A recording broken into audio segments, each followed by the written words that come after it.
All right. How's it going tonight, everyone? Welcome. Happy Monday. Hope your week's off to a good start. We got a short week here in the USA this week, because we have Thanksgiving on Thursday and Friday. I don't know if I will be streaming on Thursday because of Thanksgiving. I don't know what time we're doing Thanksgiving, but assume I will not be on Thursday. I will try to make up for that somehow. That could be Wednesday evening, that could be Friday during the day, that could be Friday night, I don't know, it could be Saturday or Sunday too, I don't know, just follow if you want to figure out what's going on, or, you know, join Discord and stuff. But yeah, how's it going, Fallen? Welcome, how you doing? Hope you're doing well. Alright, so I've started one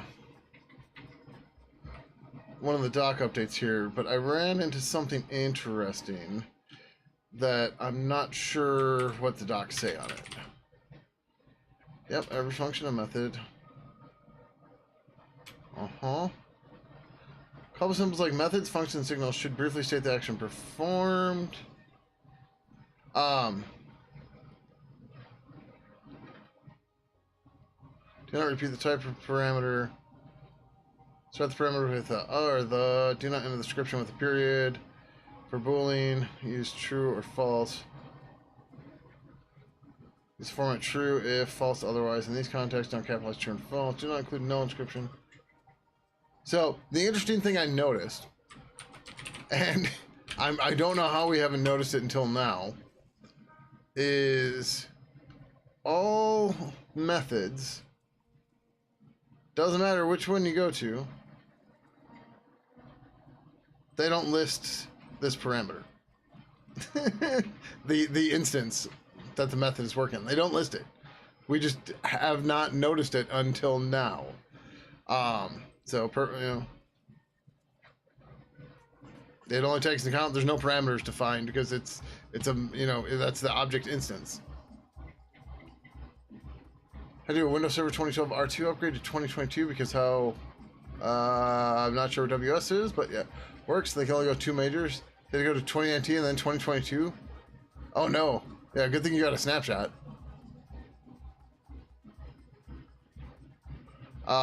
Where's something that actually takes down the parameter? Disconnect with error, right? So there's only one parameter here. So I'm trying to find out if the docs say we shouldn't define the method or the object or not. But I don't see an example here. So I guess I'm going to ask in GTK, or in the GTK channel. And we'll go from there.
Alright.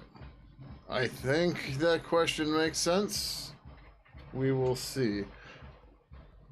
The question I asked said, while going through the URL, I happened to notice that the instance parameter isn't documented by GI.docgen for methods. Should we continue documenting it and have... Oh, Jesus Christ, I wrote this for shit. Should we continue documenting it and have it,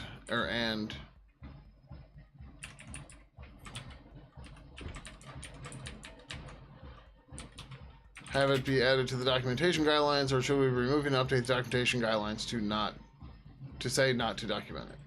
Okay. Little bit clearer. And there's one person who's seen it, and it's Q Logic. The other user watermarks are always interesting. Well, not always, but they can be fun. I still have no idea how we're going to do that. But yeah, so there's nothing here that mentions that. But yeah, so every single one of these are all documented, right? So Pidgin account disconnect with error.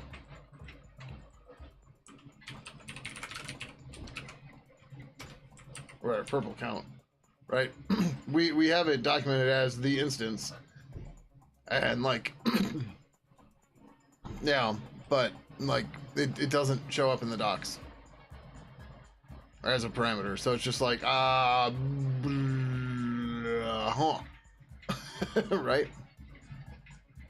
Anyways, I was adding a comment to this on Ivanhoe's pull request, and then I was like, you know what?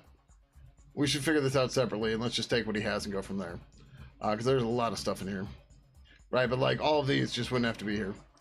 But, I don't know. We're probably not going to get a response until tomorrow. Because the people that are most likely to answer it for us are in Europe. And it's 2:43 UTC, so gonna be a while. And I have to go to bed early because I have another fucking call at 9 in the morning. I had an 8:30 call this morning, a 9 a.m. call tomorrow, and an 8 a.m. call, an 8 a.m. call on Wednesday. I am not amused. Is putting it nicely.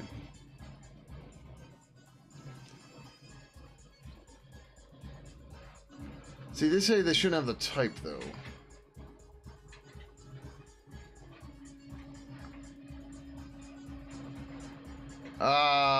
No, I don't want to join your movement. How's it going, Subuntu? Welcome, welcome.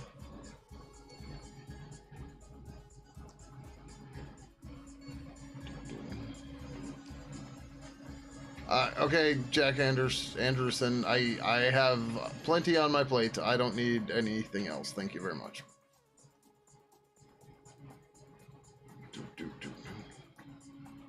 So we still have G air here, and Glib still does that too. That's probably fine.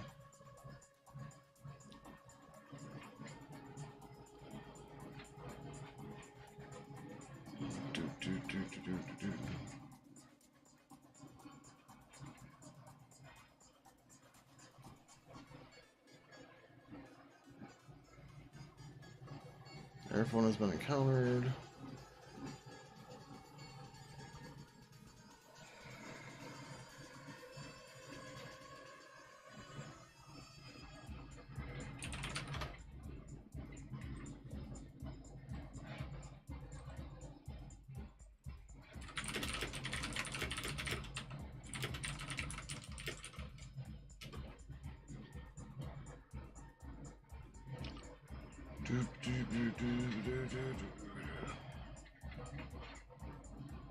Oh, yep, okay. Features object if client is connected. Yep, okay, cool. Yep, that is nullable. The instance, the new context, yep. The problem is, look how much there is. I barely moved the scroll bar.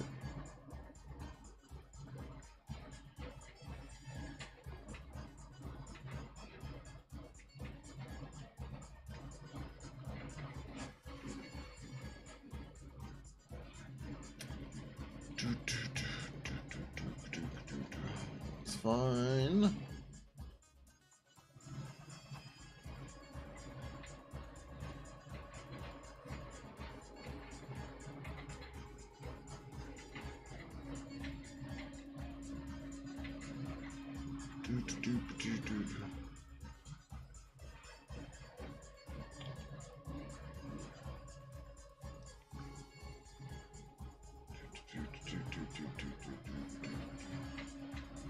How's it going, Barely Usable? Welcome, welcome. How you doing?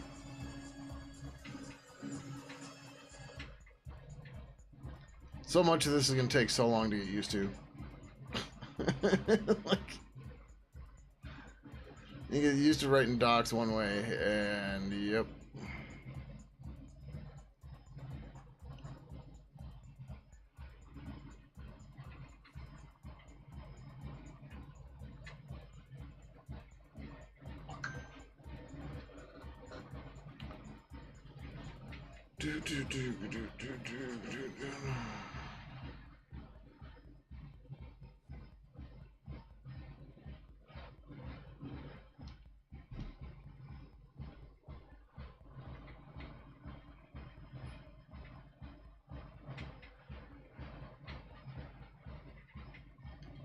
Like, this seems so tedious, but, you know, getting stuff consistent and working well and familiar, it just pays dividends.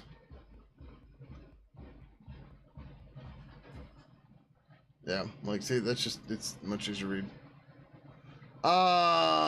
So we are trying to follow the GNOME's developer documentation, or guidelines for documentation. Because consistency in documentation is a very good thing. It is very much not an unnecessary thing. And this is the first step of trying to do some of that. So, like, instead of saying null in the description, we now use the nullable annotation, right? Because this makes more sense for language bindings. If they consume this comment, it'll make more sense that way. Because, like, in Python, what the fuck is null, right? Oh, you mean none. Kind of. But not quite the same. Right? Yes, this is definitely a wanted change. If it was an unwanted change, I would not be reviewing it.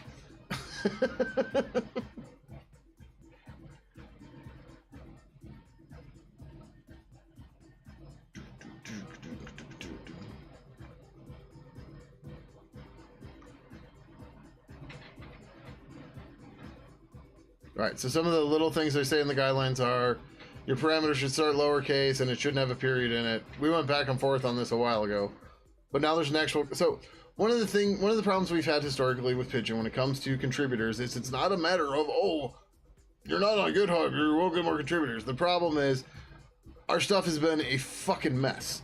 So when we do get contributors, they're usually traumatized, but they see if they even see their patch through, and then they never come back again. Right? So one of the things we're really trying to do with Pidgin 3 is we're trying to make it look a lot like a GNOME project, even though it's not a GNOME project. Because at the very least, the GNOME developers feel comfortable in it, right? And that's much better than being traumatized. So, you know, following through with this kind of stuff, this cost us, I don't want to say nothing, but it doesn't cost us much to do this kind of stuff, and it makes it more approachable.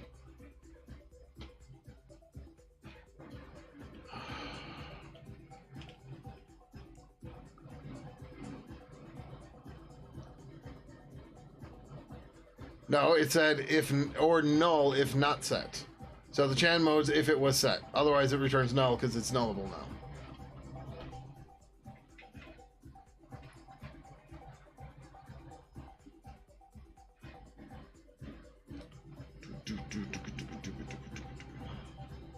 That's one of the reasons why I don't like doing code reviews on stream.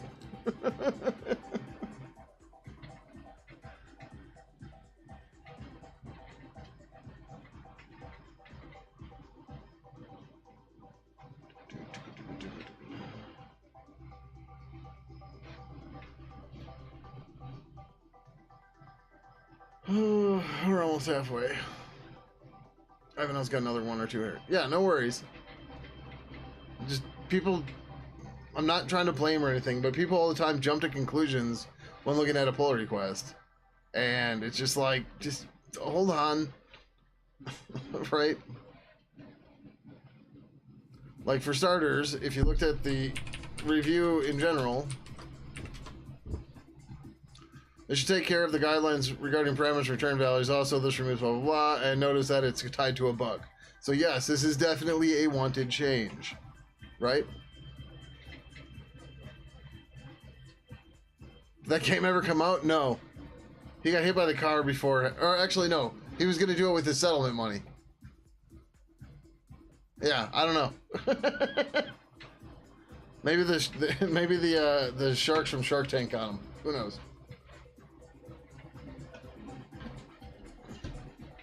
How's it going, SWK? Welcome, welcome. How you doing? It's going all right. So we just chased another potential malware developer out of the Pidgin community. Yay! There's a user that was, we'll say, monopolizing our time on discourse. And then they started becoming indignant.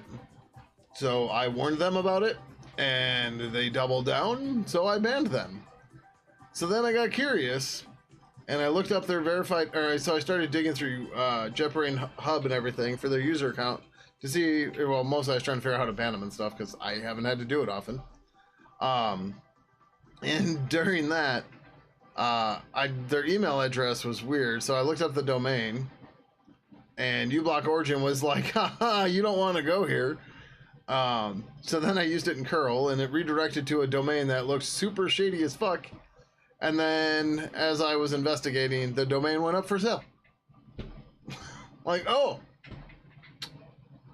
No, it wasn't .ru. It was a .com, but the whole fact that it was registered on GoDaddy and it magically went up for sale like 2 hours less after I banned them tops. And when I started digging into what possibly could have been going on, it was just, oh yeah, total bullshit.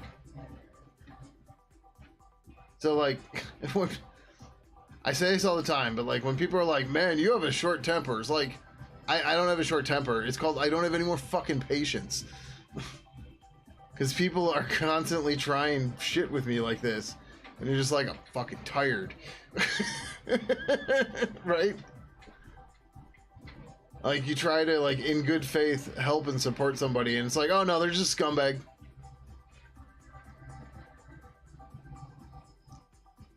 This diff is fine. This is fine.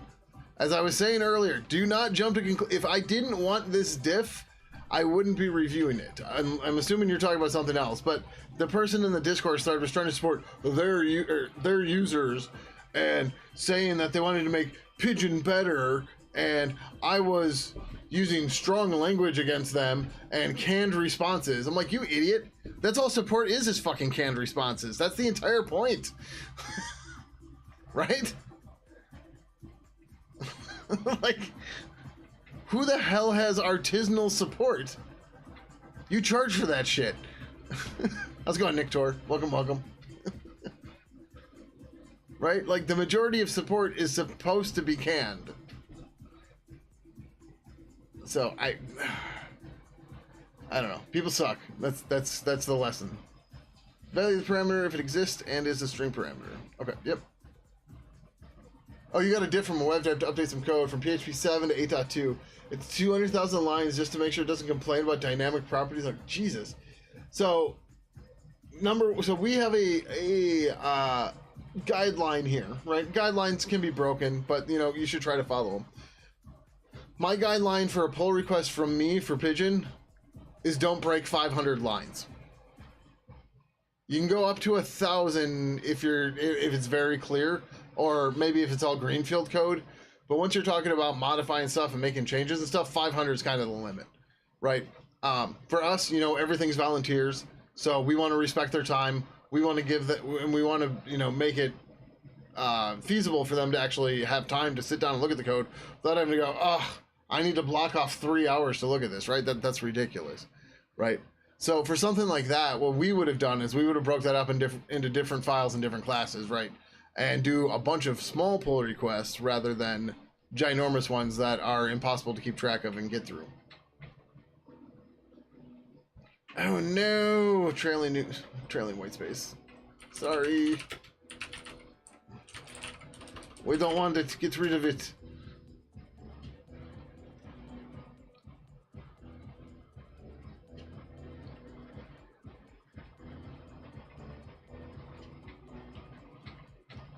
Alright, yep, that's fine.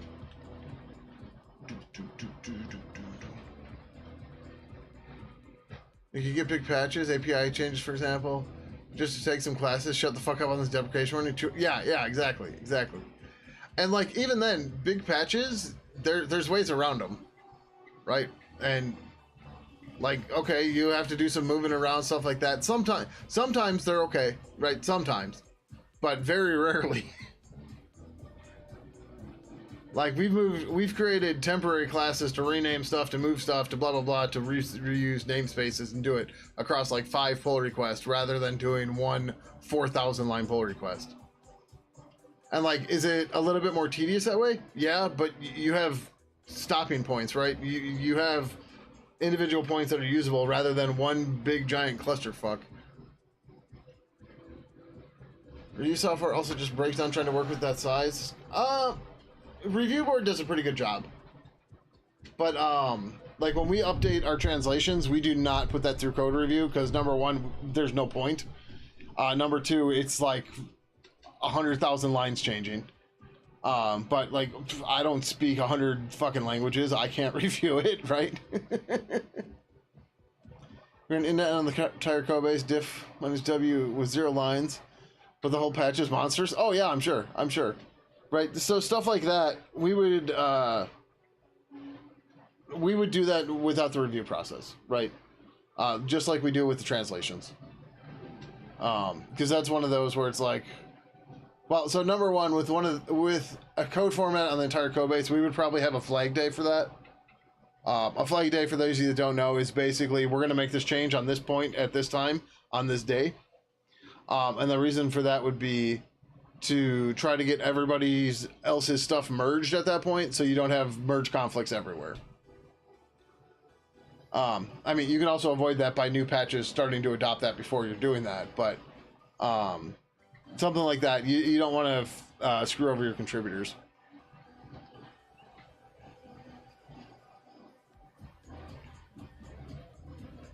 Or maybe you do. I don't know. We don't want to. That's my point. Didn't we mark this as deprecated? This is supposed to get deprecated. Yeah, okay. Like, this is supposed to be gone. We just haven't deleted it yet.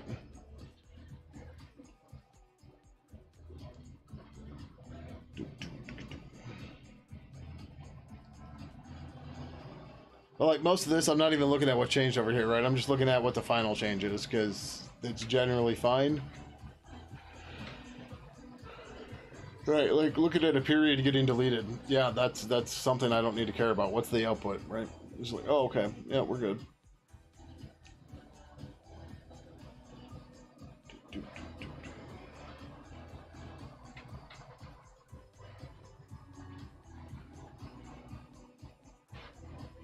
Oh, yeah, I can't merge this because of that stupid way thing.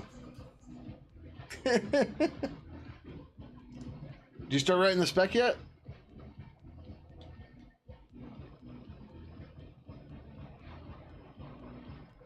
Actually, no. So, what you could do is you could use IRCv3 to put that SDP in as a tag, but maybe the SDP makes more sense to be a parameter. Probably makes more sense to be a parameter. Still rattling around in your head? I just think it would be absolutely hilarious if IRC had voice calls now.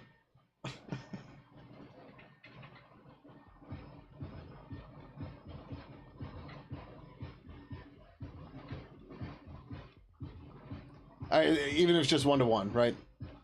Although I suppose you could do it in a channel too.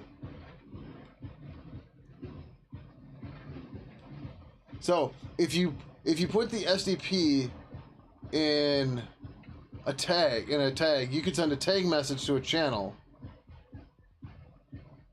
You go from there. What do you mean by an RTP reflector? Oh, for the channel. Right. Yeah. Whereas one-to-one, you wouldn't need that.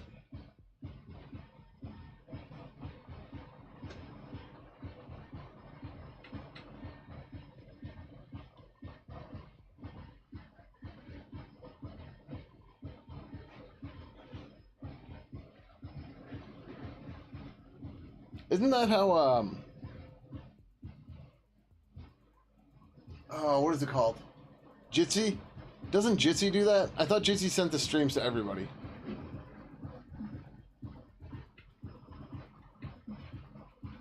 Like, your stream got farmed out to everybody, and then, like, people would get delayed and stuff. Maybe they changed that. I think it used to do that at one point.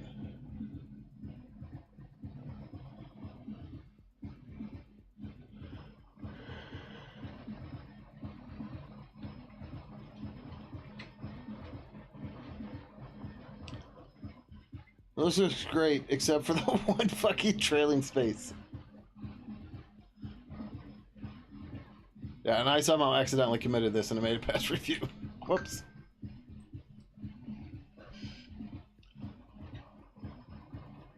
What's a SFU?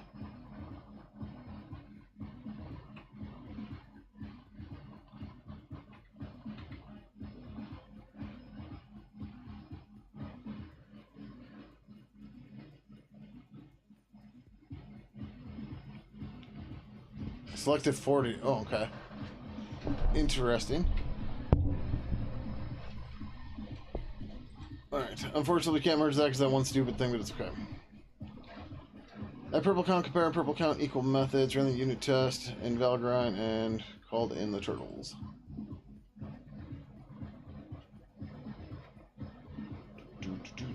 First instance, second instance. Cool. He's already got the syntax down. It's going to take me a while to get that right. Turns less than 0 if A should be sorted before B, 0 if they should be sorted equally, or greater than 0 if A should be sorted after B. Okay. There's 4 people in a conf. It knows you only want to hear 2 of them and just send you those 2 user streams. Oh, right. So, okay, yeah. So if you've got the other 2 muted or whatever. Or whatever. If you've got one of them muted and you're the other one, then it only sent... Okay, gotcha.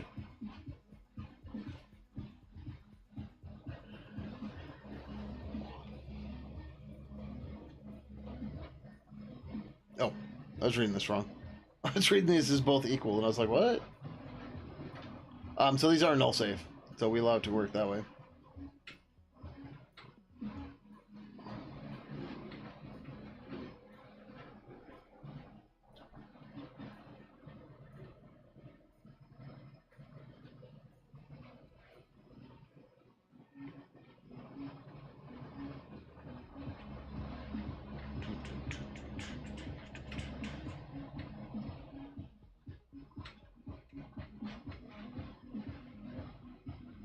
Any mixing of audio, video, compositing, resampling, resizing the video happens on the user CPU.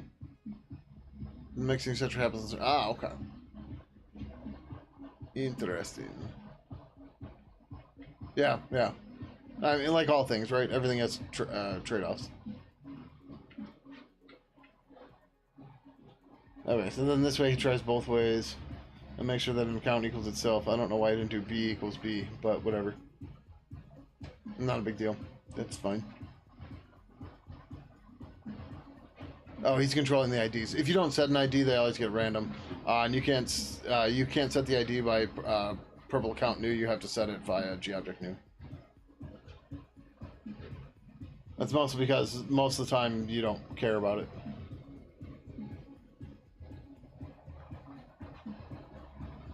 Unequal, not null, and null. Wasn't that this one up here?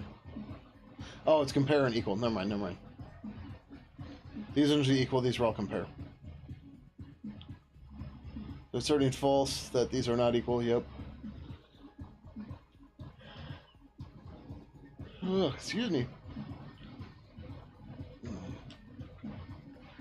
I had chicken Alfredo for dinner, so I am probably going to carb crash here, which is good, because like I said, I need to get up early. I only slept like 3 hours last night. So, long day.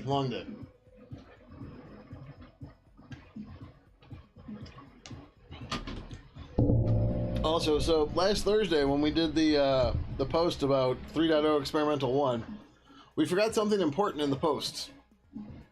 And it's something that keeps coming up in comments. Why 3.0? So I need to write something about why 3.0 here in the near future.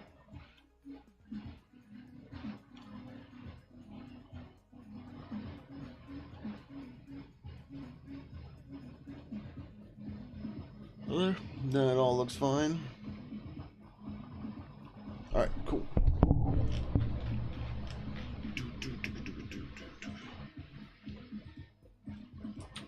Awesome work. Thank you so much. Thank you, Dakota Logic.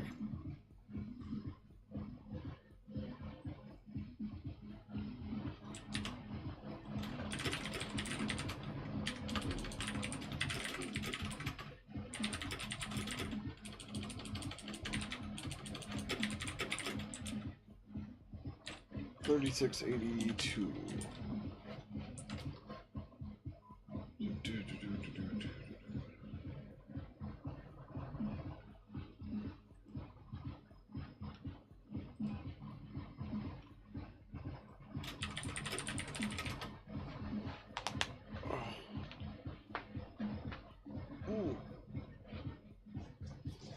So the comparing accounts might change a little bit, but we'll see.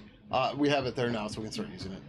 The problem is, like I said, account IDs are random right now, so using that to sort them is going to be weird, but it'll be okay.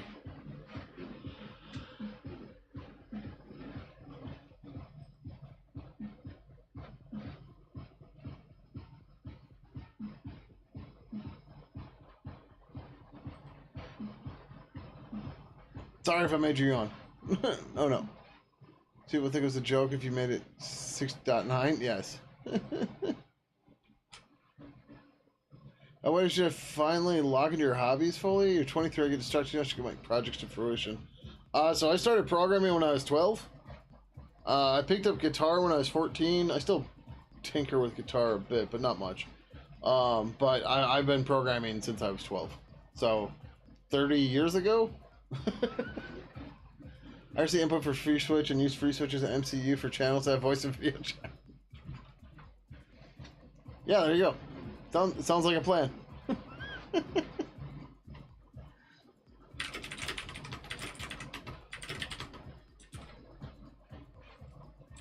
Why hasn't this been built yet?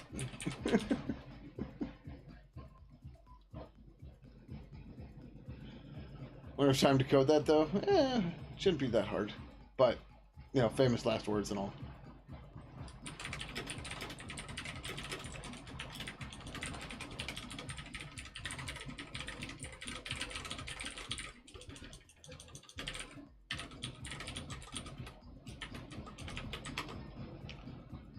Morgan sits about 12 too. He or she are get distracted by seeking relationships with women that make my life worse, unfortunately. Yeah,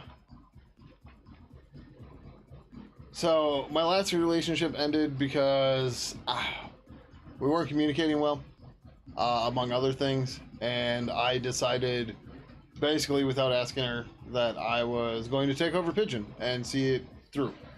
That was 8 years ago, soon to be 9. And since then, I have just focused on Pidgin. So, for better or worse.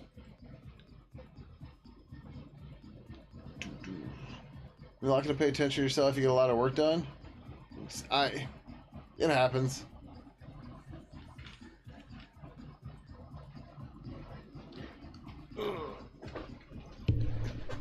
Here's a short story that I'm not going to get into too much detail for, but one of my girlfriends, we started dating during the summer. She went off to school about 2 hours away, not far. It's like September or October, I don't remember exactly. It wasn't too far into the school year. I take the bus up to go visit her. She breaks up with me while I'm there. And I'm like, you could have saved me the fucking bus money, right? Like, come on. No, I just avoid all of it altogether. I don't have time for that shit. I just do not have time.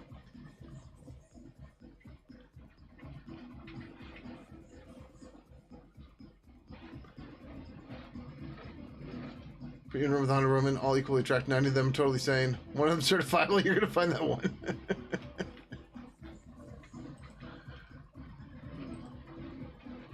I mean, how's the phrase go? Find someone whose crazy matches your own.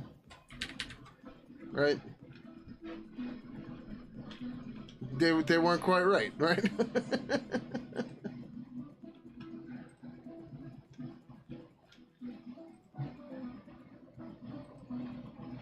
Every time. Yeah, that shit happens. Alright, we're gonna jump over to here. And I'm gonna figure out why I haven't actually committed this thing yet. So we started working on this a while ago, the WinDev update stuff. And I believe it all works, but for some reason I just have not committed it. So we're gonna see what happens, and we're gonna oh, we gotta do one more tweak here, but it's fine. And then after this, we've got a simple property we need to add to conversations that we don't need to do anything with yet, but it needs to exist. Which we'll explain later, but we'll get to it. This program analogy is I sign up for a startup with stolen source code that doesn't compile, and that is actually malware in disguise. Okay. Is that your analogy for women? That seems harsh. After I got divorced, I went to a party at a buddy's house. Was hitting it off with this chick. Something tripped your warning meter, so I go ask my buddy. Point out the craziest woman at the party. Gets me points. Oh, jeez.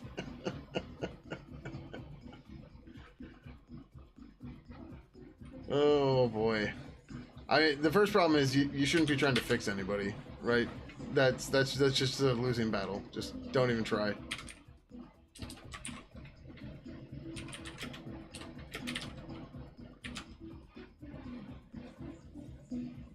Yeah, well, I mean, just in general, don't try to fix people. You know, people are going to be who they're going to be, and if they change for you and you fuck them over somehow, they are going to resent the ever-living shit out of you. So just don't bother, right? Just, yeah. Sure.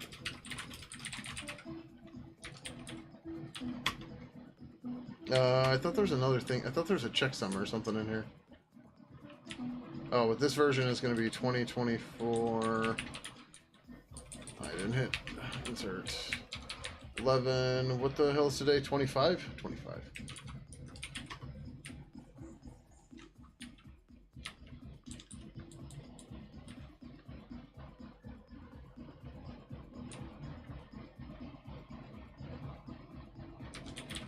We'll get to the actual documentation stuff in a minute. Let's get this fired off. Blah.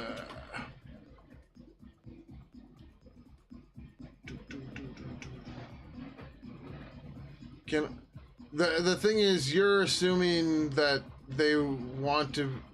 People might want help, but help them the way they want to be helped. Don't help them the way you think they want to be helped. Right? Those are two subtly different, but very different things.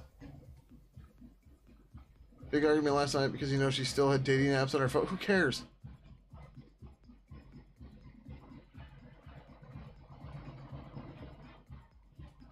I mean, if she's gonna leave you, she's gonna leave you, man. It's just every time you start a relationship, you run that risk, right? I mean, whether or not she still has a dating apps on her phone is one thing. Whether or not she's using them and hooking up with people is a whole other story, right?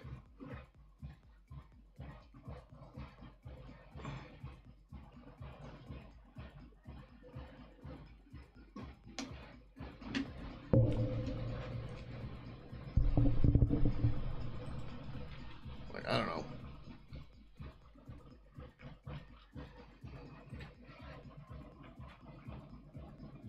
Like, I don't know. I don't feel like you can get upset with her about it if, like, you didn't talk about it beforehand, right? Like, if you didn't have agreement that, like, you two were going to become monotonous and turn off dating apps, then what did she do wrong? Right? If there was no agreement. Right? Communication's key. All depends on communication.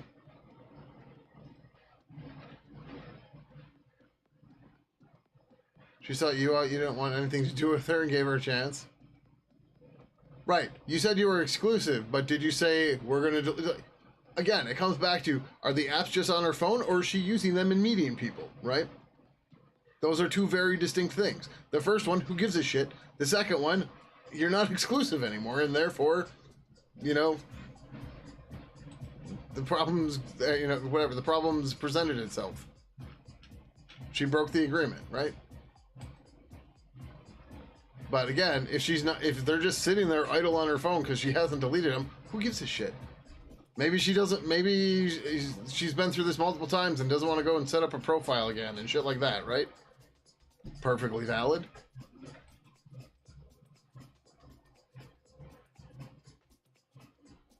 If she's making fun of people, yeah, maybe she's going to look for the ugliest people she can find, and she is sharing them with her friends going, oh my god, do you see this dude?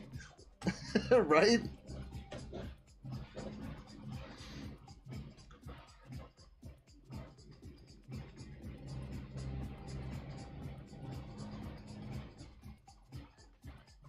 Anyways, my point is the apps existing on her phone doesn't mean infidelity, right?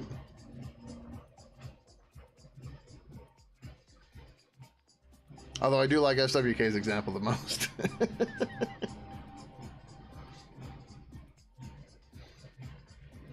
Like, man, who thought that was a good outfit for a profile picture, right? Maybe the outfit is no outfit, no clothes, right? Exactly, you know, whatever. You got a friend that always had trouble dating because he's always trolling corn sites? Nice. But his whole job is producing those kinds of websites? Oh, jeez.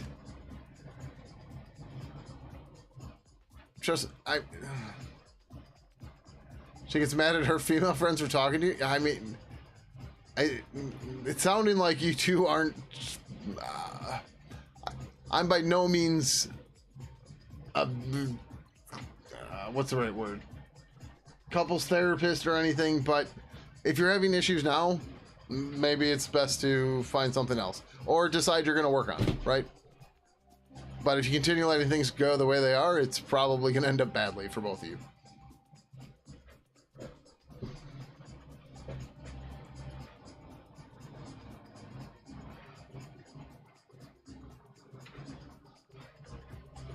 Oh, come on, Strawberry Pearl.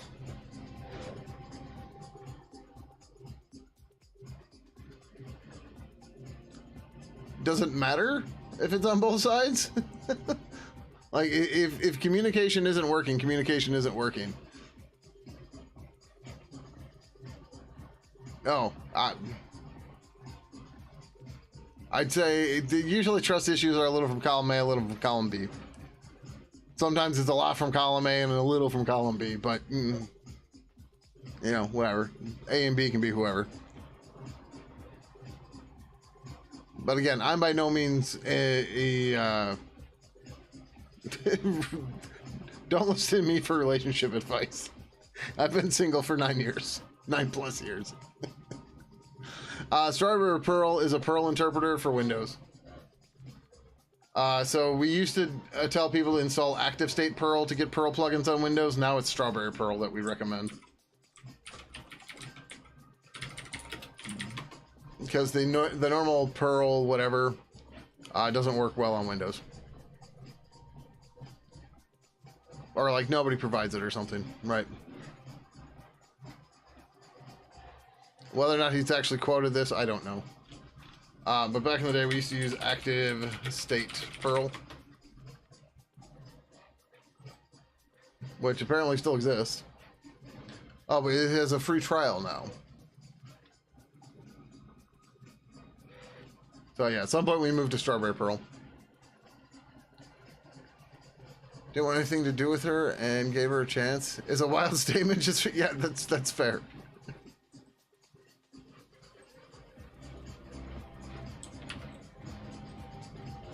Holy shit! Why is this taking so long? One payware. Yep, that happens.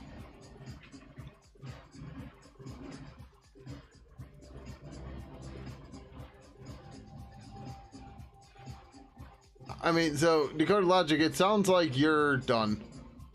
Like I'm just gonna lay that out there. It sounds like you're at the point where you're done.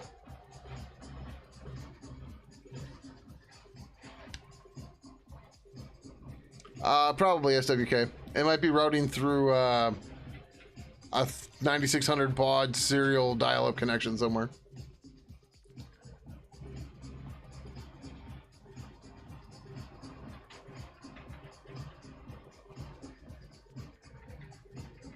So there's this old saying about you can't love people that don't love themselves. And I'm not saying that's the case here, but just think about it. Yeah, yeah. The problem is people will exploit that for better or worse.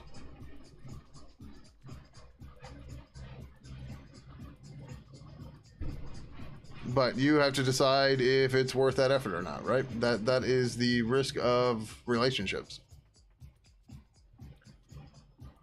Like, one of the reasons why I haven't tried to date or anything is, and this has been my quote for years now, is my cats don't get enough attention for me. How the fuck do you think a human's gonna respond to that? And I have no desire to put up with any of that. So I just stay single and don't even bother.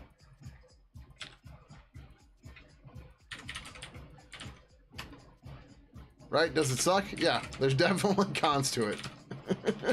But what are you gonna do, right?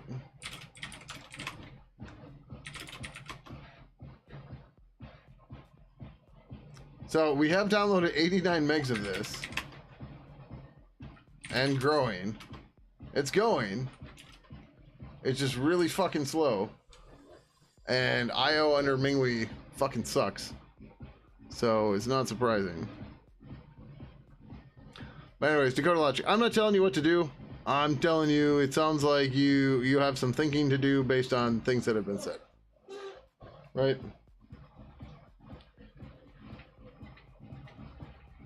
There seems to be some communication issues, and until those are solved, everything's going to remain to be shit. Right? You might think that. Maybe. But either way, if I'm like, hey, I'm only going to see you one night a week, maybe that's okay, maybe it's not, right? And maybe that means I'm her side piece. Right? Do I want to do that? Not really. Right? I'm not like super monogamous or anything, but like, I don't know, I don't really want to do an open relationship thing, and like, there's all sorts of shit that comes in from that, like literal STIs, jealousy from other parts, whatever. Just fuck, I got no time for any of that shit. Like, just fucking good, man. The thing is, everybody has issues, right? Everybody has issues. Nobody has no issues. And anybody who claims they have no issues has the issue of being a fucking liar. We all have baggage. We all have trauma. It's how we handle it and how we carry it, right? Yeah, also people can't follow rules on open relationships. Yeah. But like, I've looked at poly stuff and just like, no, it's not for me, right? If people make it work, that's cool. It's not for me. Right? Just, I'm good. Like, because even then, like, I don't know that I could trust my own jealousy, right? Like, mentally, everything up here, fine, but, you know, emotions are a bitch. You have shipping containers? Sure. Oh, a baggage, yeah. You have an entire truck. So I give people so many chances. I have my own issues. No, not ever. Right, but that's the same thing. Like, you also have to identify it ahead of time, right? And be like, am I willing to put up with this? And it sounds like you are. And then you reach a point and you're just done, right? And you have to decide if you're done, or if there's something worth saving there, right? But here's the thing, right? Like, you don't want to just be a dick to everyone too, right? Because just because things don't work out with that person right now doesn't mean they can't or won't in the future, right? So like, when I was younger, I gave no shits about after breakups. Just never talked to them again, anything, whatever. There are 2 women I've dated that I still talk to, and one of them is my best friend, right? We were together 7 years. Our breakup was not clean in any way, shape, or form. It was bad. It was brutal. But the thing is, we're much better as friends than we ever were as a couple. Right?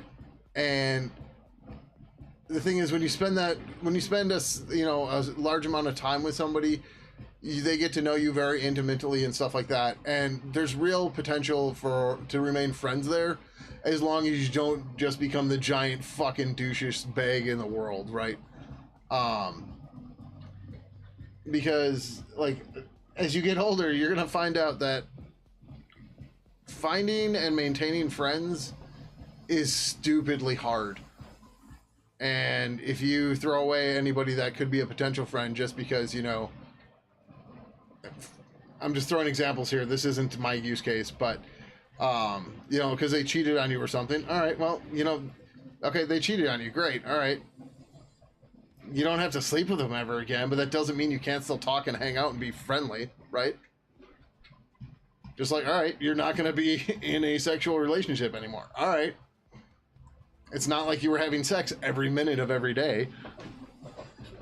Right? And like, do you want to throw away that friendship that was built there because of that decision they made? Or do you want to maintain the friendship that was there most of the time anyway? Right? This is rhetorical. You can choose to take it however you want. That has been my experience, right?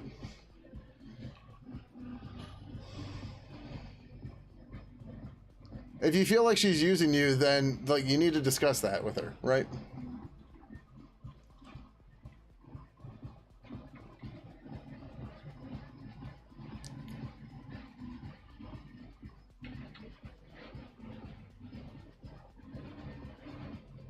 Yeah, it sounds like you two need to talk because you are not on the same page, right? You need to be saying these things to her.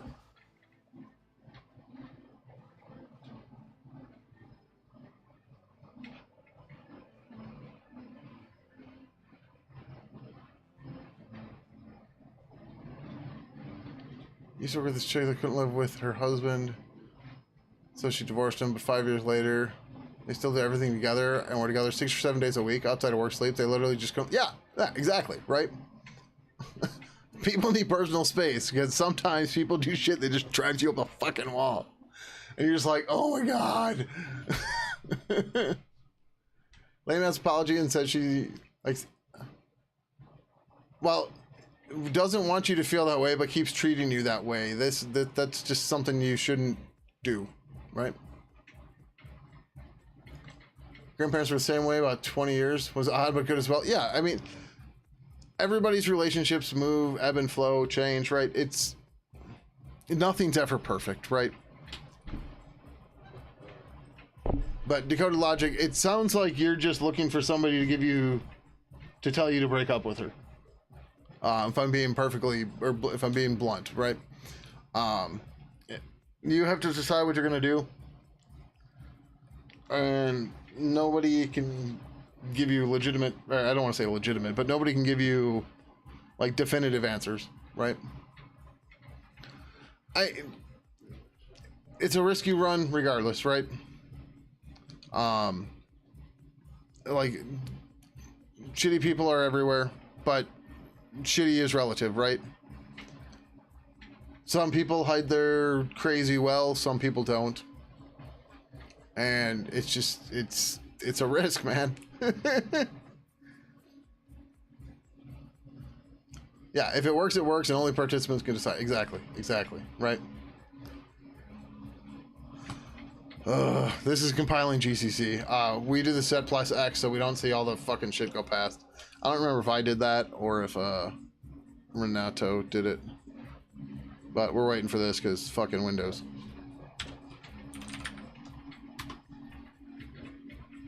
You're seeing a ghost? Oh. Did you change your name again, or are you a different Wolfred? Look at the version of GCC, SWK. What do you mean? I'm on fairly often. Is it toxic and cursive? I mean, that might be a sign, just saying. Welcome, Wolfred. How are you? Hope you're doing well. Wolfred F.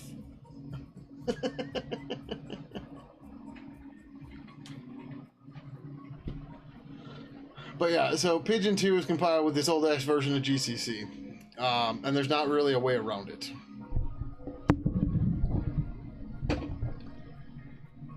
I mean, if people are going to smoke pot, they're going to smoke pot, right? And you better be fucking amazing for them to switch one of their vices, right? Yes, GCC 4. 472 is the version there. No, I've been on.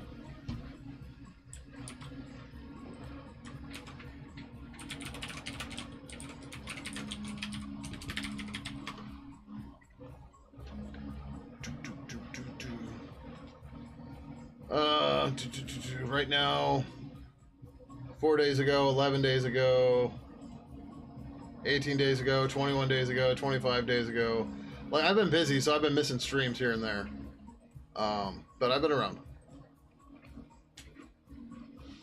They want, I think this is pre-2012, but I don't know. Here's the thing. Our Windows build environment is a nightmare. And we don't have a way to reproduce it. We can rebuild this, but I can't, like, update it.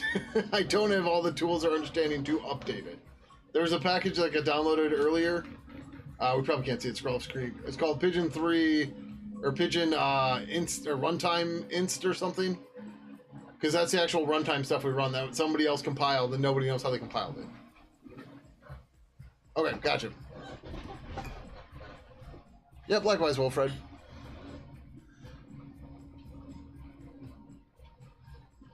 I mean, again, Dakota Logic, you have expectations for her that she's just not going to do. That's not healthy for anybody. And I'm not saying it's your fault, but, like, it's like you're dating an alcoholic and then complaining that they're an alcoholic. Like, they've got to find a reason to not be an alcoholic, and you yelling at them to not be an alcoholic isn't going to do it.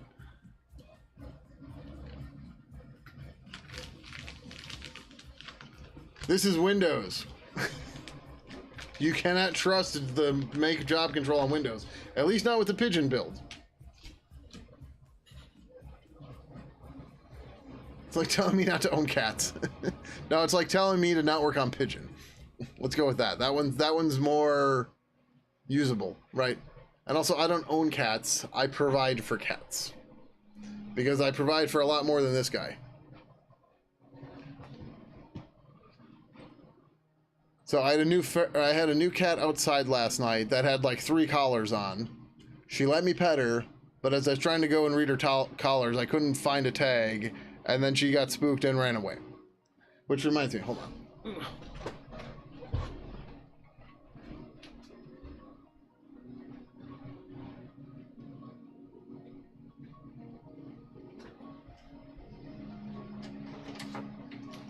So I'd have to guess, but there's something like 12 feral cats in my cat colony. And because of that one last night,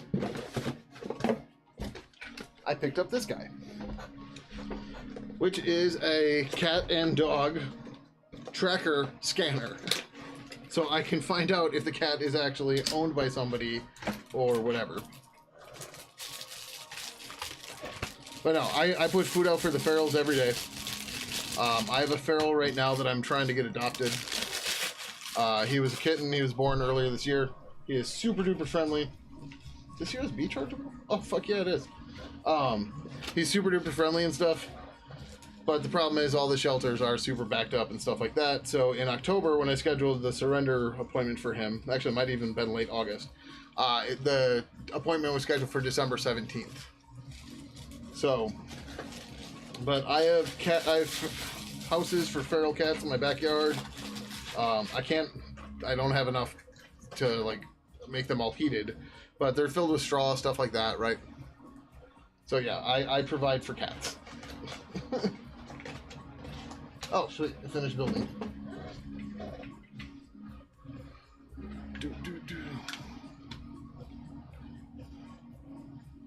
All right. Stick to your 2 dogs, and next door's cats who are taking up most of your bed. Oh no.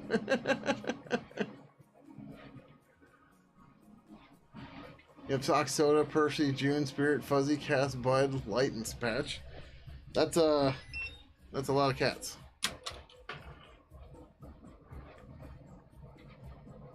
Come on, where are you? You should be right there. You are tagged for certain. Oh. Yeah. Hi, mister. Where's it? He is tagged. It's not finding it on him. Nope, no tag. Alright, I might have to read the instructions here. But... Nope. Guess I just tap it. Hi. Yeah, scratchy scratch. Or that, or the, this is the wrong type of scan for him. Oh. He's tagged, for certain. He has depression, bipolar, and PTSD, so I was very compassionate and patient with her. You lost your patience last night. You got your own issue. Yeah, I mean... Next thing I know, you're going to say she's not taking her meds and all this other stuff. And the thing is, that definitely sounds like something you don't want to put up with, right? So why are you trying to put up with it, right? It's dragging things out for both of you.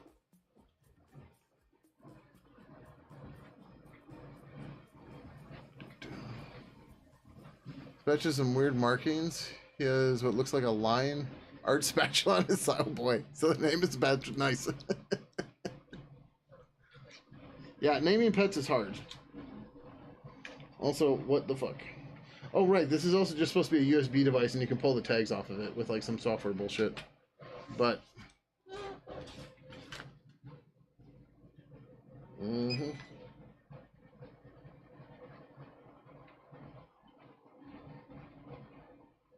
Tag, ear tag, or syringe microchip. And it should be the syringe microchip, I think. Well, I'm getting concerned because this only shows dogs.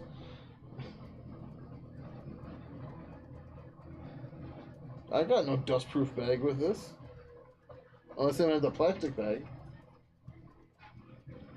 When scanning tag, you can turn the reader 45 degrees to scan. Where's your tag? He's gonna bite this fucking thing.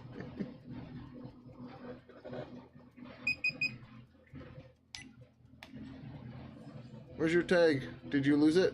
Is it missing?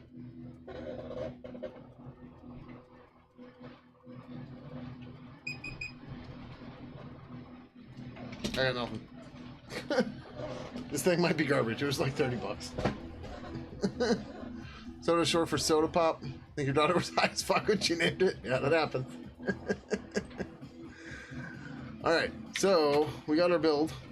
So now what you're supposed to do is you're supposed to do eval /pidginwindev.sh -- path. Or no, then you have to say blah -- path. Right? So if you run this just like this just updates your path for you. So you want to eval it so that you get the path. So then I can go into blah Pidgin2 and then I can say make -f makefile.minghui and here -j8. We'll watch it fail.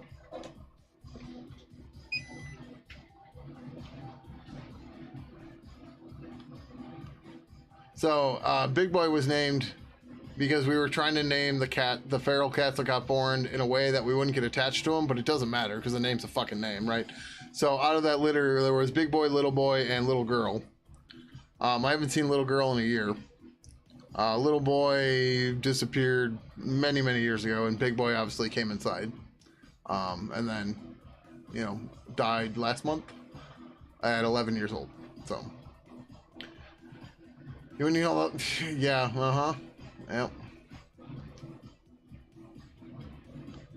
The problem is, if we rewrote this in Rust, it wouldn't run on Windows XP anymore, and then people would be complaining to me that it doesn't run on Windows XP anymore. There's literally no winning here, except to keep the status quo. And mind you, this is just for Pidgin 2, because we have to do a Pidgin 2 release.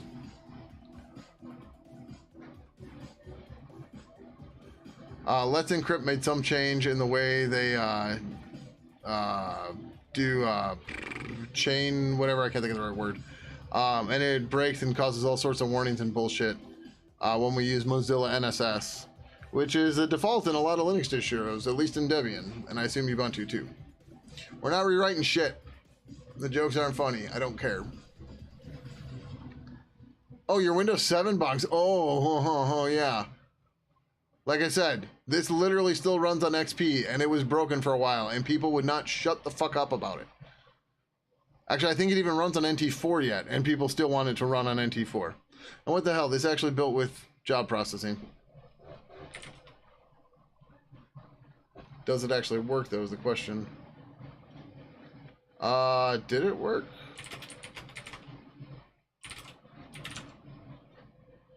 I don't think it did work.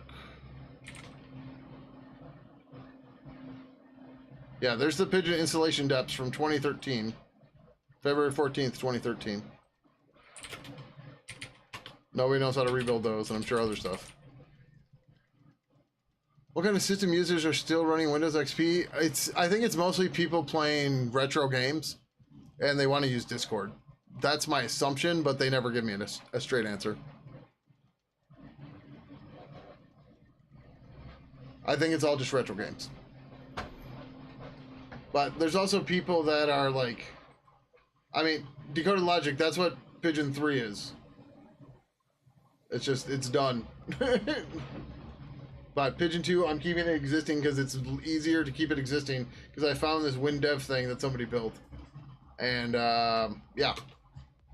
This also fixed a problem where Pidgin 2 was crashing on exit on Windows. So, whatever.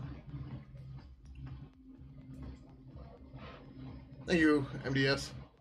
Appreciate it.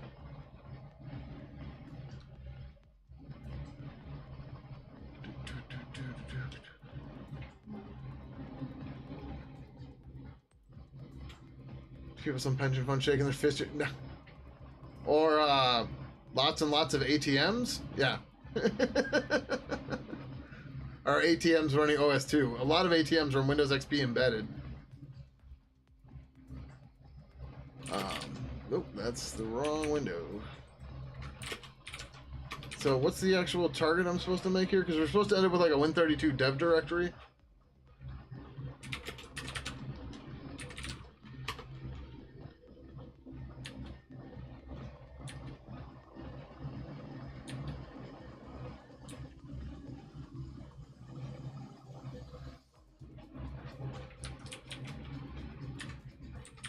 What if I make -f make file dot mingwei -j8 install?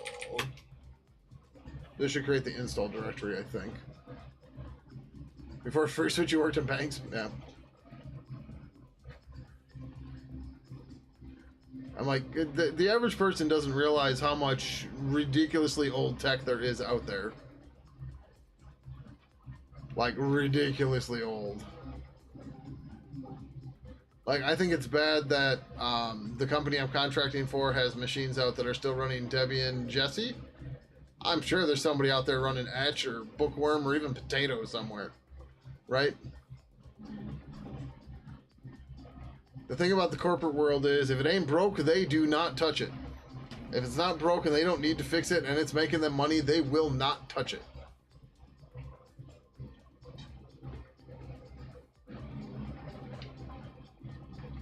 That is just the way it goes. In the nukes, US run an IBM chip for 90, probably. It's like, so Southwest Airlines wasn't really affected by the whole,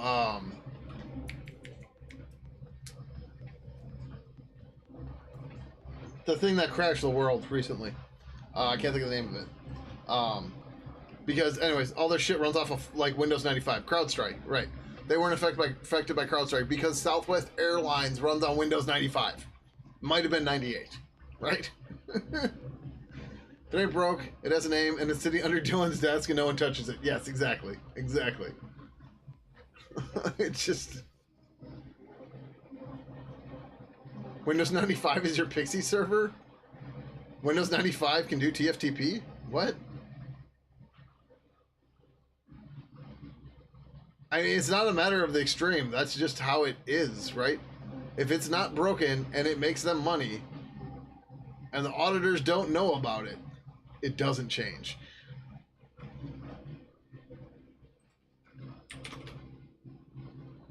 There we go. Win32 install directory. I might be able to run from here.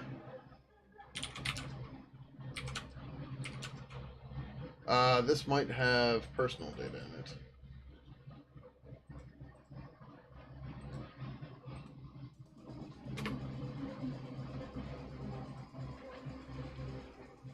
Okay, yep.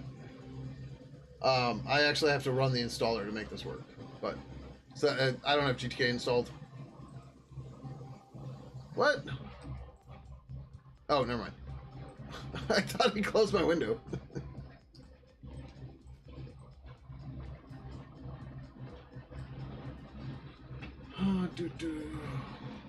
Spending no, it's not a matter of spending money. Is why would you spend money on something that's not broken and is still making you money, right? There's just what's your ROI? There's no ROI. It's all risk. It's risk you're gonna stop that cash flow, right? The box ain't broke. It just runs DHCP-CD or DHCPD, TFTPD, and Apache on a closed network. Yeah, exactly. If it works, who gives a shit, right? Who cares?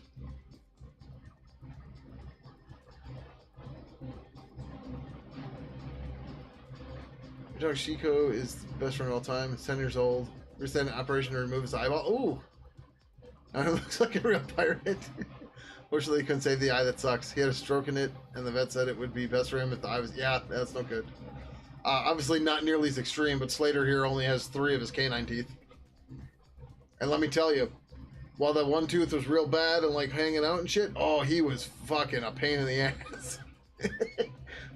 But we yanked that tooth out, and man, did he calm down. He worked at a manufacturer once, and they had homemade carts to run the production lines. They will run XP until they no longer sell that product, and the business line was still growing 4 years ago when he left. And you get x-rays? Those are all still XP PCs. Yeah, of course they are. So automated clearances are old tech too. ACH isn't too bad.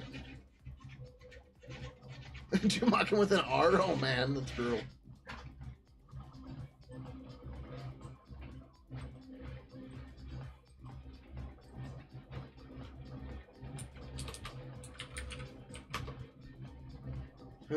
That's funny. I have nothing else to print for that thing. Okay. Yeah. So we're doing another Hack and Tell event. Hack and Tells are hackathons where it's just kind of like show and tell. You come and work on something, blah, blah, blah. We do it locally in Milwaukee. Anyway, so I'm in charge of prizes and stuff.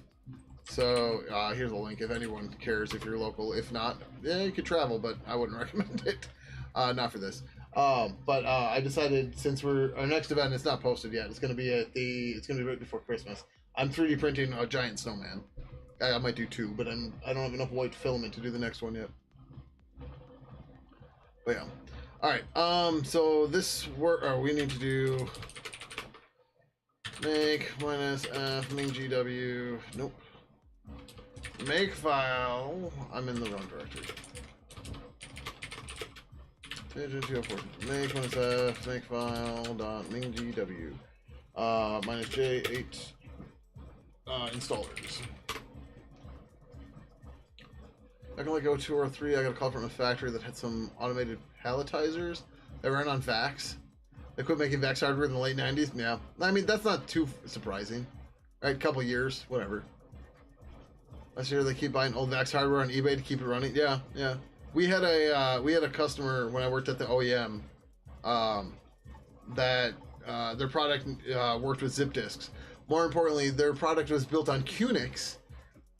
And they wanted to make sure we tested it on Zip 100 drives, but they weren't going to provide the drives. Luckily, I found one at a Goodwill for like $10. So like I expensed a $10 zip drive with work. Yeah, did you hear about QNX getting open sourced again? Yeah, here's why we can't. I don't know, there's something weird about us doing multiple jobs for the installers, but if we do one thing at a time, it seems to work fine. So, yeah, I was actually kind of surprised when I saw QNX was open source, but then I found out it was again, and this is the 3rd time they've open sourced it, and the 2 times before they made it proprietary. But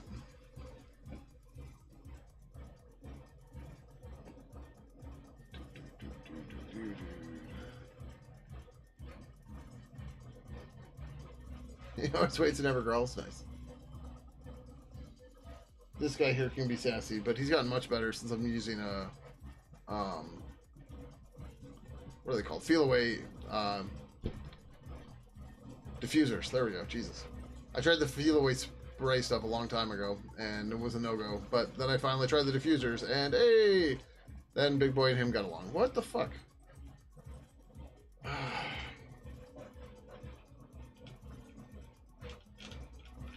See, this is why we don't do multi-stage jobs. Or multiple jobs. No, yeah, no, I meant to say clean.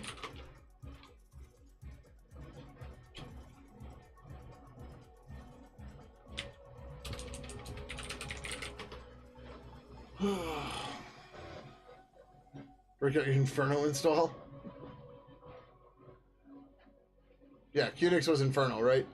I was trying to set up Plan 9 the other day for the first time, and I didn't realize that Plan 9 had a GUI. But I was curious if Lit Purple would build on Plan 9. And then I realized I fucked up the install. I was like, I'm going to bed. What the fuck? Oh, what? How do you not have G? Oh, because they... damn it, that's a problem. Fucking hell.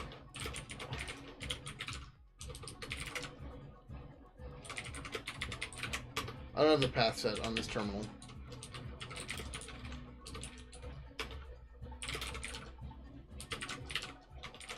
So this might work.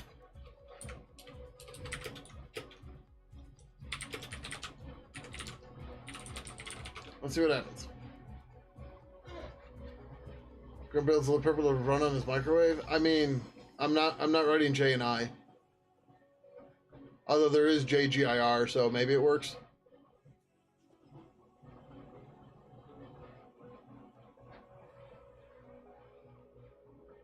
SWK, you're probably the only one that understood what I just said. The only one that's active in chat right now. No offense to anybody else. Historically, microwaves have ran Java. Not JavaScript, Java. And JNI is the Java native interface, which is how you make native programs available, or native libraries available in Java. And doing it by hand fucking sucks.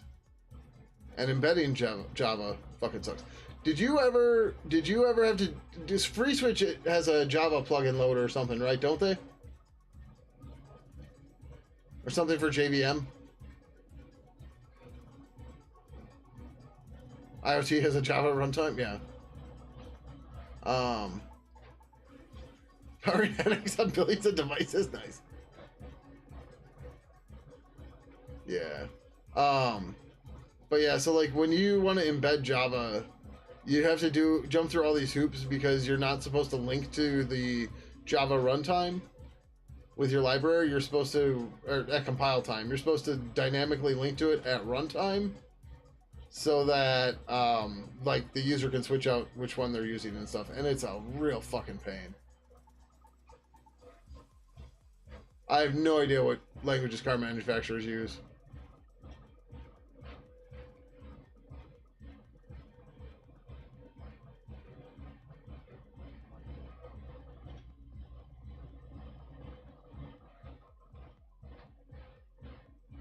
Python, really?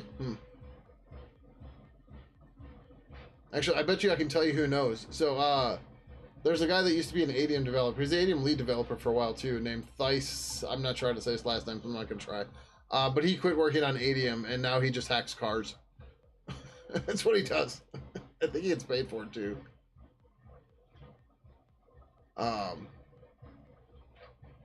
So, like, he was just at Pwn to Own, too.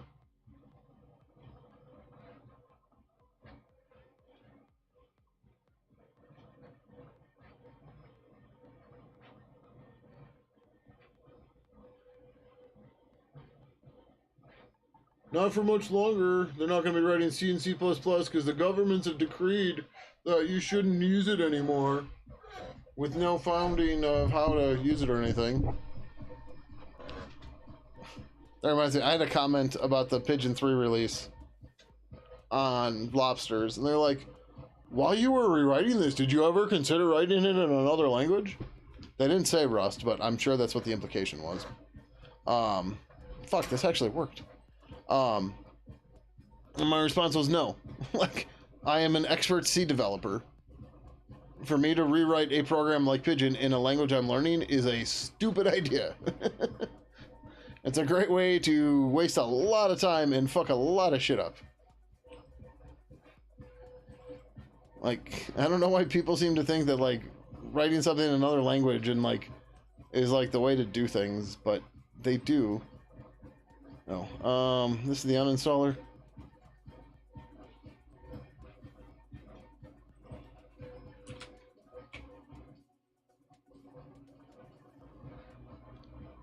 Give us the great electrical curve that is super secure also. Are you talking about P521? Is that the right number or is it 512? I think it's 512. But like EC or ED25519 is fine, right? Or which curve are you talking about? Last people you're listening to regarding programming is government? Yeah, yeah. What's the build on Android as far as I know? I'm not sure what language. Oh, Android is JVM based, JVM like. But a lot of Android stuff is moving to Dart, which I think is still JVM-ish.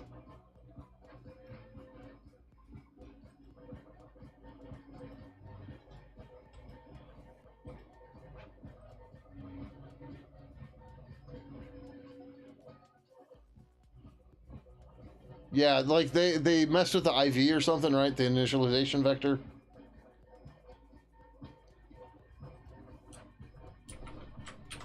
And it's a tainted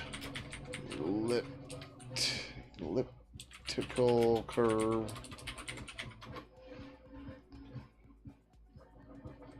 Oh, right. It was the seeds. It was the seeds for all this shit, right? Everything except ED25119. 192, 254, 256, 334, and 512. 521. Generated in 1997 using seeds provided by NSA. Nobody knows, nobody trusts the seeds is the problem.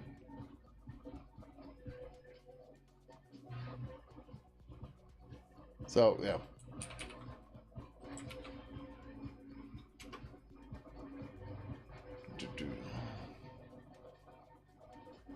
Turn out ideas in more than one language, a prototyping stage thing. Not for this. Yeah, exactly. I mean, well, the other part is like we also rewrote everything in place, right? We didn't start from scratch. We didn't just like nuke and start over. Make the crypto. Yeah, exactly. Yep. Somebody in demons or some shit. Yeah, there you go. All right. So now. Oh. Did it not open? Did it open?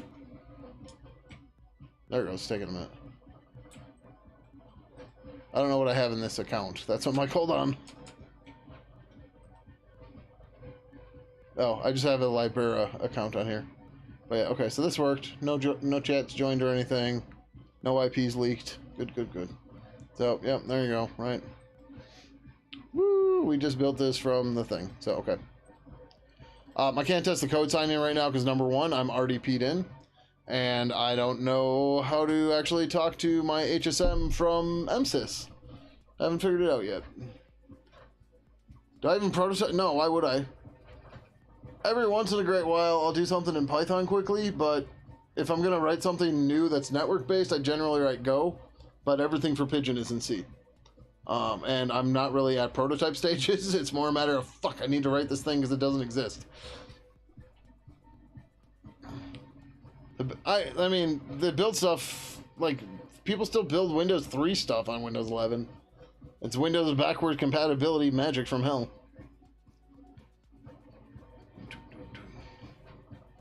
This crypto we're about to receive, we're truly thankful. E pluribus et tu brutus mortis parabellum. Oh, for my contracts? No, I mean, my contract stuff, I mostly do ops stuff. So, I mean, occasionally there's some dev stuff, but it's like, set up Salt, add this thing to Kubernetes, do this other thing, blah, blah, blah. So, no, we don't care about this. Wait, well, oh, right. Okay. Oh, right. I'm so used to having the Pidgin code in HG that I'm not realizing that this is not the problem here. Kubernetes? I don't know. Kubernetes is fine. And people that hate on Kubernetes just generally seem to not understand its use case.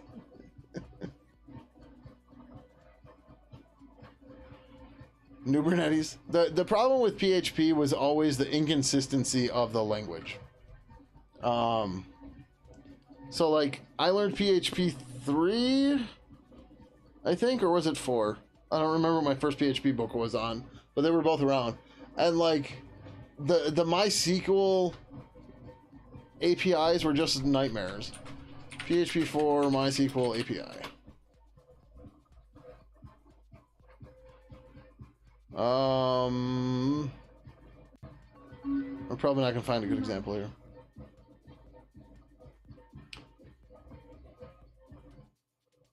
Korth with the 58 months, thank you very much. Greatly appreciate it. Happy Monday to you. How you doing? Inconsistencies made you have to visit documentation way more. Yeah, right. I'm trying to find it. Like, I think I have the book in my basement, but I want to go find it.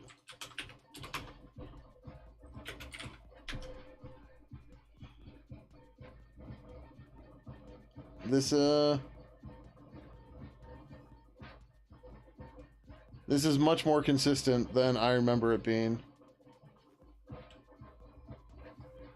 I don't know what original means in this context. But like, some of these wouldn't have underscores in them when you would expect to have underscores in them. I think there were some where it was like my underscore SQL underscore something, and it was a fucking shit show. It was absolutely ridiculous.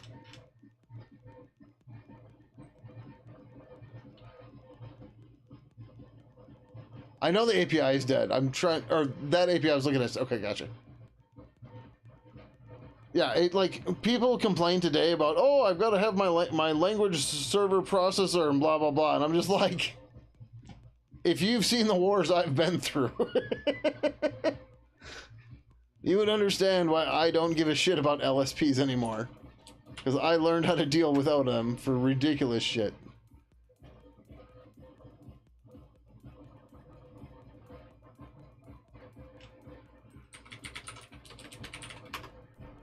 They know nothing about coding in Notepad? Yeah.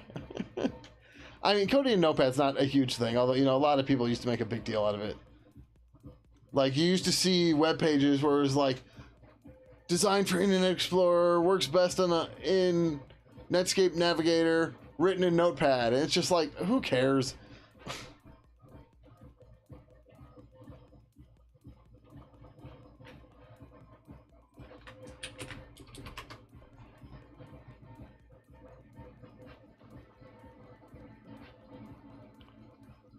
MySQL original man. Was this where we were at?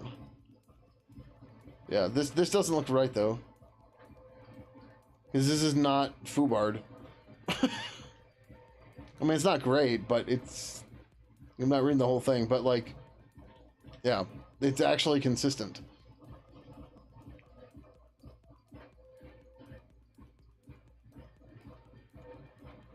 Dreamweaver, oh no, yeah. It automatically closes a tag for you. That makes you a noob because you can't type the closing tag. People with their petty bullshit. It's so fucking sad. We're gonna try this again. Hi. Oh, what are we doing? What are we doing? Where is your tag, mister?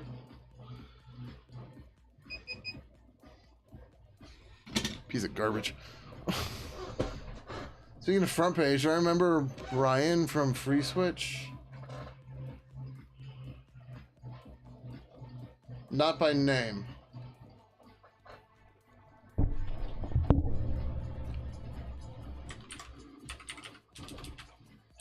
I'm sure there's pictures on ClueCon, right? Maybe? I don't know. I'd be... Honestly, I'm much better with faces than I am with names. Like, I tell people this all the time. Like, I'll recognize you, but I will have no fucking idea what your name is. Like, it's nothing personal. I'm just really bad with names.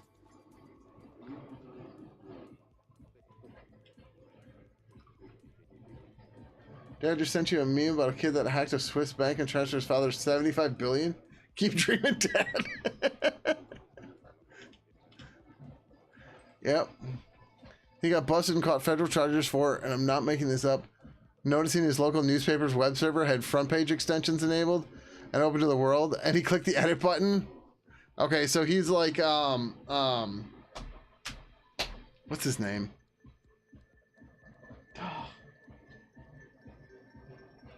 Oh, it's gonna drive me nuts. They talk about him in Freedom Downtime. Adrian Lamo. Well, Mitnick too, but Mitnick like got into other stuff too. But like Lamo was just like, you know, into your webpage and changing content there. Whereas like Mitnick was actually like exfiltrating data, right? So definitely a next step up for certain. But you know, you got to watch out for that Mitnick guy. He might whistle up some missile launch codes. That's not a joke for anybody else that has no idea what we're talking about. Kevin Mitnick, literally, the prosecutor against him said that Kevin shouldn't have access to a phone because he could whistle missile launch codes into a phone and start World War III. Which is one of the reasons why Kevin Mitnick was stuck in solitary confinement for, what was it, 3 years or something? Yeah, I'm not lying here. This is 100% truthful.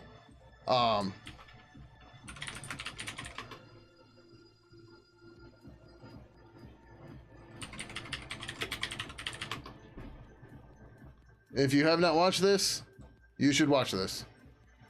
Better yet, you should buy it. But you should watch this. This is also in the movies tab on the stream. Which I guess I would have been a place to get it. Because it might have better quality. But the funny part is they did make a movie and it was fucking horrible.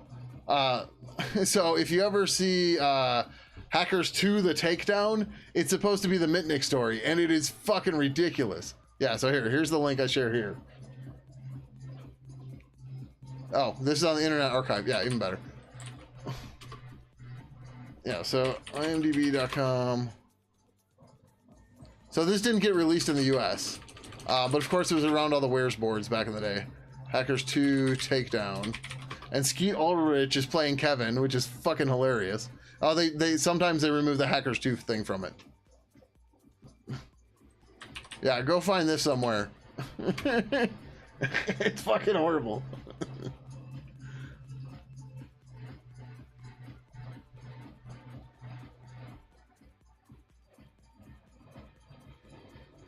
I didn't realize Amanda Peet was in here. I don't recognize anybody else's name. I mean, this guy's in a bunch of shit. I just rewatched Confidence, and he was in it too. He looks real familiar. This isn't, No. Oh yeah, it is Shooter McGavin. I'm like, wait a second, I think that's Shooter McGavin. Yeah, exactly. I'm like, wait, I think I know this guy. I don't know his name, but yeah. And Tom Berenger, that name's familiar too, but... And he's from like the Joy Luck Club or something he was in. They talk about it in is it Freedom Downtime or is it Revolution OS? I don't know. You should watch Revolution OS too, which they need to make an updated version of Revolution OS. Antitrust is okay. It's Pirates of Silicon Valley is kind of funny actually. It's probably more cringeworthy than anything now. But oh, and also definitely go watch the Internet's Own Boy. That is a sad story, but one worth knowing. Who produced it? I don't know. Some garbage. That's so in Freedom Downtime, they end up protesting the in front of Miramax because Miramax is the ones who produced Takedown. Because the big thing was at the time they were making the movie and they were claiming that Kevin already had a trial and he never had a trial. So the worst part is he sat in solitary confinement for 3 to 4 years without a trial. Corley's a buttbag? Who's Corley? Either way, Kevin Mitnick got fucked left and right, man. It's ridiculous. He's still alive, isn't he? I think he is. Oh.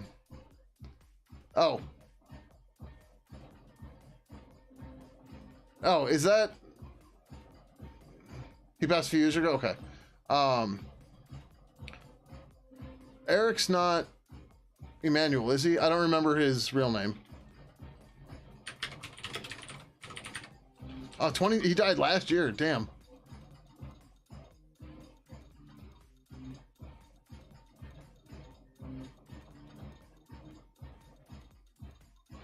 Pancreatic cancer, that's a bitch.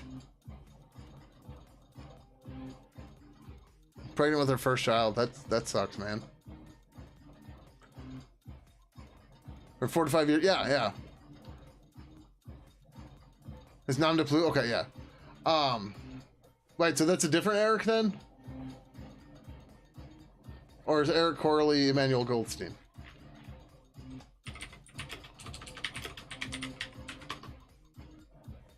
Like, who are you calling a butt bag? I mean, it was ages ago. The Mitnick stuff is 20 years ago.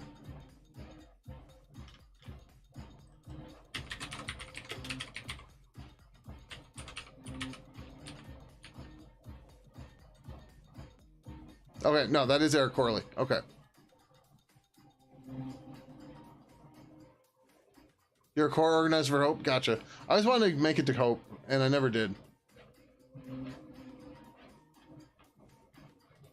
Maybe one day. You don't ever make it up to CypherCon, do you? If you make it up to CypherCon, you should let me know. CypherCon's coming up soon too. So CypherCon's real easy for me to go to because I don't like it's in Milwaukee. It's April 3rd through the 4th. And I will be going there. I have another tab for an early bird discount that I haven't purchased yet, but oh, his death felt like ages ago. Gotcha. Too many. Yeah, I know. Understandable, right? Just saying, if you happen to get out there. Oh, fuck. Johnny Xmas is keynoting. He didn't tell me this. His dickbag. So those of you that don't know Johnny Xmas, he is a hacker out of Chicago.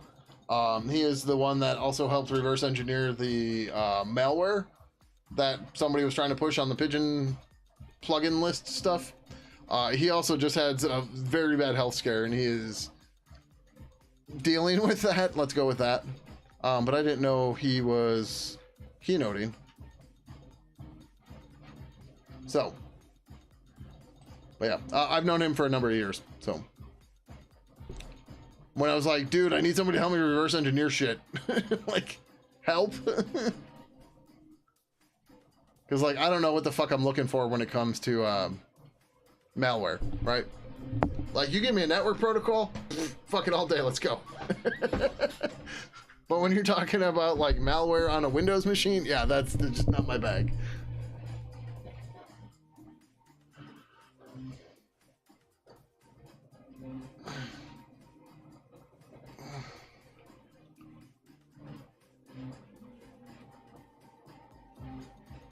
All right, yeah.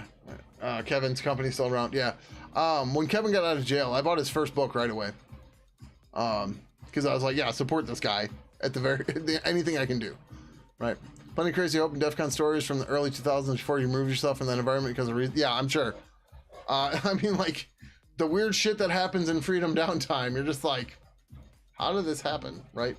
Then there's the whole thing with them with WBAI a couple years ago and getting booted off the air and some other shit. And just like things didn't usually seem on the level. Let's just go with that. Right? I'm a third party observer. I don't know what the fuck's going on, but things always seemed odd. APIs for IBS. Yeah, it's called If You Eat Peppers, You Will Get the Fire Hose. I don't know.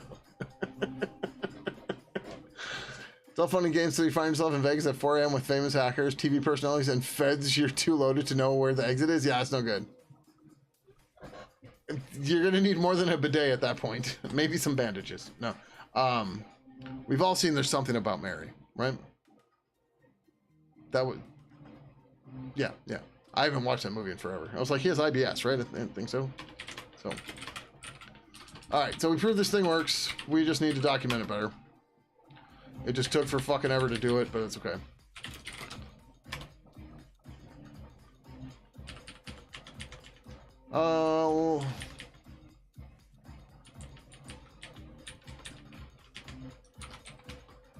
Copy. Oop. Copy. Alright. C 2024 Gary Kramlik. Usage. Why would you want this?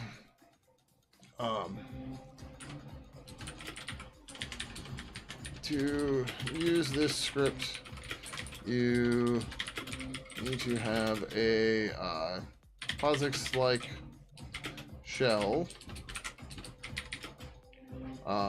like we need a link for MSys2.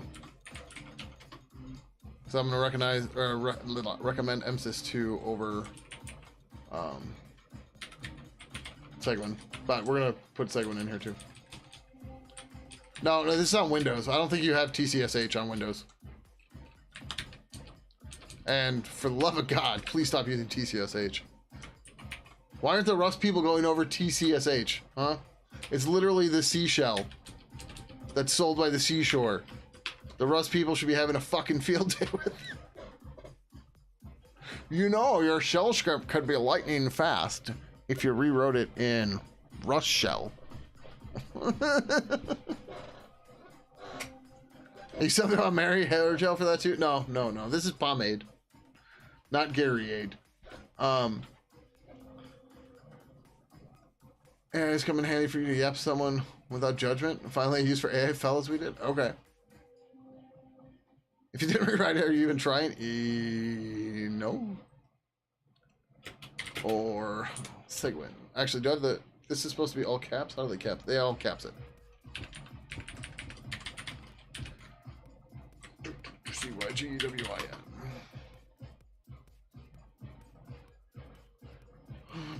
Segwin is capital C, CYGWIN. Because Cygnus is still around. You still using Cygnus? Anybody? Does anybody know what Cygnus is? If you watch Revolution OS, you'd know who Cygnus is. Alright. To use the script, you need to have a POSIX-like shell. Some examples are MSys2 and Segwin. Creating a build environment is as simple as running the command with the destination directory. / what is the thing? Can't remember the Pidgin windev.sh. There we go. Damn it.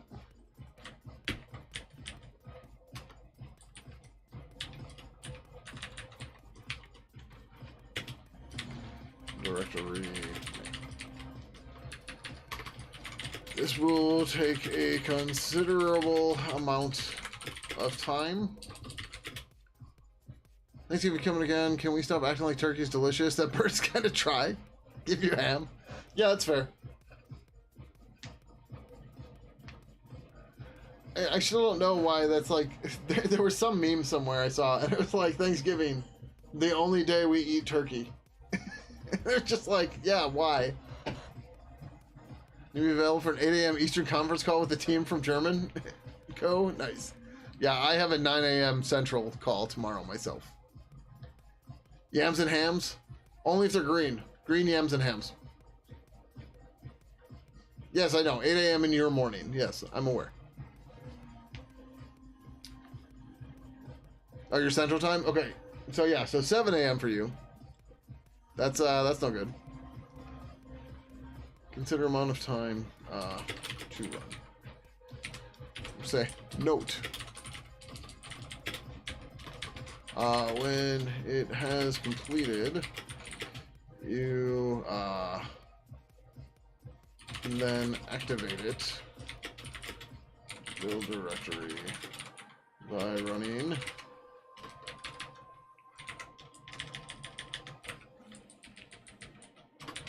eval $/pidgin windev.sh directory name -- path.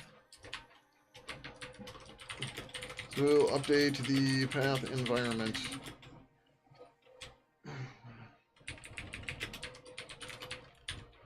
variable, and you will be able to compile Pidgin via make -f makefile.mingw from the root directory, from the build directory, from the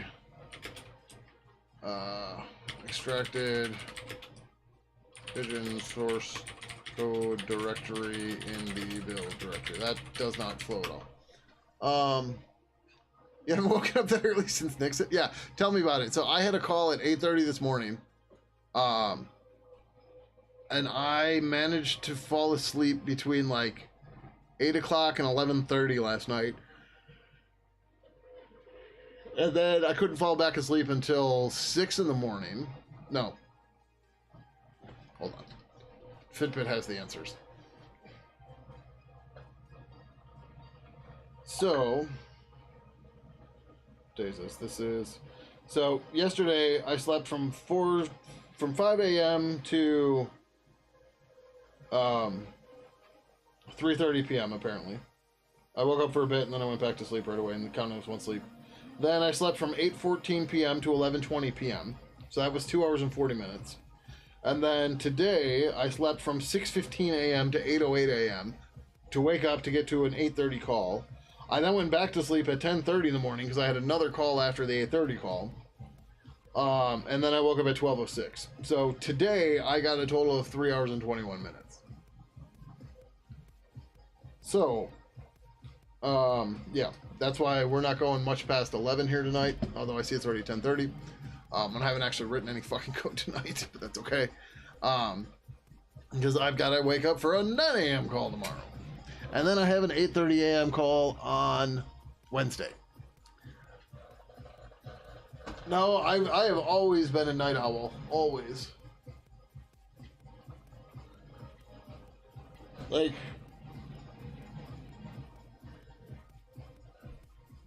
It takes so much work for me to maintain a normal first shift cycle, rhythm, whatever you want to call it. And all it takes is one day to knock it out.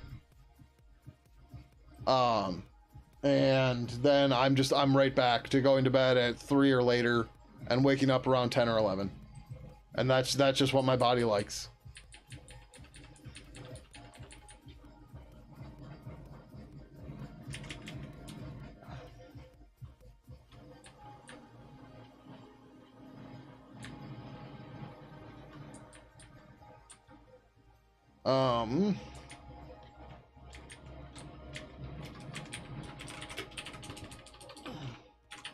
This will set up everything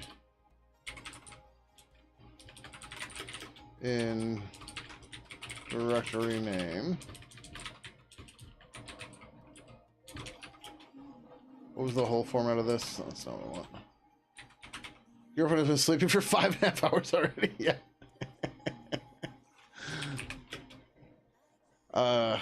The funny part is my most recent ex, her sleep was worse than mine. Just like, yep. Up all night, all the time. What are you gonna do? Firm belief that's an ADHD thing because you're wired damn near identically. I don't know. Your girlfriend has been in bed since 8? Yikes. I'm like, I started streaming at 8, right? No, 8:30. Why did I start late? Oh, I was watching a show and then, okay, yeah. So, whatever, shit happens.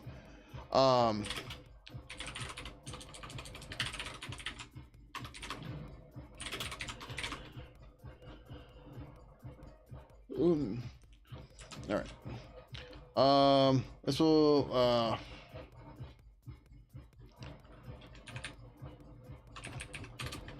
download everything into directory name / downloads. Is that what it was, or was it download? Downloads. It's at 8 to 9 p.m. Sleep, get up at 3 to 4 a.m. kind of person. Yeah. I mean, hey, if it works for people, whatever, right? I'm just working from home this week. I mean, when I have the chance to get sleep, I will take it. So like yesterday, being Sunday, where I slept like 11 hours total, it was like, I got up, and I was like, I think I ate something. I was like, I'm gonna go lay down. Like, technically I have yard work to do, but I got all the leaves done on Saturday. No, not all, I got most of them. I got the bad ones done. I still have some in my backyard. I might just throw in a garden bed and fucking let them decay. But like, I want to clean up like my garden stalks, the plant stalks that are still there, because I can throw them in the street rather than trying to fit them in my composter, which is not doing good at the moment because I haven't done anything with it in months. So yeah, it's just, yeah. So download everything. Download the sources of everything.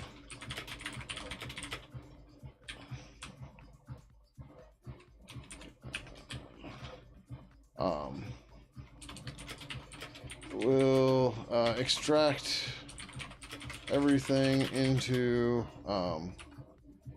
directory name / Win32 dev. Win32 dev.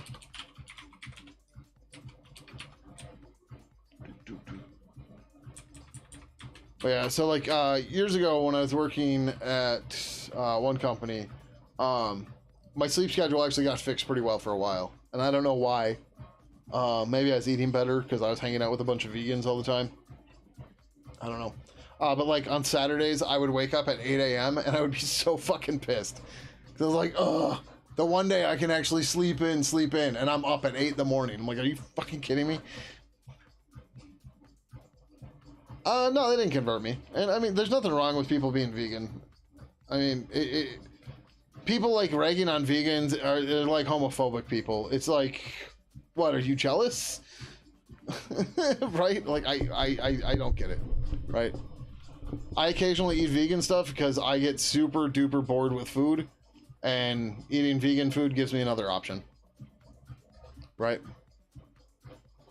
What's not true? I'll extract everything. And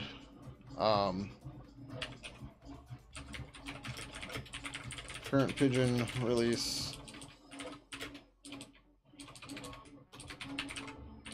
Release into feel the same way about vegans and gays. Live your life, just don't talk about it every time I see you. Yeah, I mean, even then, like, if you're friends with them, cool, whatever, right? Let them talk about whatever. Some vegans are cool. Militant vegans, though, they deserve all the trolling they get. I mean, so do Rust users and Arch users and Gen 2 users, but at the end of the day, it's just like, yeah, I don't care, right? I mean, unless you're talking like PETA. If you're talking PETA, yeah, I totally get it, right? PETA is definitely no nuance to anything.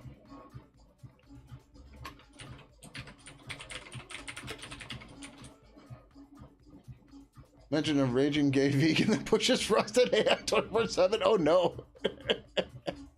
Yeah, they're still Gen 2 users. They're still around.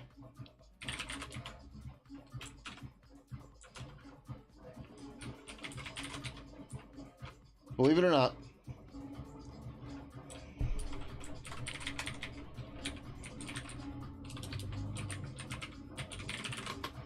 Is that right? Or is it package? I think it's package. So the fun part is when I release Pidgin 2, I like to keep track of who packages it first. So generally speaking, it's a race between Arch and Gen 2. But occasionally other people will get it done ahead of time. What the hell's Gen 2? Yeah. I just saw it. Gen 2, yep. 2.14.13, right? That's our current release.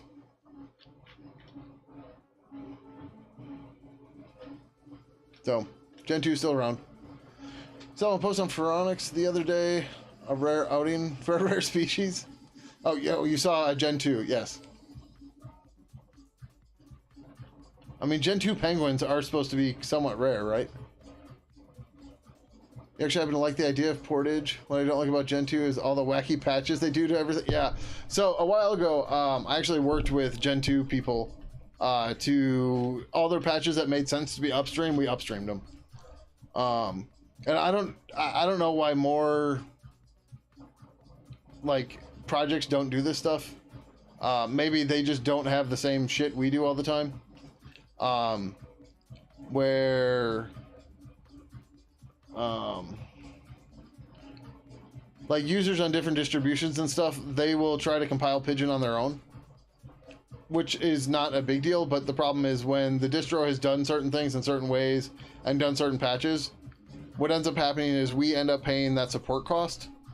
So if we just, adopt their patches, then we don't have that problem anymore, right? We don't have the support payment anymore. Right, so look, there's no patches in the e-build anymore for Gen 2. Right? I have to remember all this stuff works. Now, the use flags are still a whole other fucking story, but whatever. Right, but there's no patches.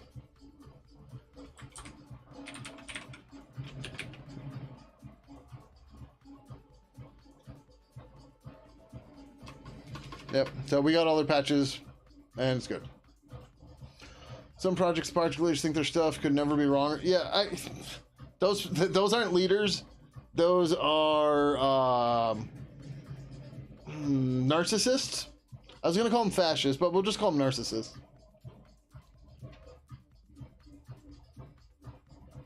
There's a couple that we forced for free switch because the people were not nice on upstream. Yeah, that's the dictators. Yes, I like to call them penis potatoes.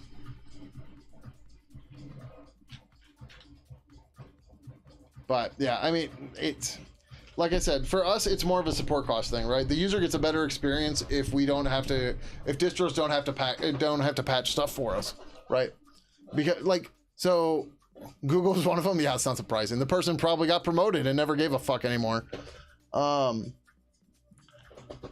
yeah, I have my own list of open source people that are like, do not engage with unless absolutely necessary, because yeah. But what was I saying? Yeah, it's a little different for us because our target user base is not developers like the vast majority of open source, right? Most people in open source, they're building stuff for other developers, right? Pidgin falls in the camp of Firefox, Chrome, GIMP, Inkscape, Krita, OBS, right? I'm sure I'm missing plenty of them, but the point is, right, the target user is non-technical users, right? So when one of these non-technical users is running Debian and they want the newer version because Debian hasn't packaged it because they don't understand how Debian stable works, then they go and they try to build it, and then we have to run them through a million things. And it is just so much easier if there's no patching or anything involved. Found a bug on their VP8 encoder. Oh, lovely. Threading model that would cause it to spin out of control on fast CPUs. We got in the patch, they said no need. That feature's not a bug. Or that's a feature, not a bug. Yeah.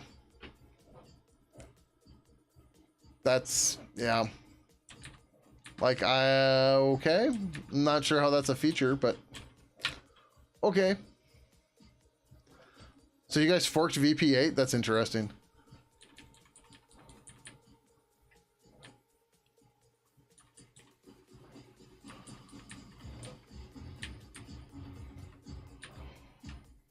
you to use for you. Sure.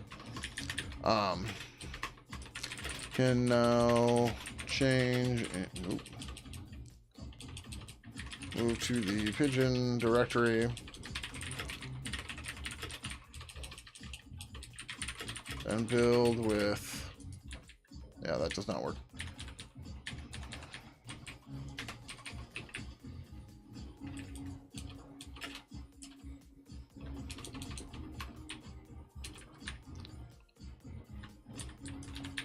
God damn it. I'm thinking I'm not in Vi. And I am, and it's fucking me up bad. Alright, I think this mostly works.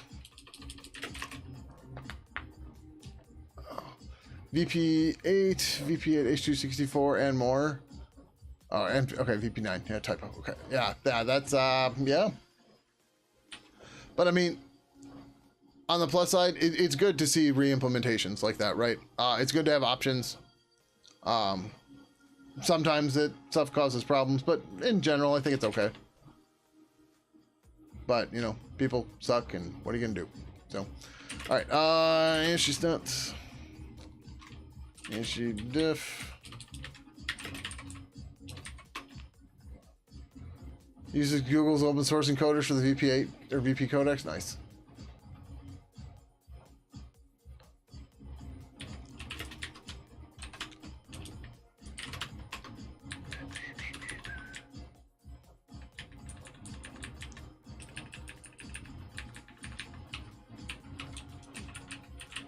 Like, we're not hiding that we're promoting MSys over Segwin.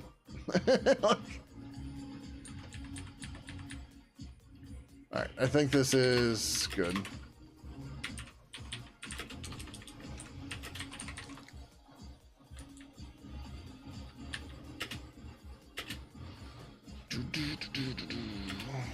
Oh, technically it's 11:26 UTC now, but...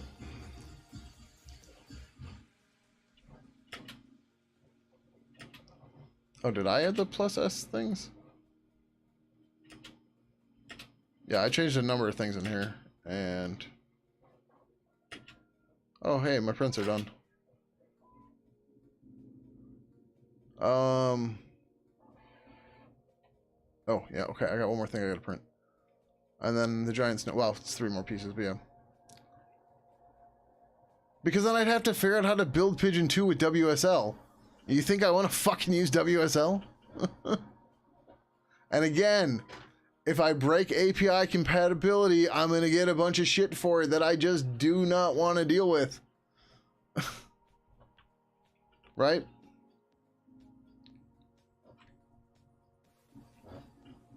This, Pidgin 2, maintain status quo. Pidgin 3, napalm the world.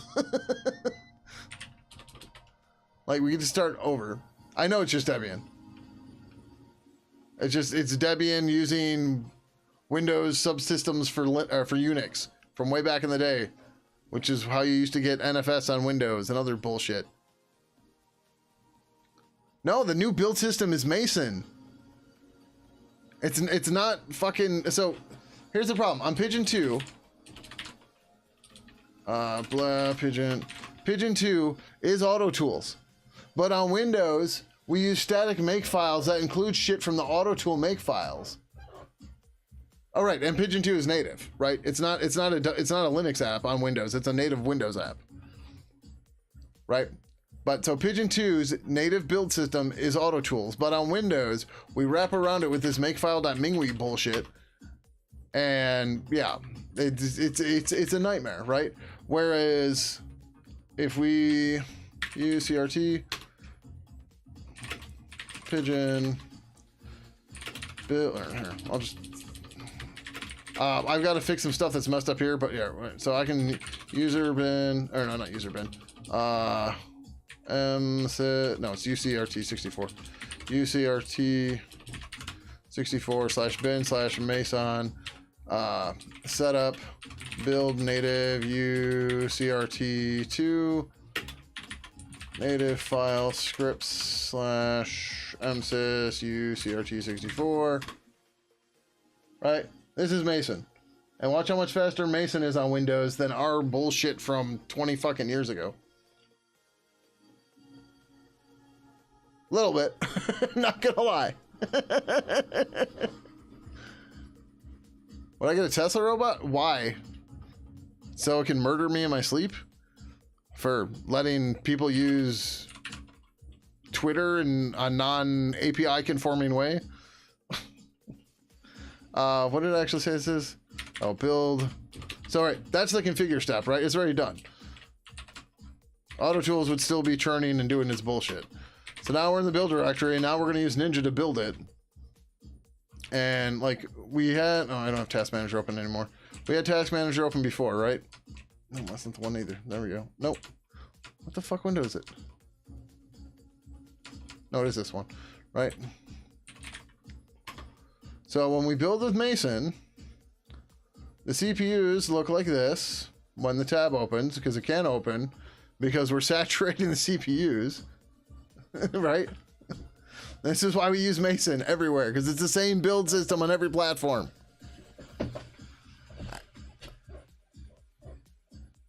Shoot lightning out of his fist because Tesla code? That'd be cool. Right, but that's not how it looks like when you build with our old build system from Pidgin 2. And also, 15 years ago, I tried to use CMake, and it was a fucking travesty. I had to write a CMake module for fucking gettext. The, at the time, 30-year-old program for handling internationalization. I had to write a custom module for it for CMake because it didn't fucking exist. And it's just built in Mason. Built in. Yeah, CMake always has been, always will be a dumpster fire. Did you write CMake back in the day when you had to close your if tags with the same, when your end ifs had to have the same conditional as your ifs, and so did your elses? Do you remember those days? Because that was 1000% a thing. For those of you that have no idea what I'm talking about. So in CMake, you know, you'd have if foo equals bar, right? Or equals bar. Do something, right? Then you'd say else foo equals bar. Do something else. And if...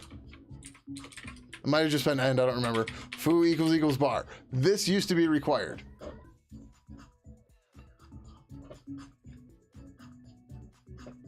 Then my personal favorite, foo equals find program, package config, because of course I had nothing for package config. Every single time you used to have to do if foo dot, or if not foo dot found, sorry, and if not foo dot found, because they couldn't do this. They finally added this in like CMake 3.7, which is like 5 years old or something. So for 20 years of CMake's life, everybody had to do this because they wouldn't do this. All right, so oh yeah, so this is supposed to be like error, fail to find package config, right? So for like 20 years, everybody had to do this because this didn't exist. And it's just like, the fuck is wrong with you? And here, if you want some more fun and you still don't believe me, no, let's do it this way. First of all, good. Let's grab this.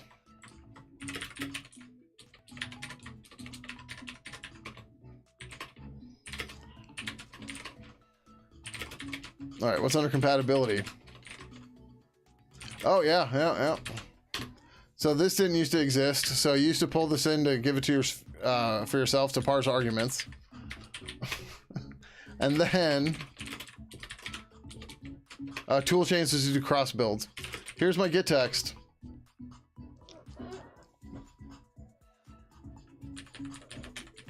And yep, having to work around homebrew. That's another fucking amazing piece of shit. I've used Synergy. I'm using Barrier with work stuff all the time too. I have Barrier. This server runs. This machine runs as a Barrier server. Right? Yeah. Look at this. Look at this fucking nonsense. This was written by me to get fucking get text with PO files and all that managing shit in fucking CMake 12 years ago or something. Right? Look at this. Look at this amazing piece of garbage. Oh, and then I also had to write a G-object introspection stuff because, of course, none of this worked. So let's make macros. Oh, hey, look. End macro has to have the same part as the start macro because they can't follow scopes. Like, are you using a regex parser? What the fuck, man? Right? Just, I did my time in CMake, and I will tell you unequivocally, it is garbage. I will never use CMake again. Never. Because, oh, hey, you want to know how all the git text works in Mason? Oh, yeah, hey. So we're even checking if the option was turned on to turn on natural language support. And then, yep, we just call iatn.gettext with our package name. We set a preset for it. We're done. That's it. That's all we have to do. Just built in. Just fucking works. Right? And G-object introspection, you're going to love this one. So we had that whole crazy thing. Again, if G-object introspection is turned on, right, if the option is set to true or enabled, we call from the GNOME package, gnome.generateGIR, with the library name. Here's the sources we pass into it, some other variables, blah, blah, blah. We're done. That's it. It just fucking works. Or, you know, you could use CMake where nothing's built in and you have to provide your own everything. With shitty syntax, that doesn't make any sense. So yeah. I thought about installing WSL on your Windows 10 machine, but then remembered I can just hit a macro key and KVM switch to an actual Linux machine in seconds. Not have to deal with Microsoft bullshit. But you're still dealing with their bullshit.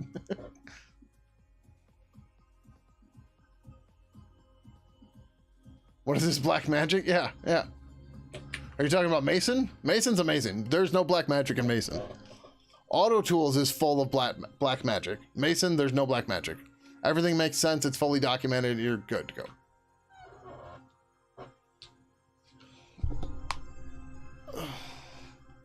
Yeah, so, but, like, there's now Barrier to replace Synergy. And, like, Synergy, I used Synergy 20 years ago. But now there's Barrier, which is basically a fork of it and shit, because Synergy used to be open source.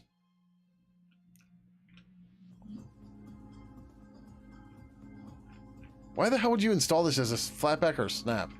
How does that even work?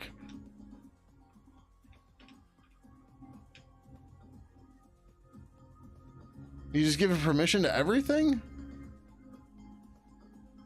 That defeats the entire purpose. It's only black magic for CMake tabs? Sure. Documentation is laminated by Big Markdown. Nice. Thank you for the 7 months, Crazy Crystals. Greatly, greatly appreciate it. Hope you're doing well. Oh, we got so sidetracked the build finished. All right. Ninja clean. Time ninja. I'm pretty sure CMake devs migrated to System D. Yeah, they're probably using System D containers to do their builds. Because why not? The nspawn containers. Which, don't get me wrong, nspawn containers are interesting, but yeah. I still think System D was a mistake. It does do a lot of nice things for you. The problem is it's too big. It should be smaller pieces. I know that technically speaking is smaller pieces, but like, it's all in one project that just is, yeah. Okay, it's taking longer than I anticipated, but this is an Intel NUC running Core i7, I think. System D, the Emacs of init. Yeah, like I really like I kind of understand why it has a container spawning thing, but also just stop. And like, why does it have a time sync daemon in it? Right? Like that like NTP has been kind of solved for a while, and it just implements NTP, but I don't know. We're trying to finish up this Pidgin WinDev stuff so that somebody's been asking me about it, and I need to use it again for 2.14.14 whenever we release that. Yeah. Why does it need a cron? Yeah. Well, you see, that's how you run your @boot stuff from systemd, is it has to have its own cron. Yeah, so 2 minutes to build on Windows, right? The disk cache is hot, right? But 2 minutes to build. It's fine, right? And it's the exact same build. The only thing that's different in the setup is we use a native file, and that native file, there's not much to it. It just sets some environment variables, so I don't have to dick with them, right?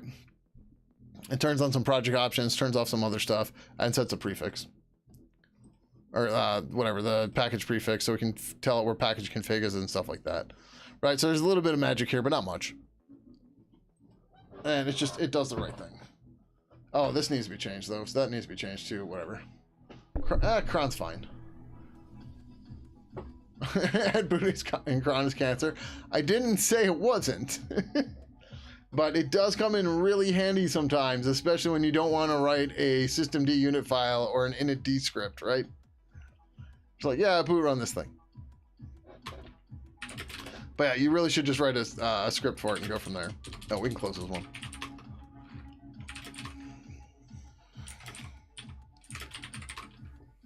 Just write the damn service file. Yeah. Agreed.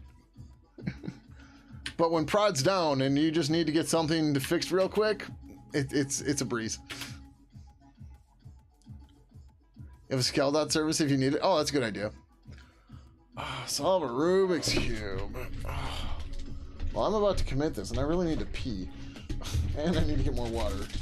So, our cube options. We need to go here and then here. God, look at my fat belly. No, I didn't even hit transition right.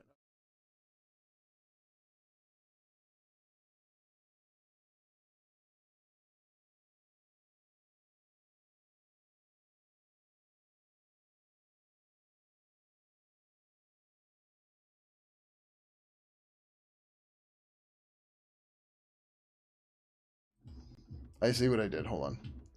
I'm supposed to... I hit the wrong overhead camera. Alright, there we go. Now you can hear me. Okay, so here's the deal.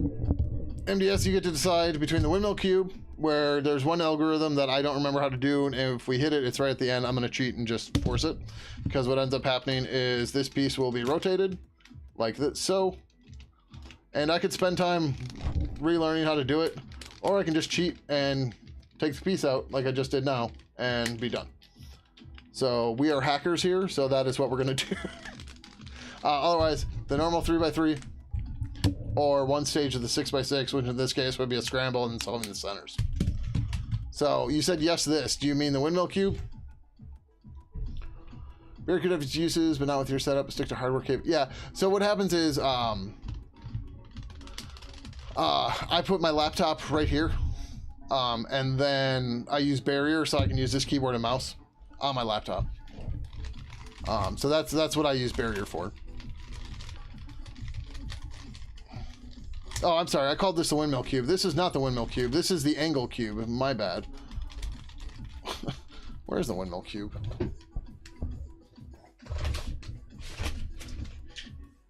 In the other room. Nope, there it is.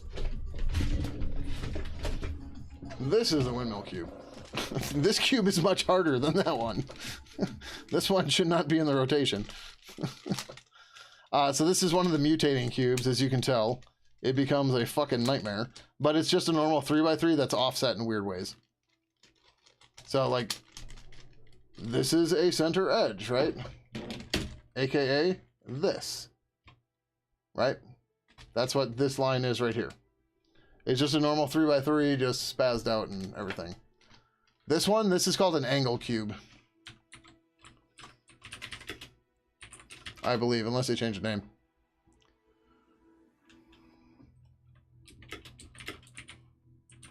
I bought this thing a long time ago. Over a decade ago.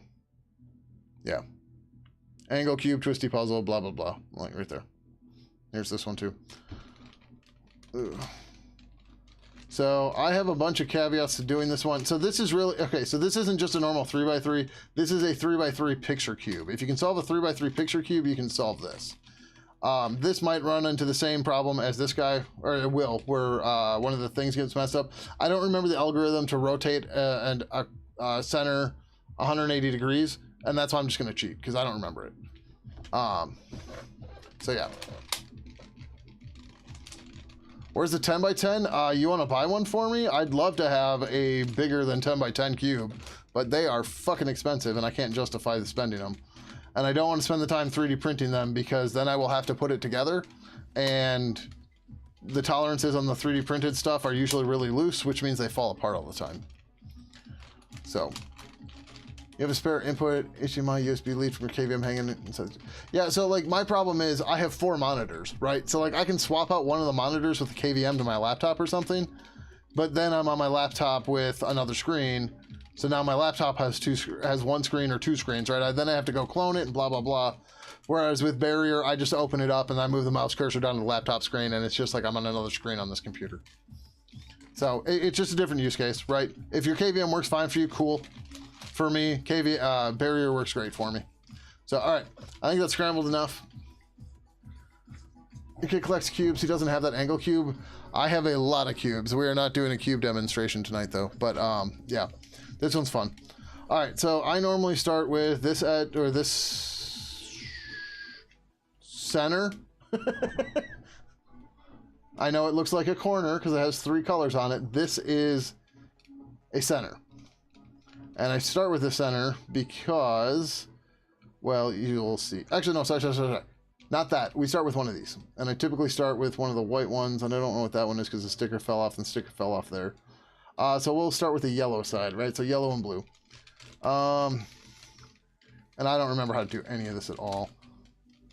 So this, okay, that's backwards. We should not have done this cube. I'm probably not going to solve this, and I might have to take a pee break.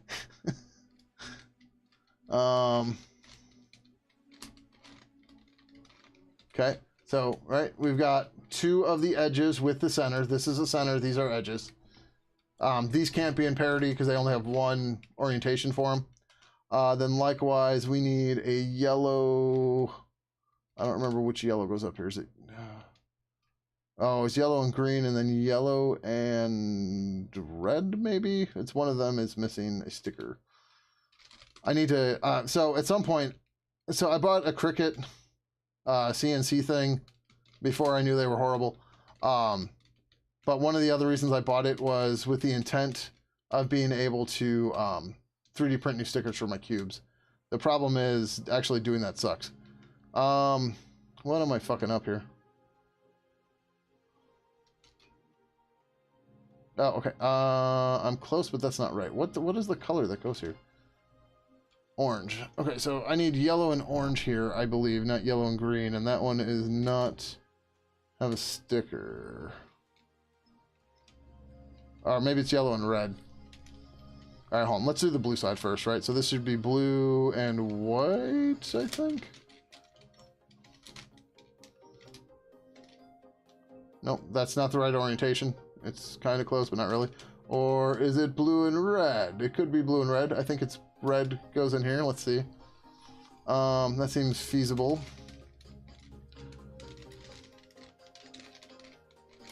I don't remember the color orientation on this guy, which is another problem. That's not going to turn in the way I want it to. So we go here. We're just going to plop this in here for a second, plop this here. We're probably going to redo this step a couple times, just getting the first phase done. Okay, right? Oh, except that's backwards. Or is the wrong piece. Nope, that should be the right piece, but it's oriented wrong. Oh no, we want to go up again, turn this that way, pull this down. Did I lose my... No, okay, yeah, that's still fine. Alright, so where did that go? Now it's over here. So we need to turn this in so that... Nope, that's still backwards. Okay, I don't think that's right. This...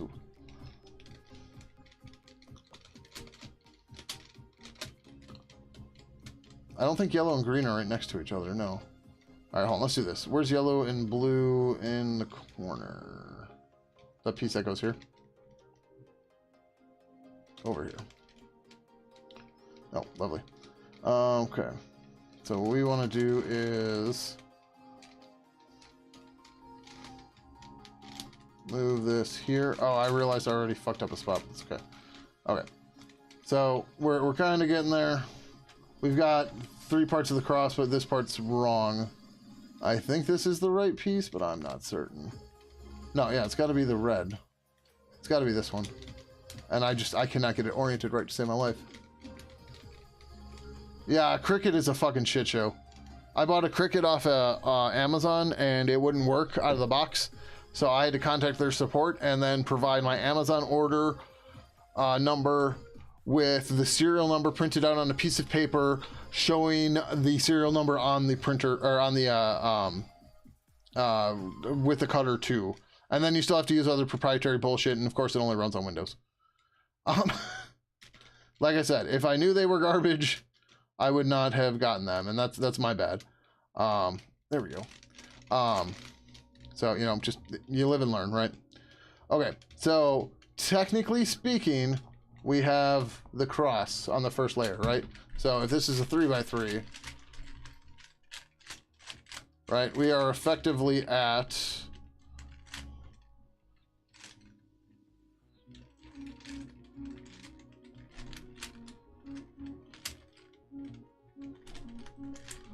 here. We have the cross, right? That's where we are here. I know it doesn't look like it, but it is. So now the first thing I do when I'm solving a picture cube, to save myself some time later, I'm going to orient the other centers, right? So that's going to be these 4. I'm going to orient these the way that they're supposed to be, so that I don't have to worry about rotating faces and shit like that, right? Because all the other algorithms will not affect those, but you can see that almost all of these are fucking wrong. Right, so again, this is our bottom center, and now we have a cat in the way. So we are going to pull this up, and I'm going to mess this up a couple times, and I'm hopefully not going to screw the whole cube, but we'll see.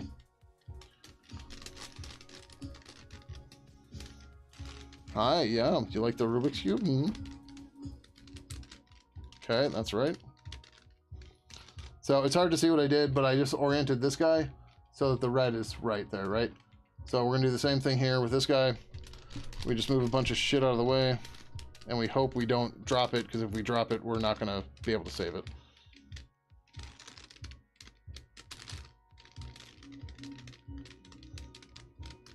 Hi, yes, you want treats, I know, hold on. Okay, right, so now that one's oriented right. So these 2 are oriented right. We've got to do these 2. Oh, this one is right. We have to fix this one. And then we can continue with the rest of the bottom face, or the bottom layer. The trick there is all the algorithms will rotate everything in a consistent way, except for the top. And that's where we get stuck at the top potentially. But this way, everything will just be fine. So, okay, again, this is our bottom whatever. So we need to orient this guy because this is still wrong.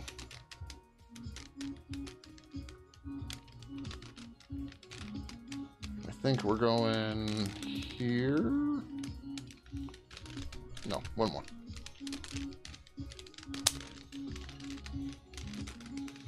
Okay, so it still looks like a jumbled mess of shit, but now all of the other centers are oriented properly.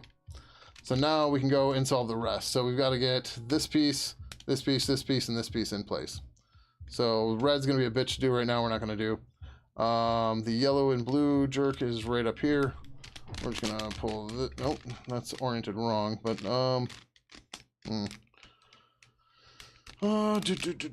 yellow.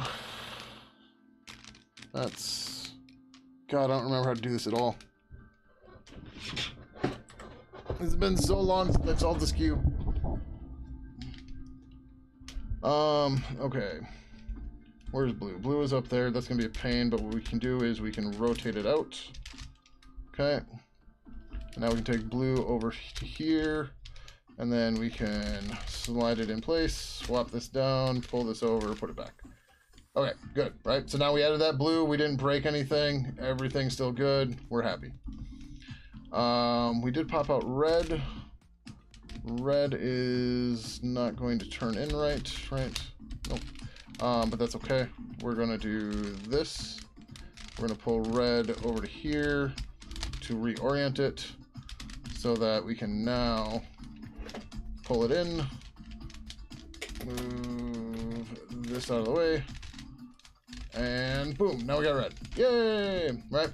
So we got 2 more pieces in the bottom to get the corners right. Then we actually get to 3x3 algorithms.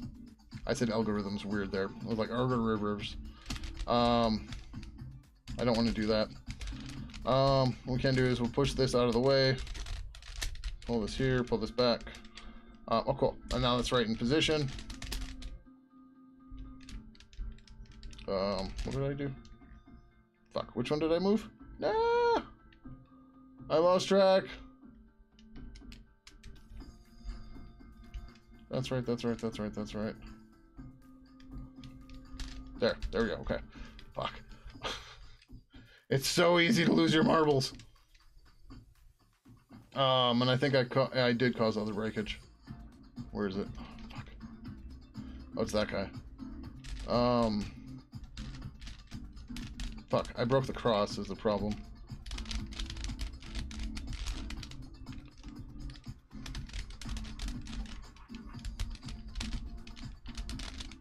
Yep, that's not right. God damn it. Like I said, this one's a bitch. Oh no, I made things way worse. Son of a... What did I do?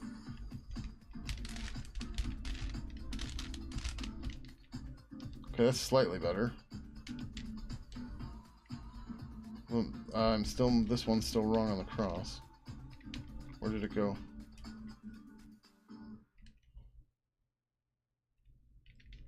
Oh, it's right. No, that's right. This is yellow and... Oh, that's there. This is just turned wrong is the problem. Okay. No, that's not right either. That's backwards. Son of a bitch! Why did I let you all talk me into this? Crap, now I broke yellow here.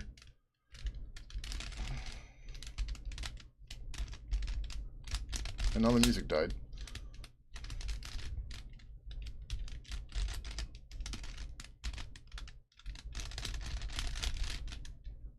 Fuck, it's backwards.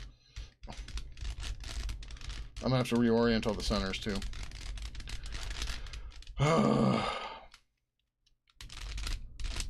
Okay.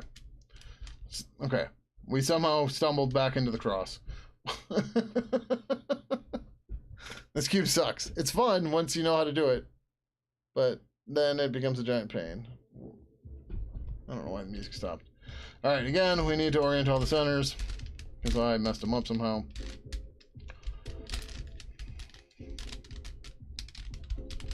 All because I lost concentration for a second or two. And boom went the dynamite and the cube got totally scrambled again. That is the problem with mutating cubes. I should pull out the, what's it called? The mirror cube. The mirror cube's fun, and that one's much easier to do. I can do the mirror cube blindfolded, but that's because every piece is uniquely shaped. Well, sorry. I used to be able to do it blindfolded. I have no idea if I can still do it blindfolded now. And obviously I'm not fast at it, but I can do it. Or I have been able to do it in the past.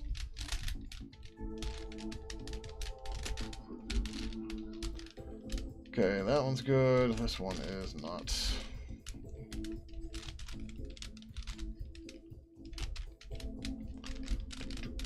I think I just want to go there.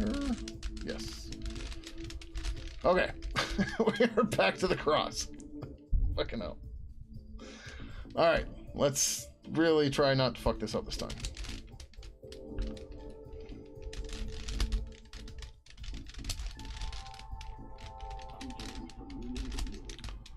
Okay. Red is in the right spot, but oriented wrong. Blue is across the cube. Yellow is over here. Upside down. Can I do that? I think I can. Let's pull yellow into place. And then flip this back. Okay. That kicked out red or blue. That kicked out red. Red is one spot away here. Okay, now we got red. Yep. It doesn't help that like some of the pieces are missing stickers too. So, you know, that's fun. But yeah. Alright, so blue got kicked out. Blue's over here. Blue. I'm gonna have to turn this around a couple times if that's okay. Let's just do this. Alright, no, that was dumb. That didn't do anything.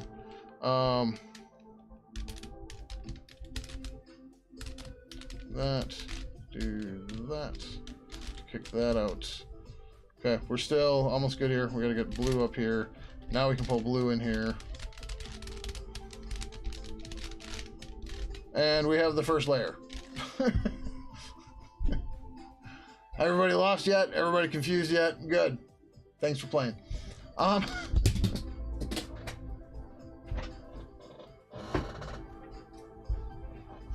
not leave the box cutter on the floor for the cat. Okay, so now these get somewhat easier if I can remember the right way to do this.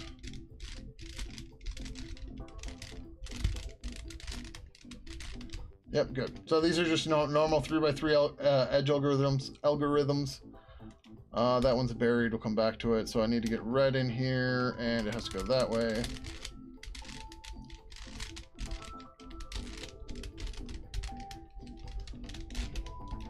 The problem is really just getting through the first stage.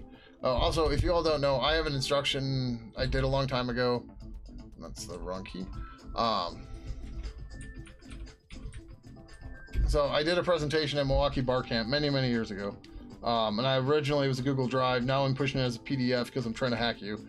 No, honestly, what happens is every new semester, kids start school, and their schools, turns out they block all G Suite stuff that's not from their school.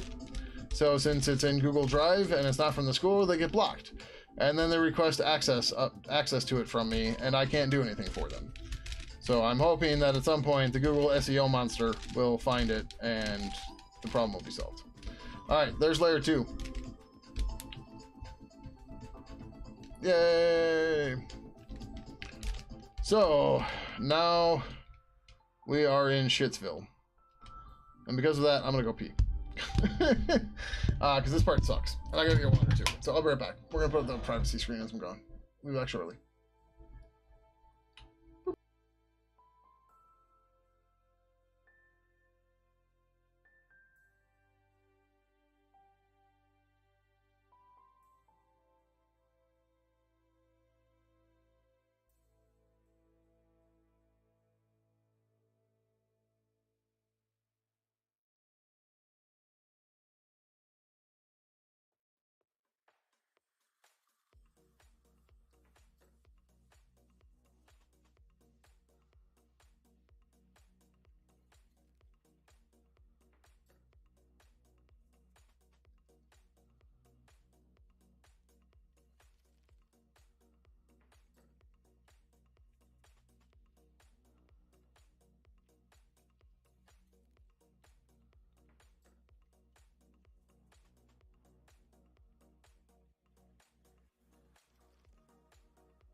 1 second, I figured I have to swap 3D prints.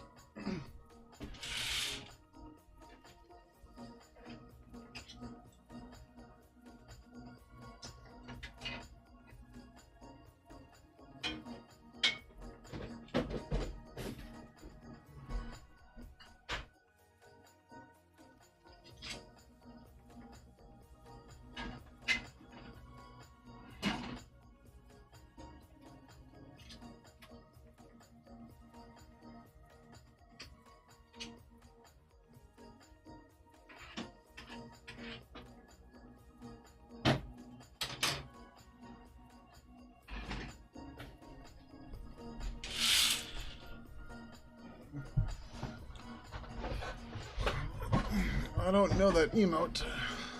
It didn't show up for me. You have 30 minutes to complete homework, or you're going, yeah, go get your homework done.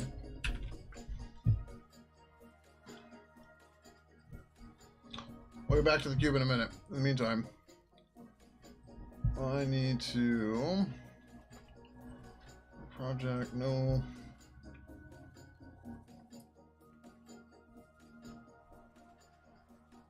Oh, I have one for that, dang. I need one of these. No, not that. That's not what I thought it was. Well, I need a bolt. I need to clone this. And then I also need a sled. Wait.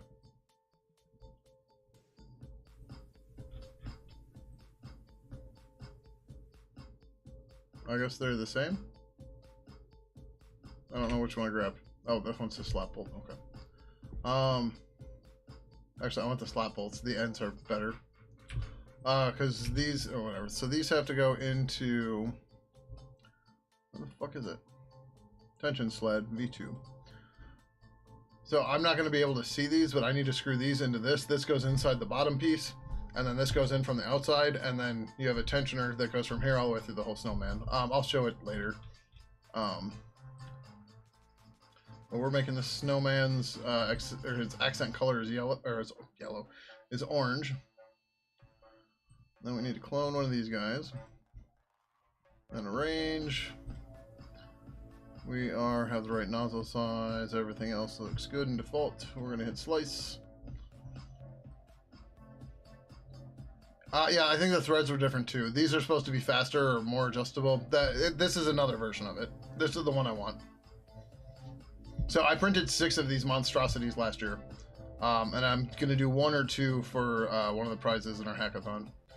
So these can take an hour 6. That's fine. So when I say these snowmen are giant...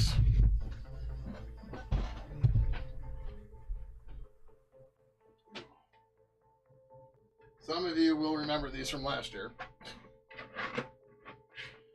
This is what I am printing.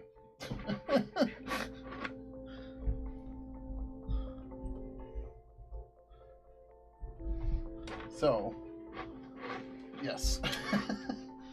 This is sized right next to me. This is how big these monsters are.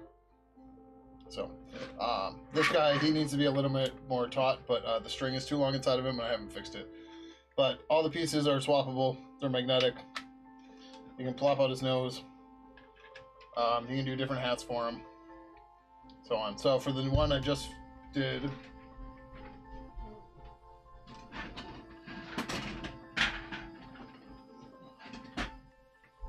I obviously haven't put the magnets in the hats because I just took it off the plate. But, so he'll have a little beanie here. Right. Again, no magnets yet. So... yeah, these guys are huge. They're like babies. Size of a baby. So, fun times. But yeah, all I have left to do are the pins. The pins and stuff go on the bottom, right? So then I have fishing line inside of it that holds it together. There's a hook at the top. So on the top of the set here, the fishing line gets hooked right there. And then you loop it through the tensioner sled and you put the screws in to adjust the tension. But like I said, the string is too long in this guy, and I haven't fixed it yet. So he slouches real bad.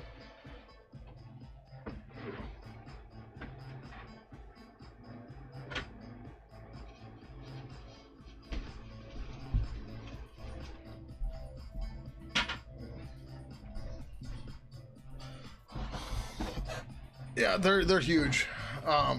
They're nice. They're fun. All right. I am not in frame at all anymore, but that's okay. Main desktop. Back to overhead camera. All right. Back to this monster. So the problem is I can never get my head around what piece is where for the top layer algorithms. So what I end up doing is, oh, those are all right. The edges, these are the edges, are not right. Excuse you. Oh, chroma key's not up. This is what he just did to the green screen. Oh, you can see it in the camera. Derp. Derp, derp, derp. Excuse you. What are you doing, mister? I don't want my foot itching so bad. Kitty cat's getting it. Where you go?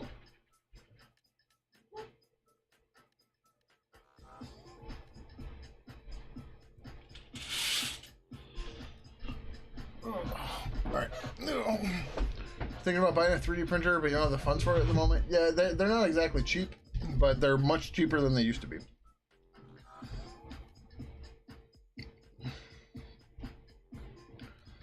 Alright, so this needs to go there, that needs to go there, and that needs to go there. So 1, 2.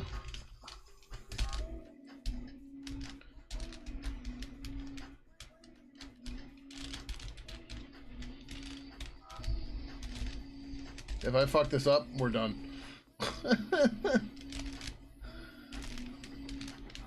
And I fucked it up.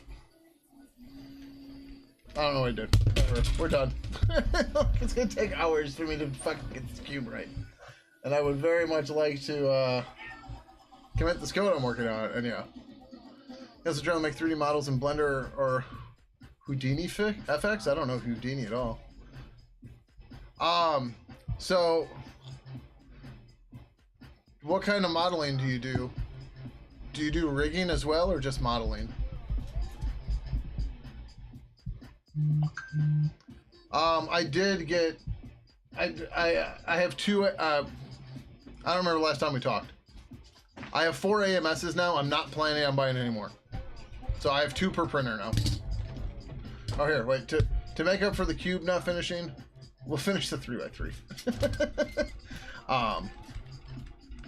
But yeah, so I have 4 AMSs, but 2 on each printer.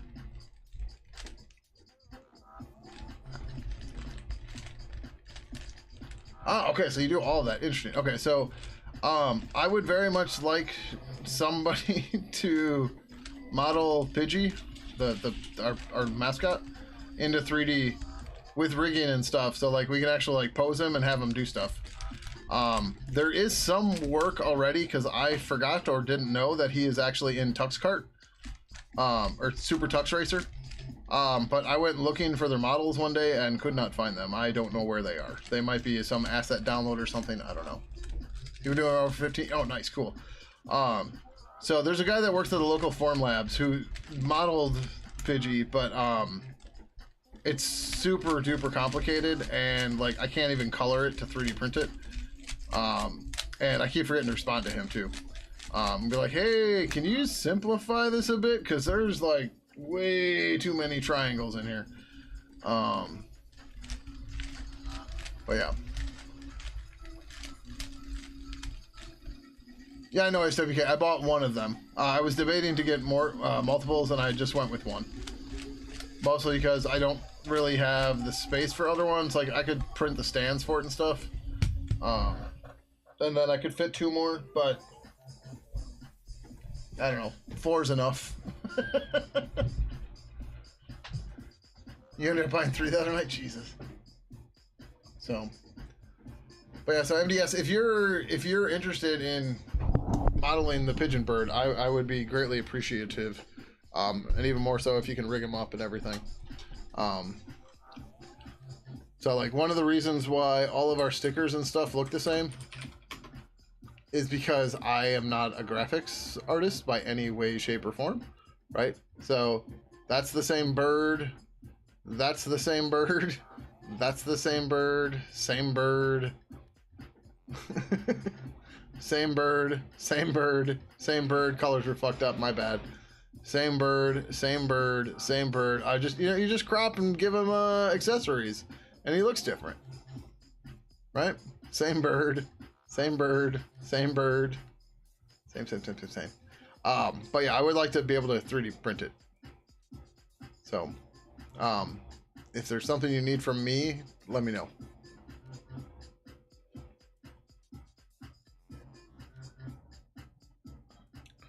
All right. Did we commit? We still haven't committed this. Jesus fuck.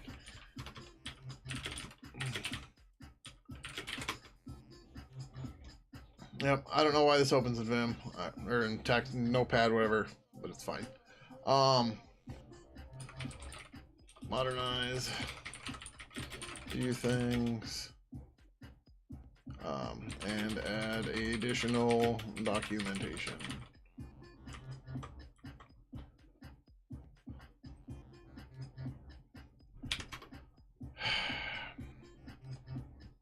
I was expecting it to prompt me to save. It did not. Oh, it didn't even save. God damn it.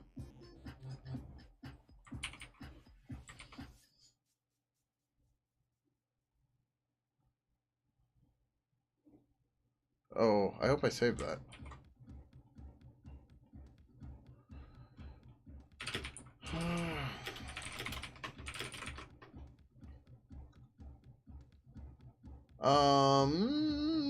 How did I do this last time?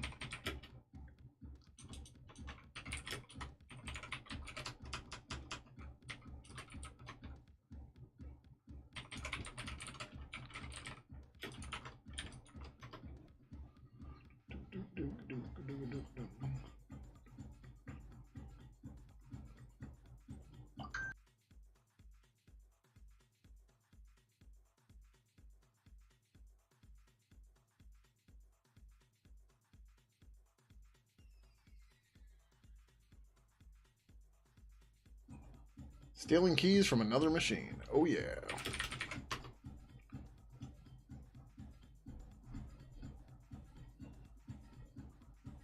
All right, sounds good.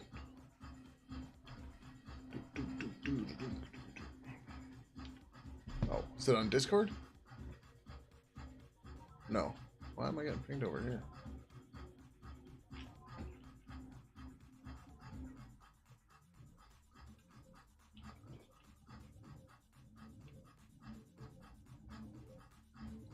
Baby snowman. What was the discussion here?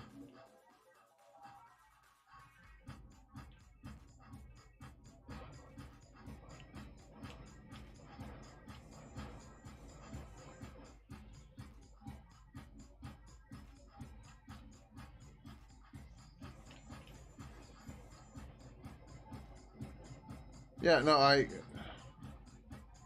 when was Techie asking? She didn't ask here. That's why I'm confused. Or is she also streaming right now? And stream sniping, surfing, something. Whatever. I'm not trying to be a dick. I'm just trying to be funny, and it totally failed. Ah, okay. I haven't caught her streams in a while. Mostly because I don't really care about Street Fighter. Nothing personal. I just, yep. So, also, anybody else find the new logo for software and game development kind of dumb? Oh, we're back to... Oh, what the fuck was this problem?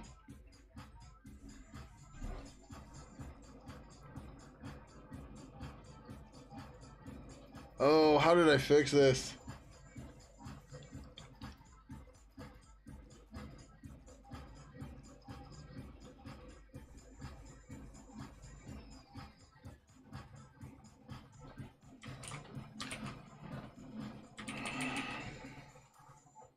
Yeah, this got hung. We did this on stream the other day.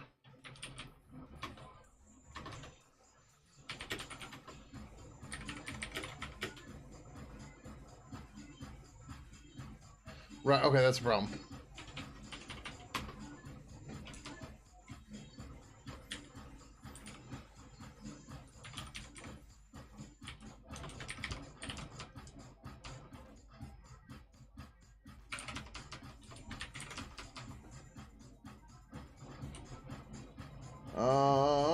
Slash Mingui 32 Ben Mercury HG.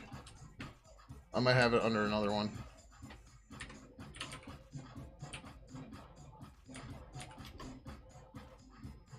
Carry load, yeah. Like the other day, I was like, "What the fuck happened?" And I'm like, "Oh, because it's like super blurred out and shit too."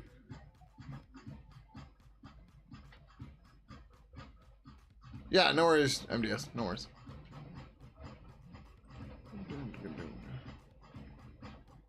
Oh, cool. You got the list for the container build. We might try to do that real quick.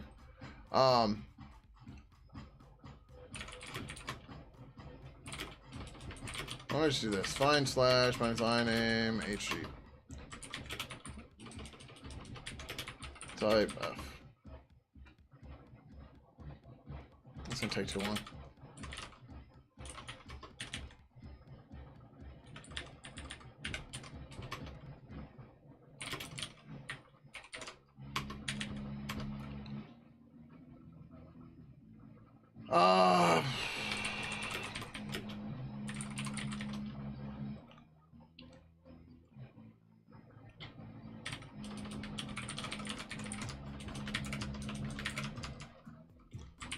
Okay, that should work.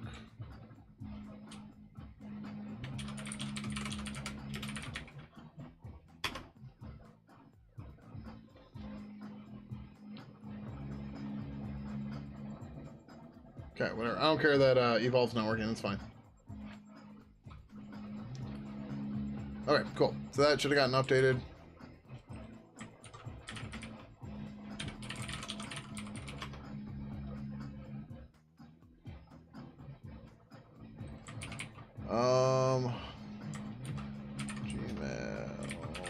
Gmail.com.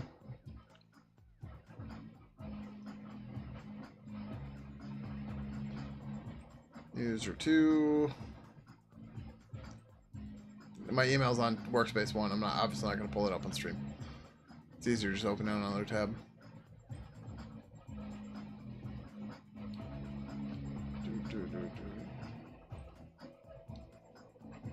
Oh, come on.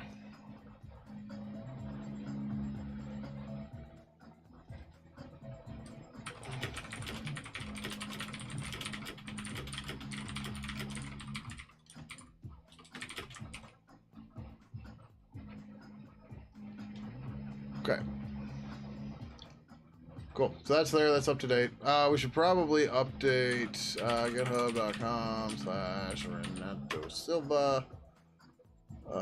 Pidgin window. Issues. I'm not logged in.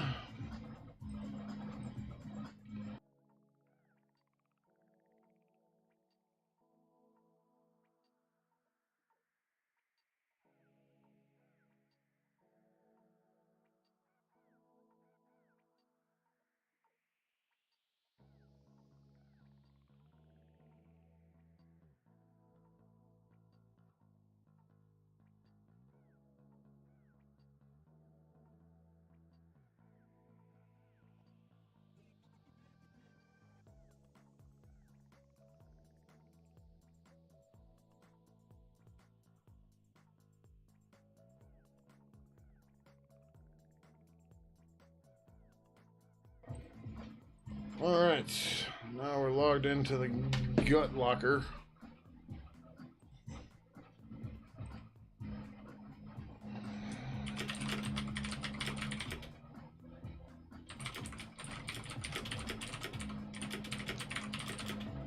I almost pasted my clipboard. That would have been bad.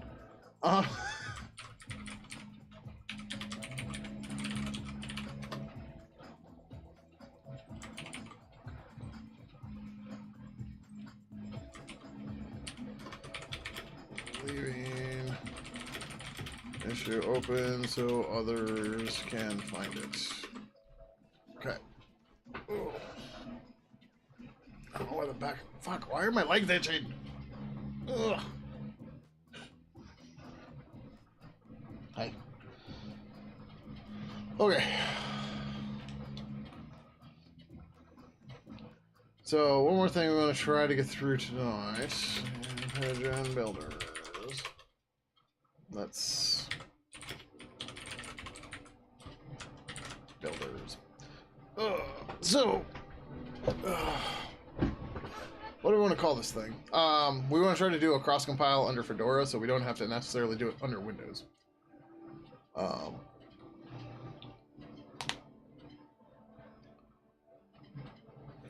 So we are going to copy dockerfile.fedora 41 AMD 64 to dockerfile.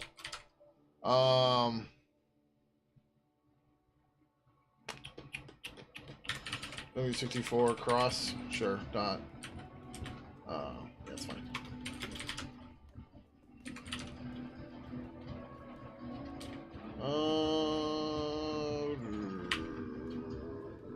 Yeah, well, it's fine.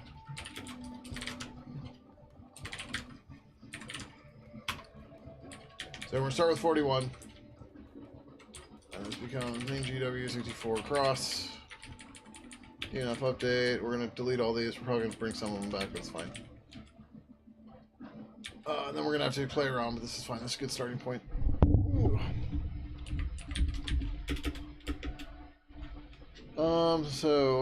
We could probably do this. Or, I don't know. We'll see. Appstream, devil, whatever. We'll start here.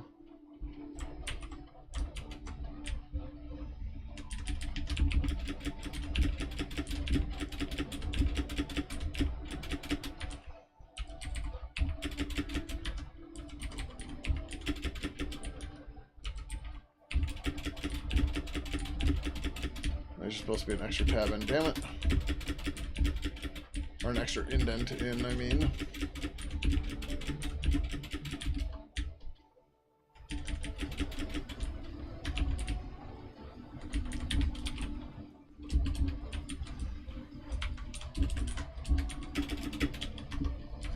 Good, great. That's not what I meant.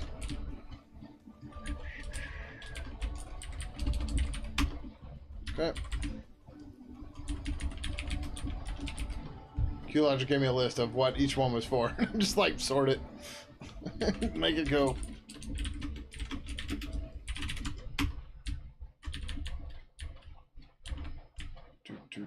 Do. 64 cross. Environment, target.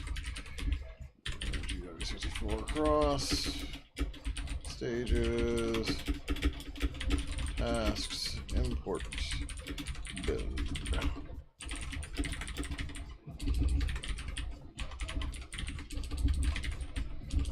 So this obviously isn't going to work, but we're going to get the layer that has all the packages.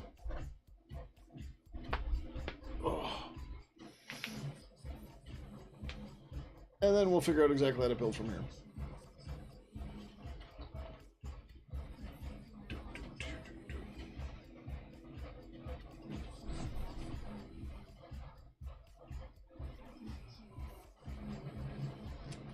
I'm so happy how much faster DNF is in Fedora 41. This thing used to be slow AF. And now it is much, much better.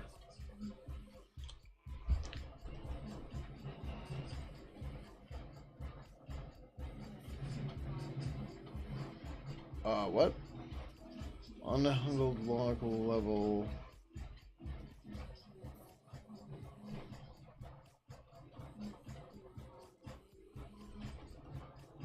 Unknown instruction docbook style XSL. What the fuck? I don't understand why. Wait, what? Oh. Because somebody didn't get the thing right.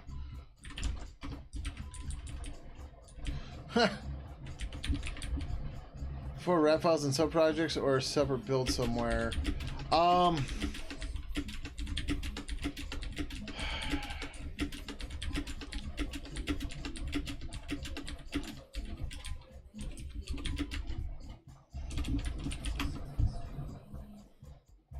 when we do the dependency, can we tell it to not use this sub project, the fallback?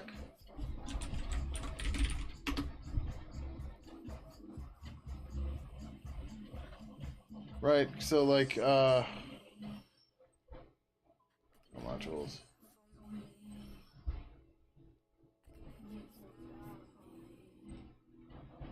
Can we set the fallback thing in here and like set it to an option?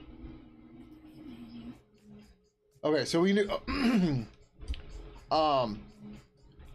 if we throw an option in for third-party sub-projects, let's go ahead and put them in tree. But have the third-party dependencies or whatever be have that default to false, right? So then allow fallback would pull up that option, and then we should be golden, right? So that way, you know, we can say allow third-party fallbacks, and it'll pull everything in. When in the meantime, Ibis, Zeem, etc., those can all be, I don't know if we want to call them first party or second party, right? They're technically first party, but whatever. But then that way, those can build normally and have their fallback. And maybe we eventually had an option for that too, right? But yeah, so if we just had an option for allow third-party fallbacks, true or false, and then plop them in with that no problem, should be fine.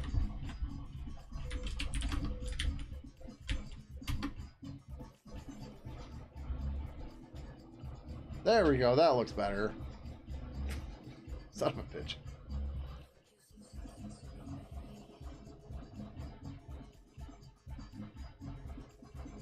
Full offsetting is ready, ret mode.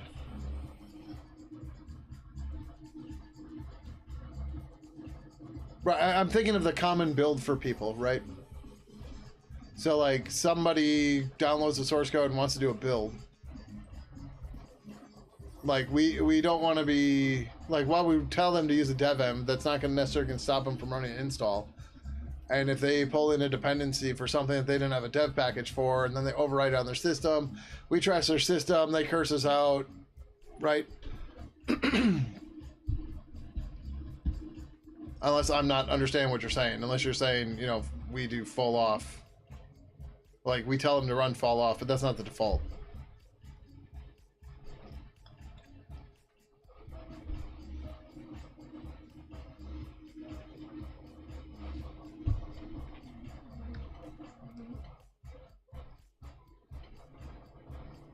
Because also, I still would like to get these in the same tree so that we can do the Windows and Mac builds easily.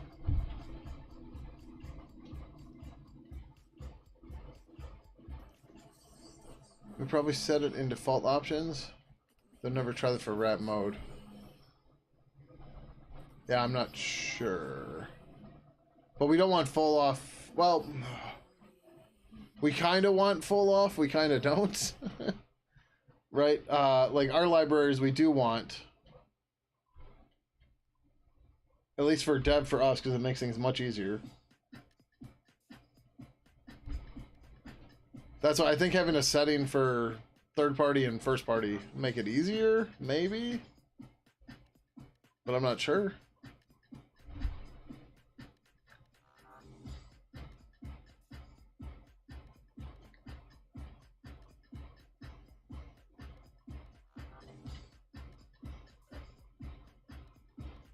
Because the problem is, if we put this in another repository, then we've got to work around that for the build here and for all the other stuff. Which is maybe a good thing. I don't know.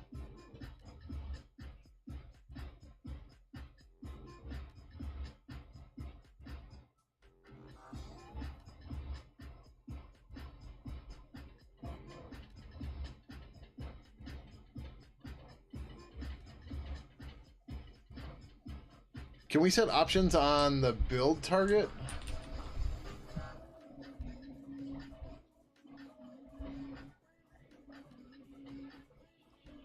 Like, if it's dev, sure, grab everything, right? If it's not, then...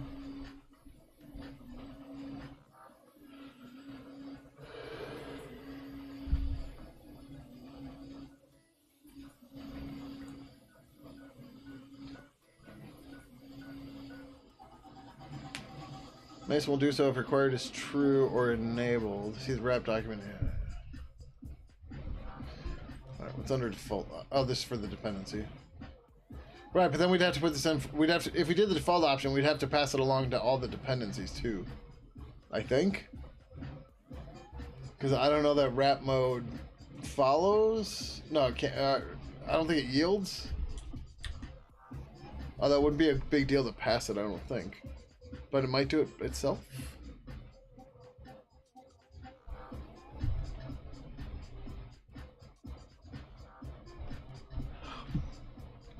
Excuse me.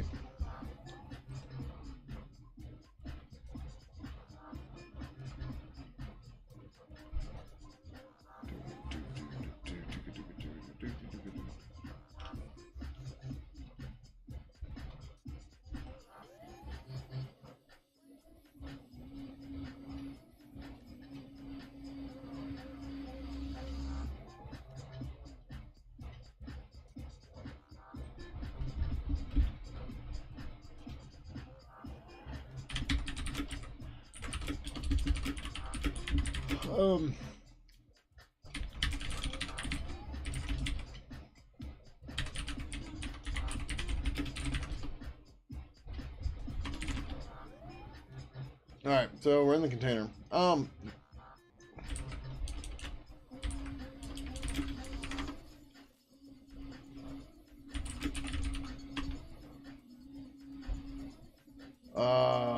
Can I say all?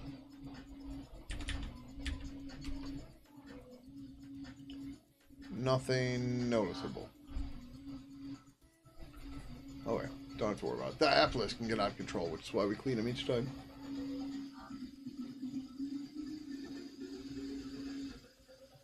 Oh, excuse me.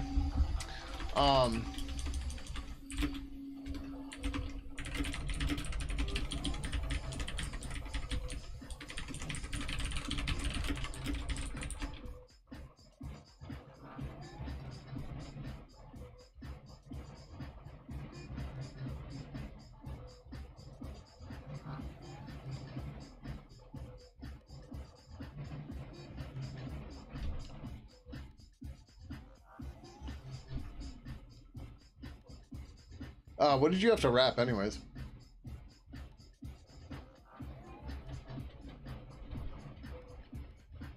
And we should be pulling in, if they ever made up their fucking mind, what is it called?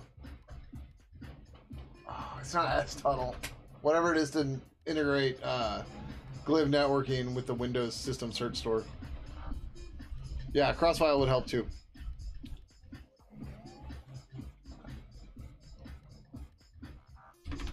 Like, I can work without it, but you would save me a lot of time. If you have it already. So where do all these Mingwei things go? Is it like user Mingwei?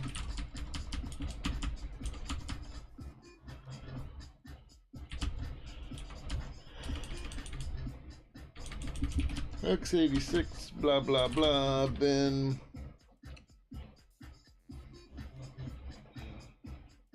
Okay, and GCC doesn't matter because we have LDD, or we have LD for this. Okay. But this probably looks a lot like the Windows one, doesn't it?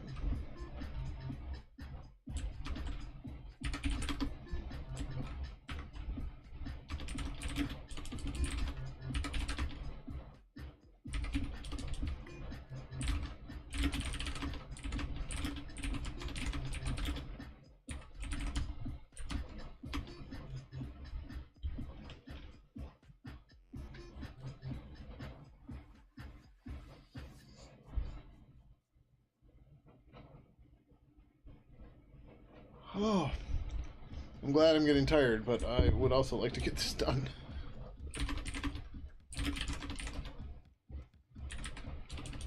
Cross.ini. I think it's txt, whatever.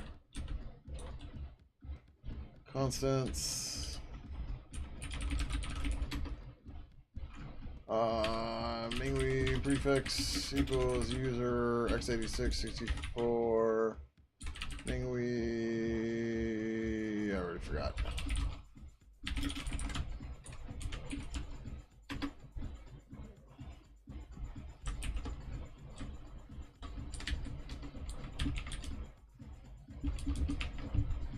Yeah, if you're gonna share it, I'll just wait.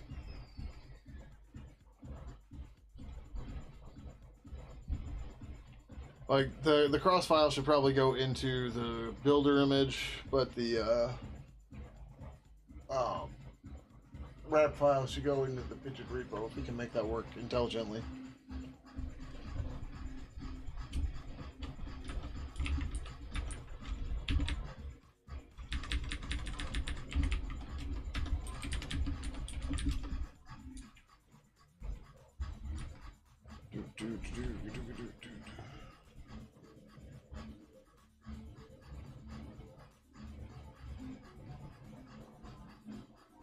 Package config file.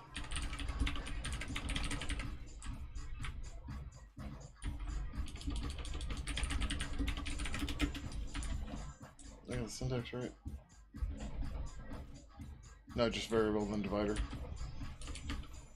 We prefix /lib /package config.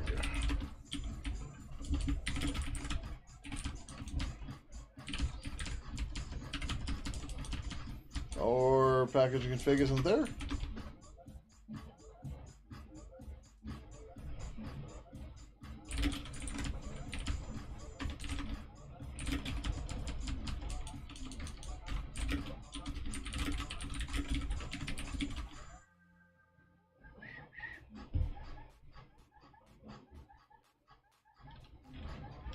What the fuck is this?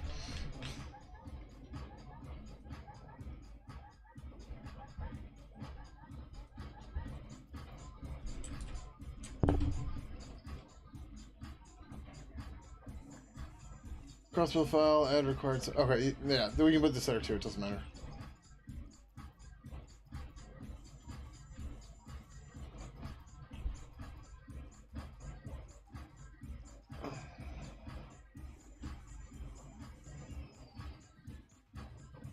Oh, we're building AppStream as well. Okay, interesting.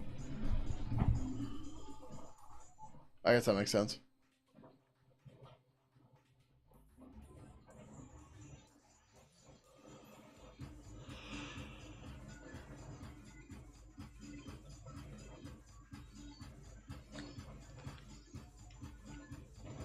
You already put Mina in here? Okay. We didn't add Mina as a sub-project, did we?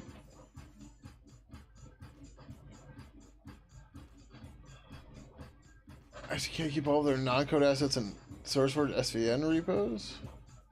Oh, SuperTux cart. There's a link to the Pidgin cart assets, including the blend file. Let me check license. Find out. Yeah, I'm pretty sure it's GPL3. They got ADM in there too, which could be fun.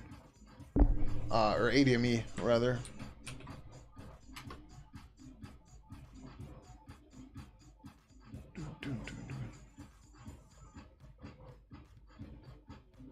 I can't load a blend file in Bamboo, I don't think. Do I have Blender installed? I can't load it. Can I import it? Probably not. Yeah, I don't have it installed.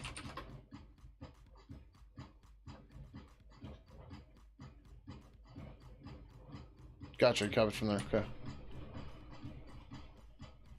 Oh God. Textures always look so fucking gross and creepy. Oh, I don't know that we... Okay, like I said, this might be a starting point, but I don't know that we want to stay with this.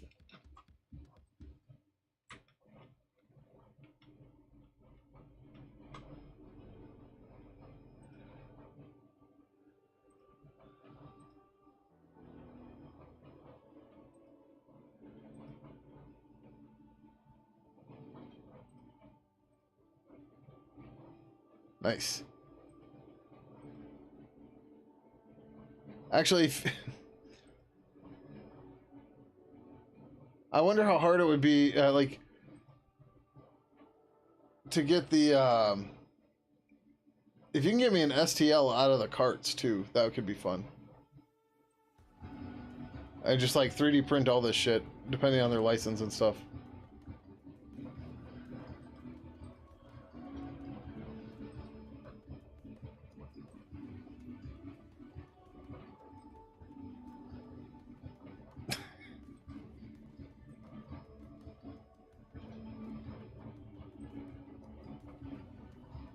It's just a bitmap.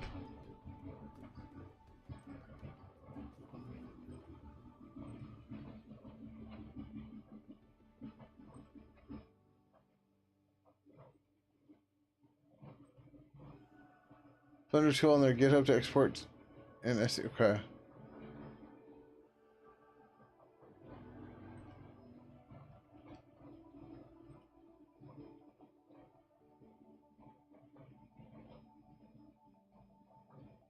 Where?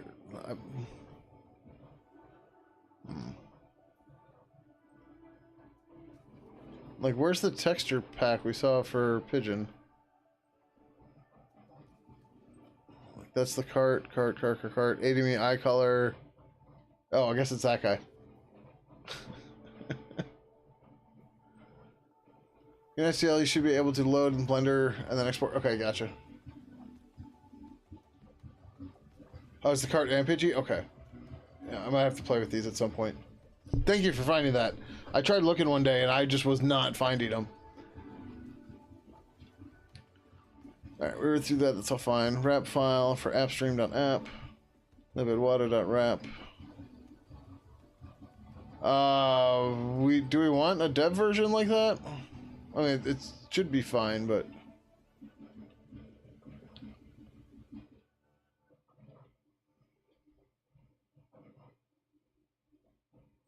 What is NGHTTP2 wrap?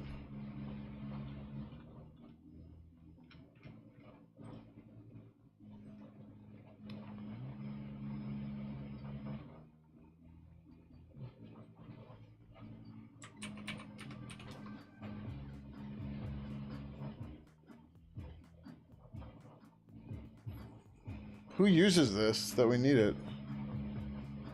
Does Soup use this?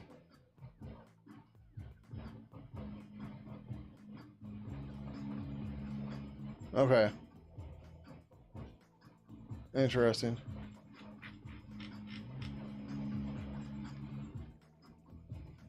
We should maybe put that comment in here, but whatever, it's fine. Alright. So I guess I'm fine with this. Like I said, the only problem is the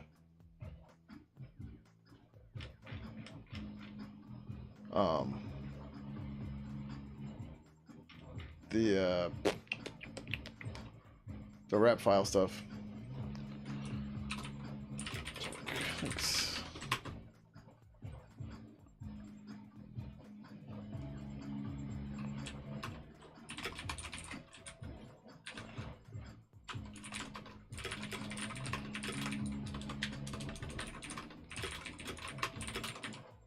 I don't really need build. 3683.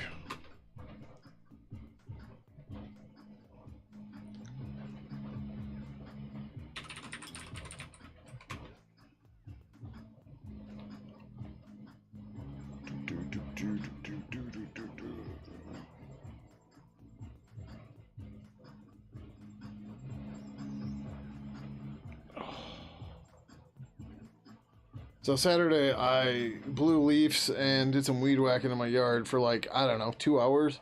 My body is so fucking sore from holding those things. It's like the stupidest shit, but yeah.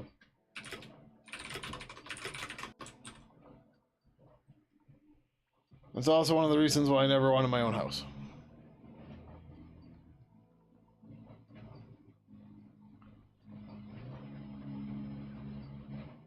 Wait, did you give me the toolchain file? Oh, no, that's a normal toolchain file. Okay. Wait, is crossfile the new way to say this? Because I thought it was native file. Or is crossfile different than native file?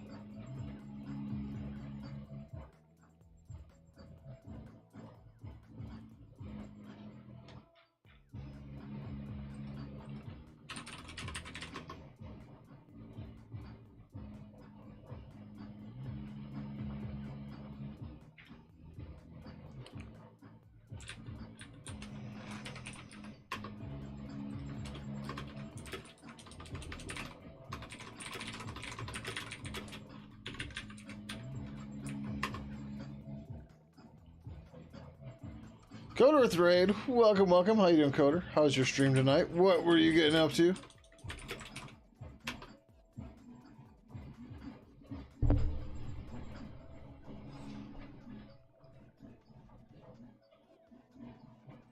Hello, Sign Up Microservice. How you doing? Welcome, welcome, welcome. Anything fun tonight, Coder?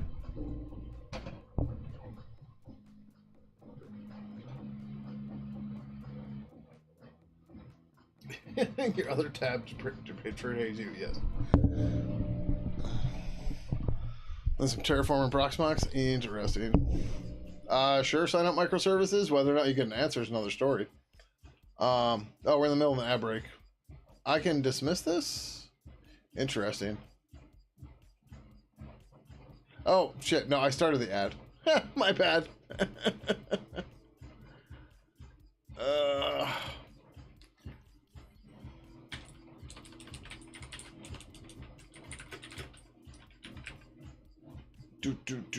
Yep. I really wish you could, like, cancel ads during a raid. That would be cool. But apparently not. Alright, so you're saying we should be able to say Mason setup -- cross file is... Ads are too much now? Yeah. If AWS charges 25 cents a day for a T2 micro, is it okay or not? That depends on your finances. I can't answer that. Can you afford that? Yes or no? I don't know the answer to that. User share Mingwei toolchain blah blah blah blah blah. User share Mingwei toolchain Mingwei 64 dot Mason crossfile scripts Fedora Mingwei build Fedora Mingwei.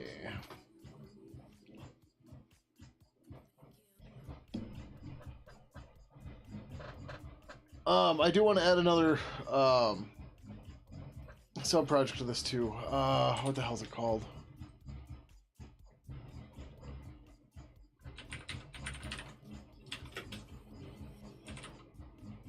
Why are you sucking? But anyways, with ads, just get Twitch Turbo. If somehow you all don't know, which is possible, because Twitch doesn't talk about it much, get Twitch Turbo. You will no longer see ads anywhere on Twitch, and the streamers you watch will still get ad revenue from you. So, it's understandable you don't want to subscribe to, 18,000 different people. That's fine. Get Turbo. It's fine. You gotta have to eat an energy bar in your pocket and an empty wallet. This is too much expensive. Okay, then so be it.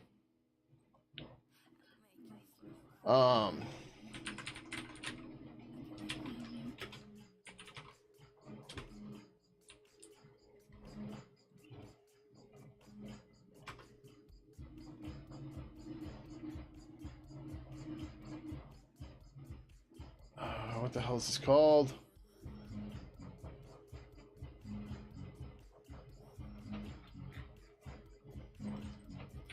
Windows let's try cert. Glib S channel, there we go. This should have a subsystem of Pidgin,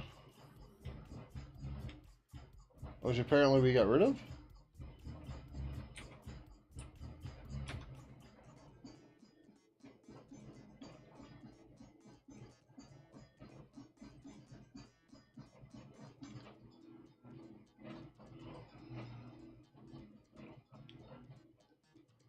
Oh, you know what? I think we moved to a tag for Windows, didn't we? I think that's what we did. Yes. Made an OS tag. That's fine. And that's already set. Okay, okay. So these guys haven't figured out what the fuck they want to do here, but I believe this still works. They say, see also this, but in their issues, they say, hey, we should merge.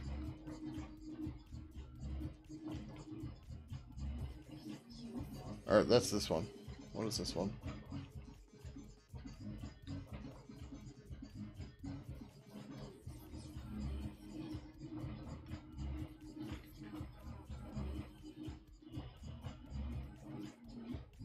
Yeah, I don't know if these ever actually merged.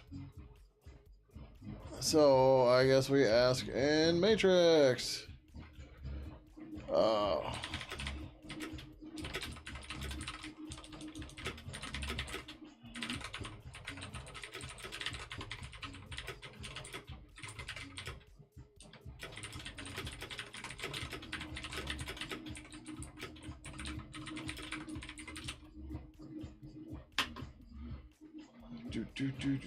Turbo for the win. Oh yeah, yeah. Turbo is great. I wish you could find out how long you've had Turbo. Maybe you can.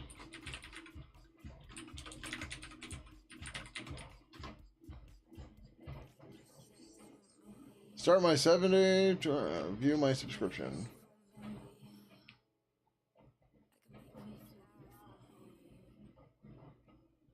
I don't want to change any part of it. It doesn't tell me when I started it.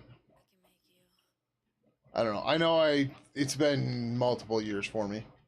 Because when I was really broke and I couldn't afford subbing to many people, I got Turbo because I was like, sorry, but when I raid you, I would like to talk to you and not get ads, but I can't afford subs to everybody.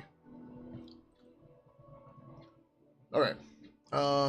So we can look at that later. Oh no, we're missing get text. This is why we do this, right? Used to sub to 25 people? Oh my god. That's a lot of bread.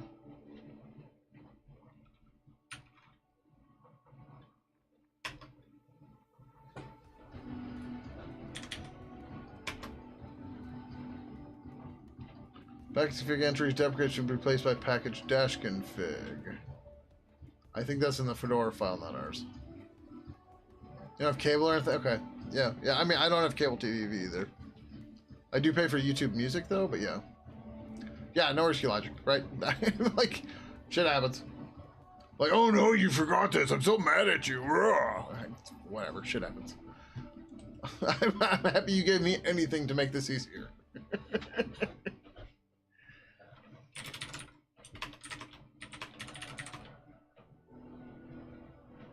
Jesus. Yep. That's why we build on my machine. Look at that. It's just cruising. So, you thought that Windows process monitor was a process monitor? Here's a process monitor when it gets enough CPU time to start. There we go. And cross-compiling for Windows. Oh, yeah. I really need to get my Z pool set back up, too. And we're almost done. We're still building like mad. And we're done. Alright. Does Turtles work here?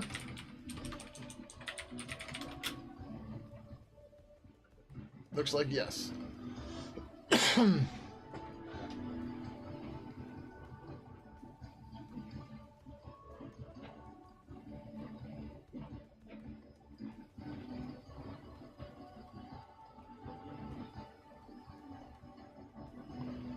Okay, that all looks G settings related though. Those should have been built.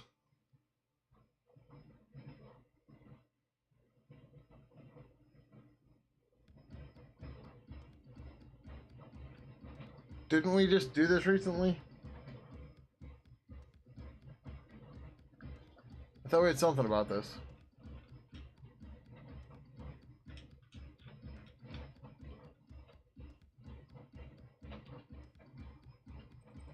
Oh.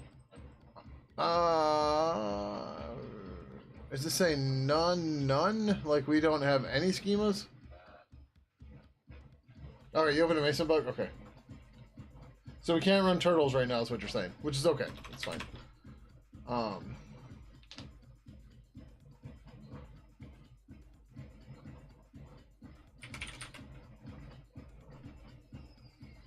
so we just need to add get text.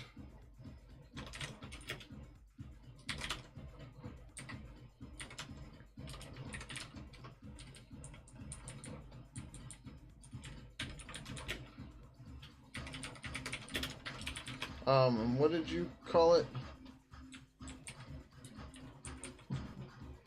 I thought it was a better name than I had.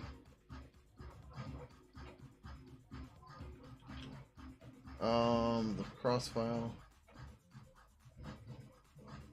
I don't know, SWK. Maybe. Like if you use disccc, it should be, or discc, it should be fine. But I don't know. I have a Threadripper, so don't care. Morning, Ivan. How you doing?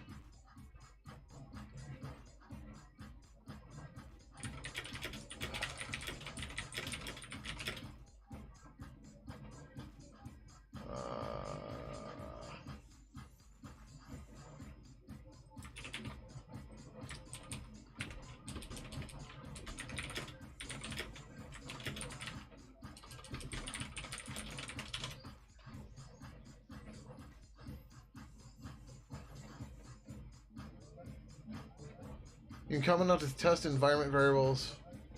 Oh, right. This is the path thing. Okay, yeah. Right. This is the test. Don't do the segment path thing. Gotcha.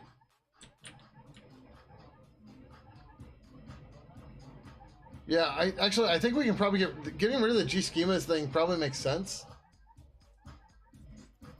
Because we shouldn't be testing the schema stuff in test anyways, right? I think that was there because of the test UI and like the credential manager and stuff like that. But yeah. Yeah, no worries. So there was another thing I noticed that I was going to ask you to do, but I realized we should probably look at it a little bit more. And I asked a question in GTK room. We'll see what they respond. But the thing is, when we're on an instance method, the instance itself doesn't go into parameters. So I think we can rip that out of everywhere, but it's not in the guidelines. So that's my question to them. And then originally I was going to say, hey, we can get rid of this. But I'm like, yeah, I don't know. And then I found the trailing white space. And I was like, son of a bitch. I was like, I was hoping it would be no issues. But it's one trailing white space. I was like, sorry. Yeah, again, what did you call this? Fedora Mingwei? Yeah, let's go with that.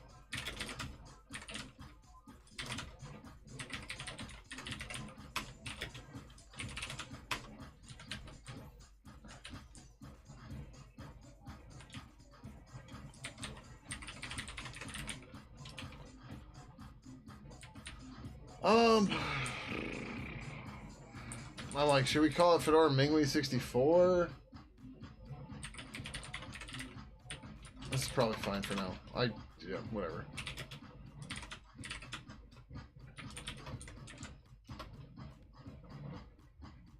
Yeah, I'm more concerned that at some point we'll get Mingwei ARM, right? More than Mingwei 32.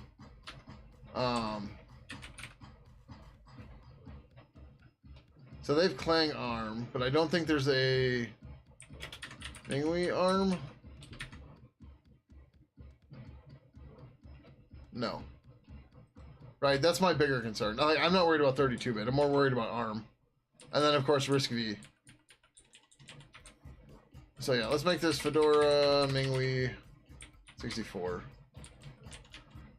Oh, but that's not clear if it's... fuck it, we'll just leave it Fedora Mingwei for now. We know what it is. We'll go from there. We'll be happy.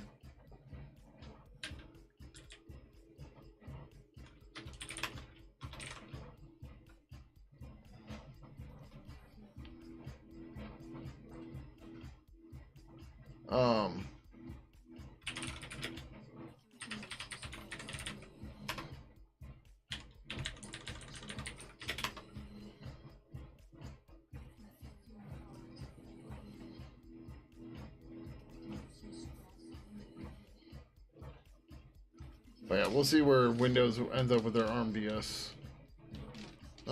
ARMDS.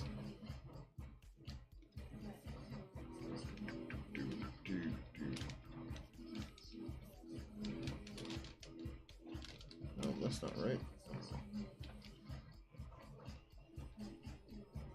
We still have to fix the build script. That's fine. We'll get to that in a second. I want to look at what the build script is to see if we can work around it a little bit.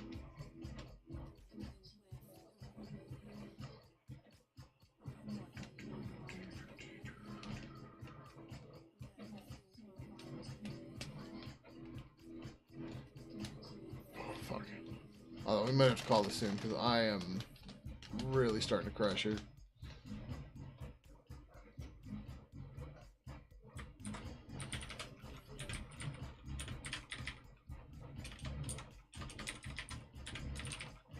So again, Thursday it would be my next normal streaming night, but it is a holiday here in the USA, and I will probably be at my parents' house all night. So I might try to get on tomorrow night, or oh, I have to finish the 3D printed stuff for tomorrow. Oh no, or for Thursday. Otherwise I'll be on Friday probably, because I have off of work. Yay! Although I might just sleep the whole fucking day too, because that would be nice.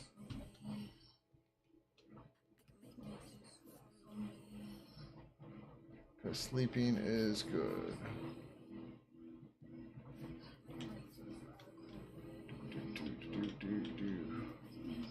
Because like sleep, what even is it? Thank you, Coder. Appreciate it. TLDR, organ failure, and well, pancreatitis and other organ failure, and potential cancer. So yeah, he wasn't eating, and he was down to 7.5 pounds when he's normally 11. So yeah. I was reading this, is like, how the fuck did this dump its cord? Oh, never mind. That's a geek cost for it. But yeah, it's been I don't remember the exact date now. I probably should. It's been over a month though. But Slater's gotten a lot more comfy and everything, so that's good at least. So.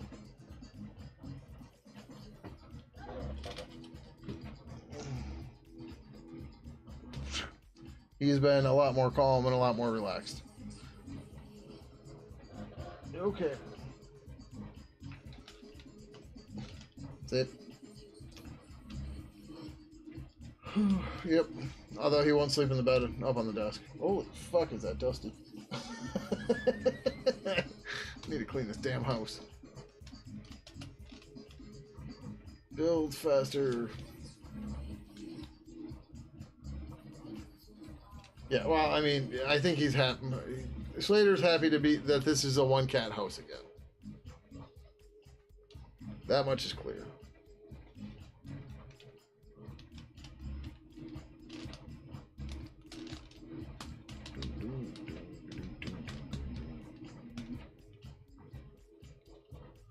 All right, so this is obviously going to work automatically yet, and that's fine.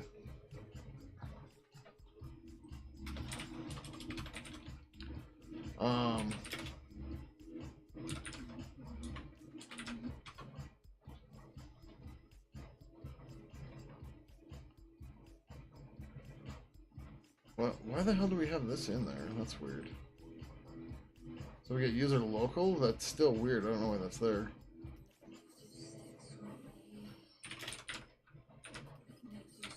Build Fedora lead.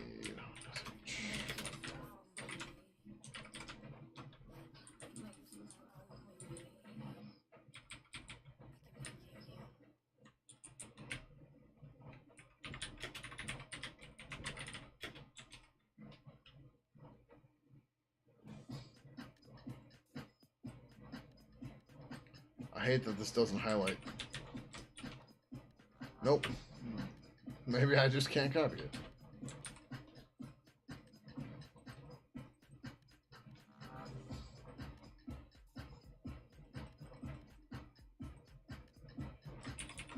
We'll make it work.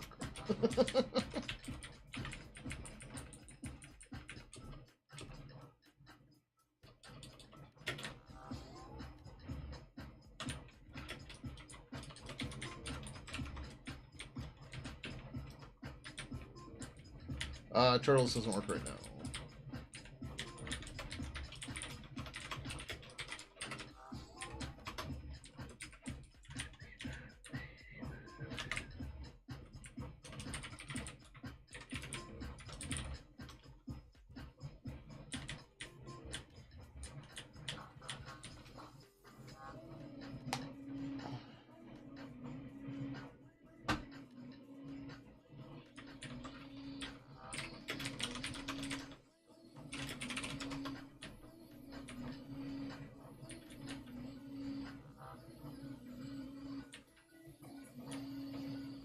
I thought we had special builds in front here or something, but I guess not.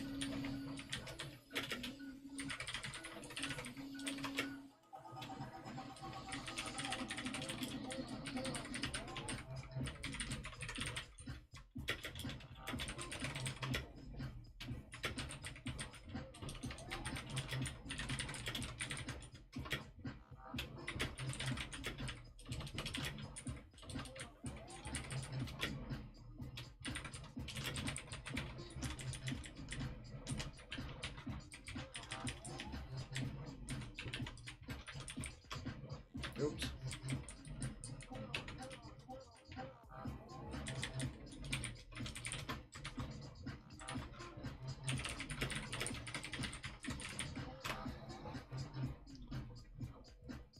Yeah, I'm not gonna be here much longer, but have a good night.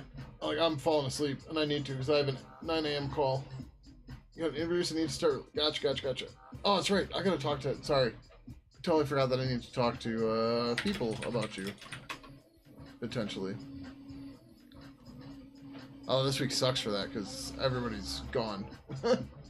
Oh, fuck. I was supposed to send an email and I totally forgot about it. Supposed to send an email when I got home. Hold on. Let me do this real quick. I didn't do the hack and tell shit today either. Fucking hell. There's too much stuff going on. Why won't you let me... Oh, it's right there. Notify. I wish there was like a 1 hour. Pick date and time. It is November 26th. I want to tell myself at 1 a.m. to do this. Yes, save. Oh. Alright.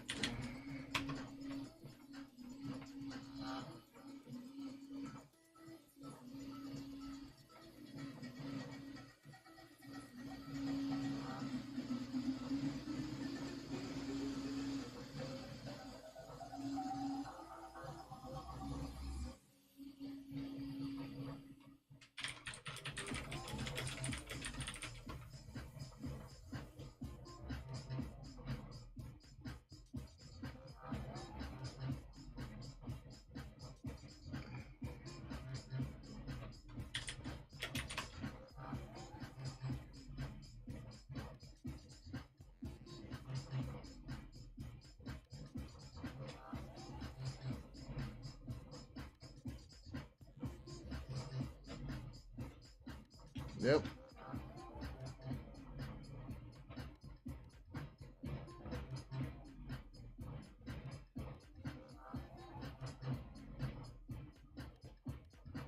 Was the Threadripper worth it? Yes. I bought this in 2019.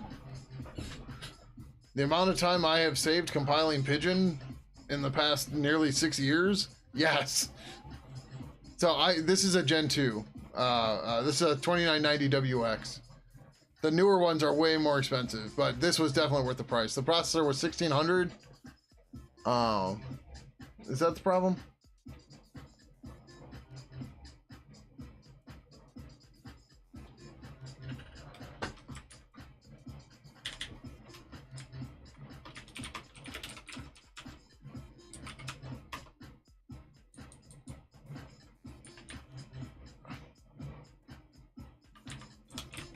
Okay, I copied it from your thing, I thought, but maybe I typoed it. I don't know.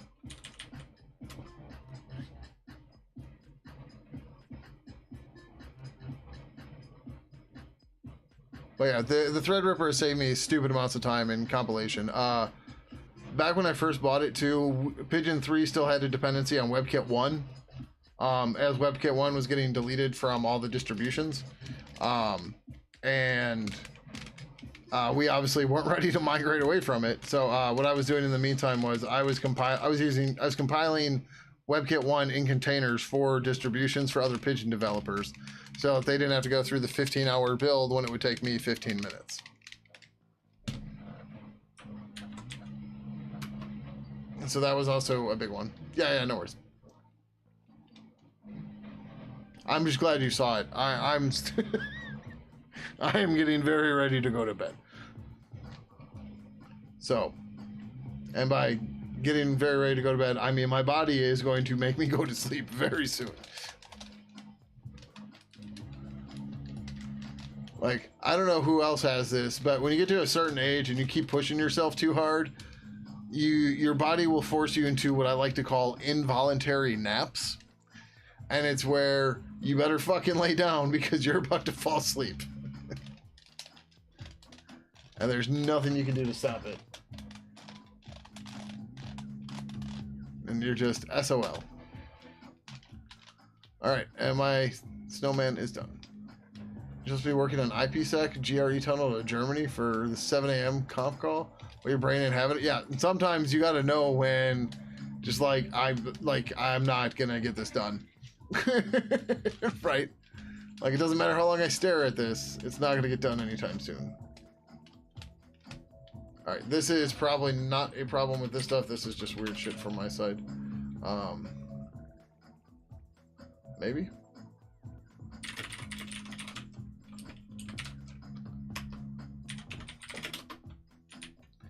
I also noticed, I'm so fucking pissed. I was digging through Podman, well, Docker Run the other day, and I managed to come across, what is it?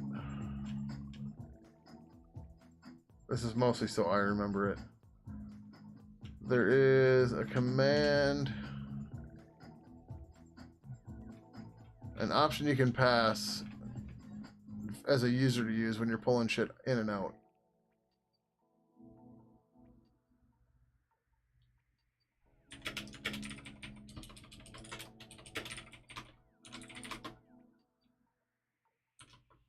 Host user.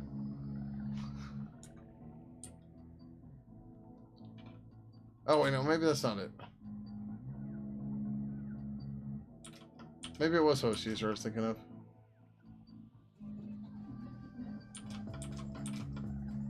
I don't remember. I'd have to look. But if you do host user, then you can just CHO and everything to the host user and then spin them back out. I was just like, son of a bitch. All this stuff with all these years of fucking around with containers. And I don't know when this got added, but I just now learned about it. And it's like, ugh, this is brutal. Oh, but yeah, so anyways. Now that the last pieces are finished for the snowman, I'm not going to put it together right now. I'm too tired for that shit. But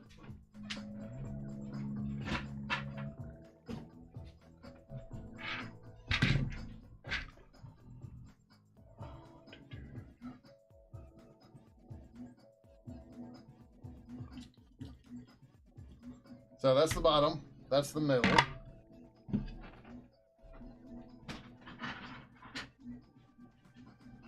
Here's the head. The scarf goes here. Hat will go here.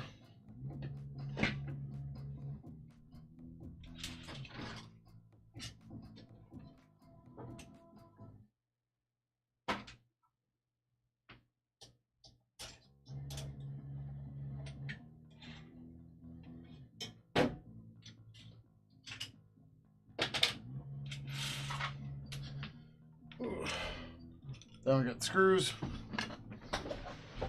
But the real fun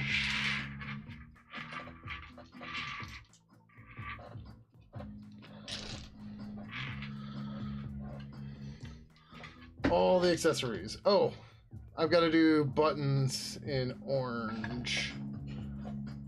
I forgot about that. Did I do both of them?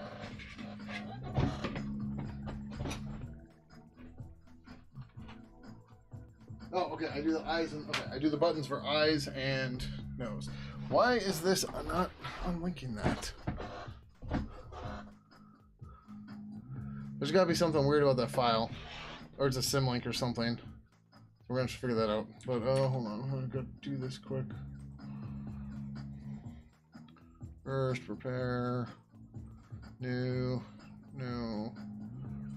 Add. All buttons. There you go. So I do one extra for everything here. Slice this plate. Shit, it's on the wrong nozzle. So when I first printed these last year, I was dumb and I thought my printer had a 0.2 nozzle. It actually has 0.4. Somehow they still turned out okay. But yeah. I want to make sure this is...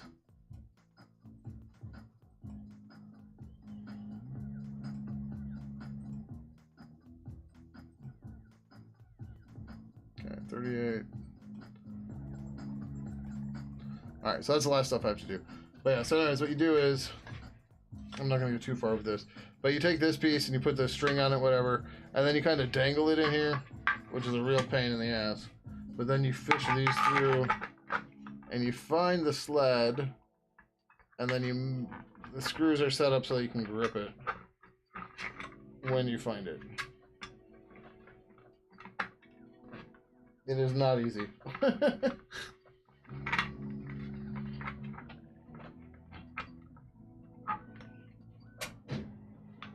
But yeah, that's the idea. But yeah, that's how you put together the giant. Oh, you guys can't even see what I'm doing. Oh, you can kind of see, but yeah. But oh shit, I gotta order more weight filament too. If I'm gonna do a second one of these, well, I have time to do this, but I'm almost out of weight filament. I have basic white, but I don't have, or I have matte white, but I don't have the basic white anymore. But then I have to put magnets into all the holes. You see the little holes inside there? I gotta put magnets in there. Make sure I don't mess up the orientation of those, because that's a bummer if you do. And yeah. But we'll get together. I'll probably do that tomorrow at some point. Yeah. For livelihood, no. Pidgin does not pay my bills. Assuming that is what you are asking. I make no money off of Pidgin.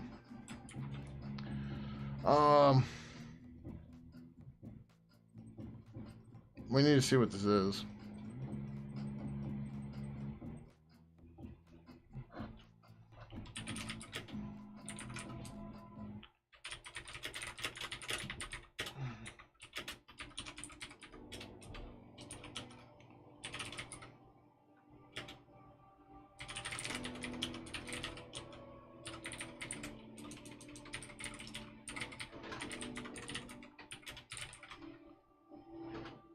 What? Oh, it's not slash PWD.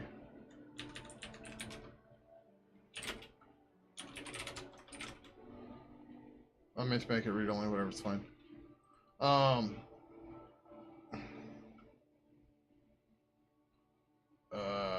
Slash bill.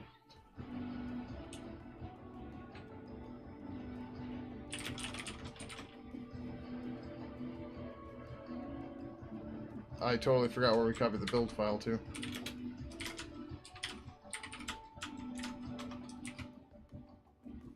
User local bit. Okay, whatever. We just gotta type build.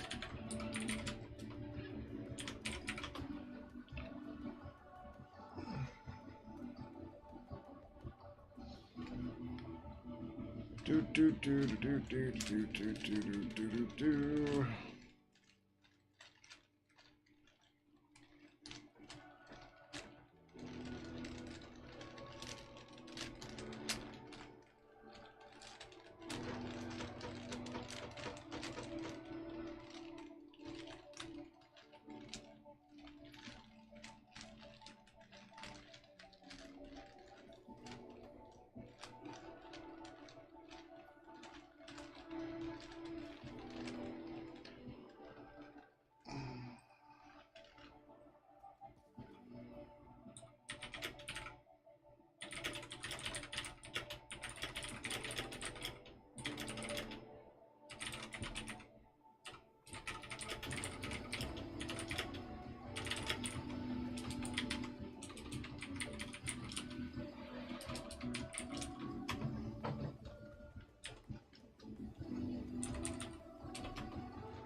Building. Yeah, so SWK, do you see we're building through 1300 targets right here in no time. And yeah, this is why the Threadripper is worth it. Where was this path? It was on this terminal. Son of a bitch.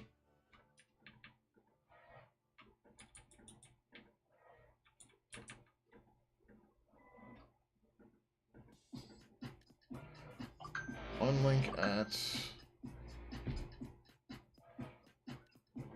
sub projects, limit water, blah blah blah. Wait, that's a weird path. Yeah, Big Boy's been gone for about a month.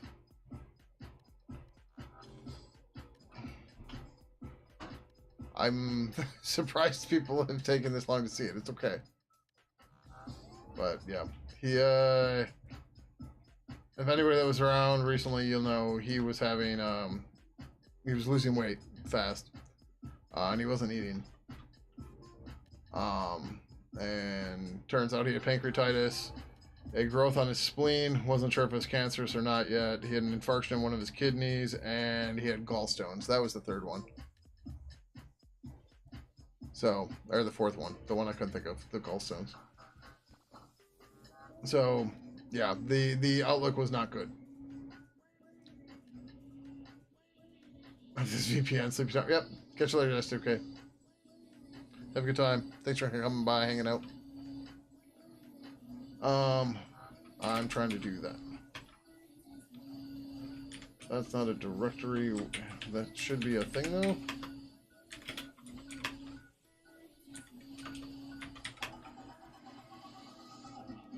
That's not a symlink. What the fuck is the problem?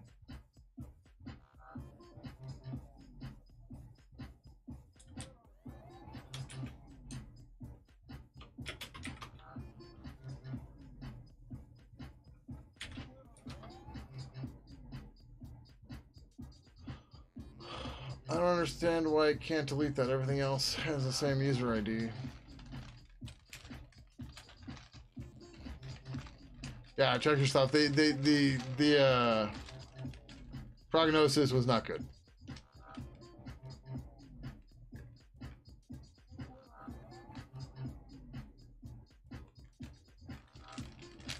It sucks having to make that choice, but what do you do, right? He was still fighting, he was still doing his thing, but at the end of the day, it's just he was never going to get back to normal. And he was just going to slowly wither away. So, yeah. Also, I will tell you this. Whatever chemical they use, it is fast. Very fast. So, yeah. Alright, we're stuck right now, and I am tired as shit. So, I think it's time to get out of here. The question is, who do we want to go and raid?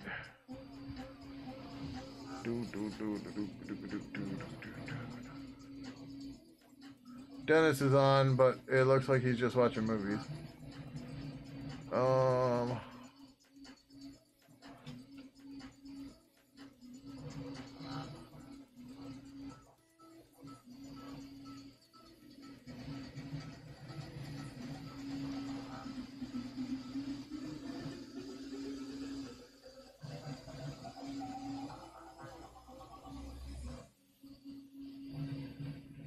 Game Maker.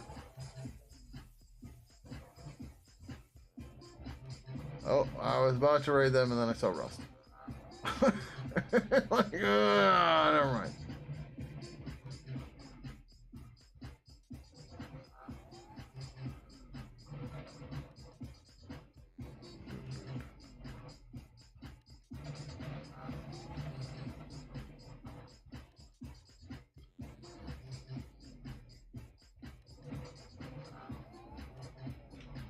Screw it.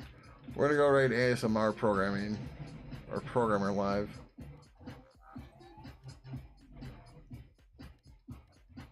Ooh, alright. If you all don't want to join the raid, you can go ahead and hit cancel above the chat. Alright, so there's nothing else you need to do. In the meantime, be sure to follow on Twitch and subscribe on YouTube. And if you want to get notified, hit the bell and pick whatever you want to get notified at, whatever. In the meantime, you can find links to all my social media right over here. Like I said, I'm not going to be on Thursday. I will try to be on at some other point. I don't know when yet.